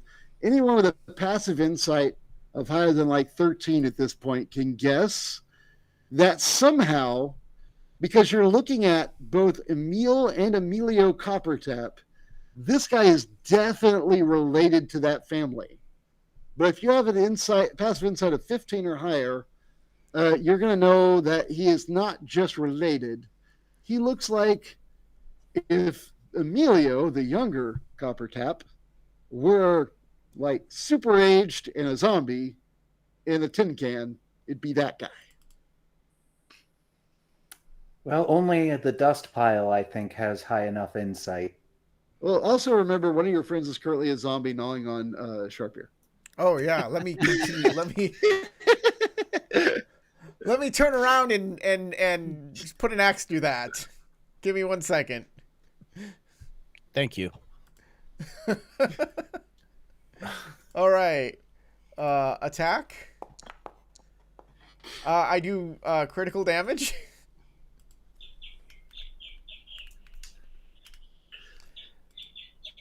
Technically, no matter what you do to him, he gets a save to keep trying to get back up because zombies have that stupid undying I know. power. So I do 10 However, I do 10 points of damage with the first attack. For the sake of time, I'm going to say that you could eventually beat a zombie to death. You're level 6, it's still just a zombie. Yes. Okay.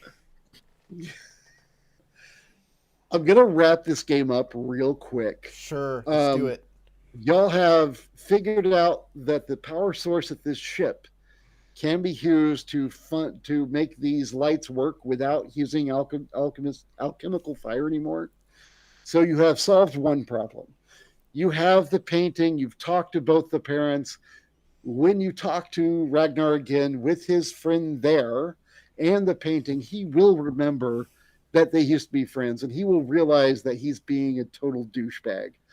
Also, with the fact that you are saying, "Hey, we've solved your problem with the power source. We fixed that too." He's gonna be like, "All right, cool. You're free. We can just pretend none of this happened. My kid doesn't have to go to the crazy school. No offense to you tutors from that school. Y'all have solved everything. You've done all the stuff. You managed to defeat by the way, that was called a techno-lich, which, by the way, upon reading the idea of techno-lich, I immediately was like, yes, I know this is OP as F, and I totally want to play this and run this in a game. But at the same time, I realize it's going to be a party wipe, and I hate that. But techno-lich, that's so cool. The ship didn't have an entry point, but y'all never really made any engineering checks to understand why the ship never really crashed into the place. It's because it appeared through time, not space. It's a time ship from the future. It had one cool superpower that you could attune to, and the person attuned to it was, of course, Emilio from the future. He came back into the past to try and stop him from being separated from his best friend, because in a couple years, his best friend was going to die and he would never see him again.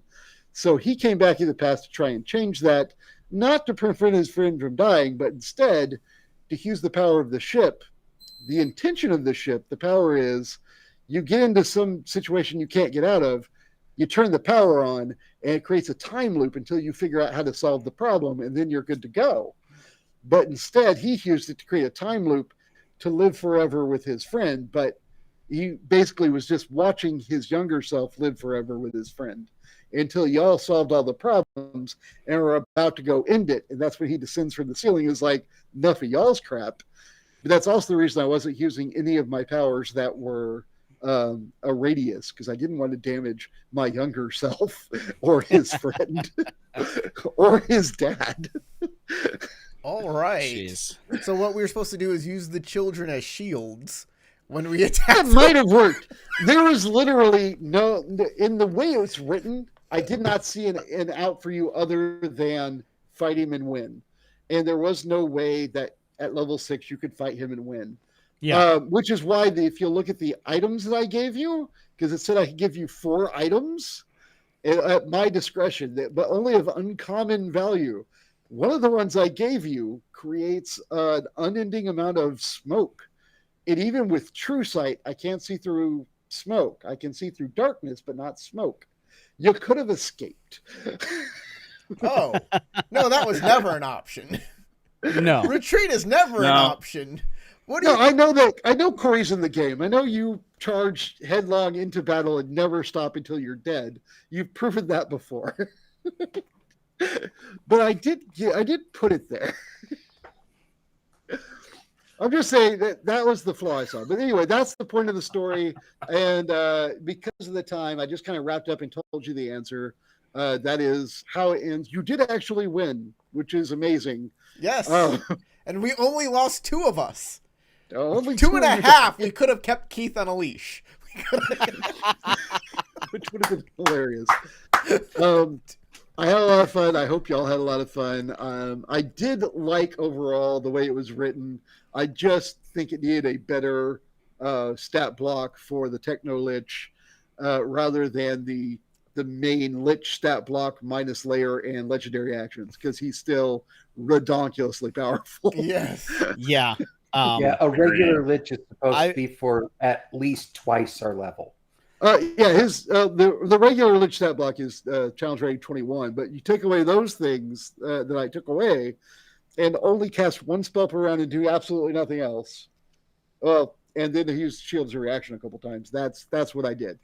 I could have been much more strategic and much more hardcore, but I feel like that actually went against the intention of it. So- No matter rules is written, I could have been way worse, but rules is intended. I feel like I went closer to where the author wanted. Here's the biggest thing is when the thing comes down, all we see is, look, a mechanical midget.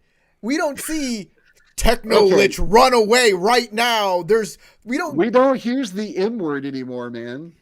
we don't, but what I'm saying is, like, we don't see a threat. We see something to fight.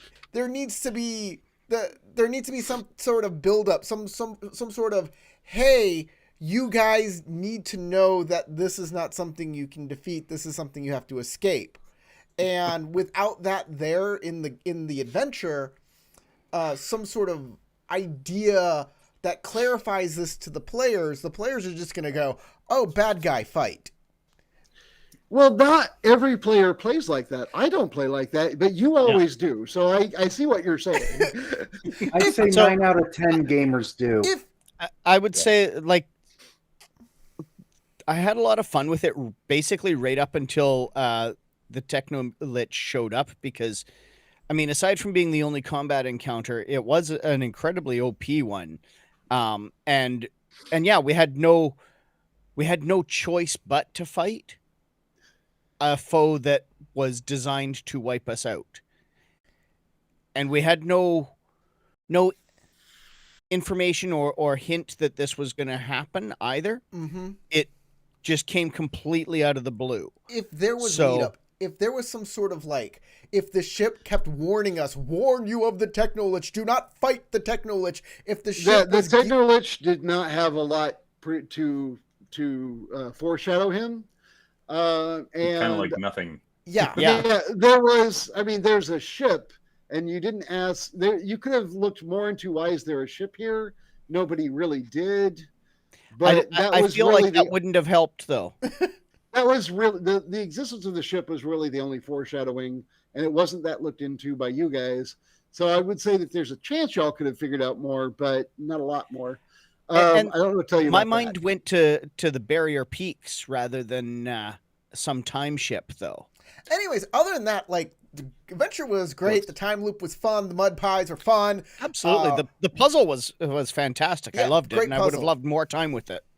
Yeah. There were other things you could have done with the puzzle, but there's going to be interviews about this game later with the players and then with me, and I don't want to get too into the stuff that I could say before we can make those other shows. Yeah, let's talk about. Let's go to the. Also, it's after 2 a.m. here, and I have to be up at 5 a.m. to go to work, so I'm not really going to sleep tonight.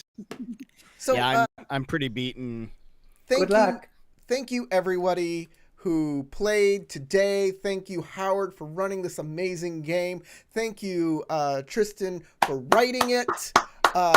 Yeah, all of that stuff from Howard, from Keith, from James. Are you blanking on our names, dude? Kaz, I forgot your name. John. John.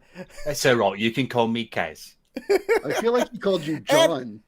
From all of us, including me, go roll some dice.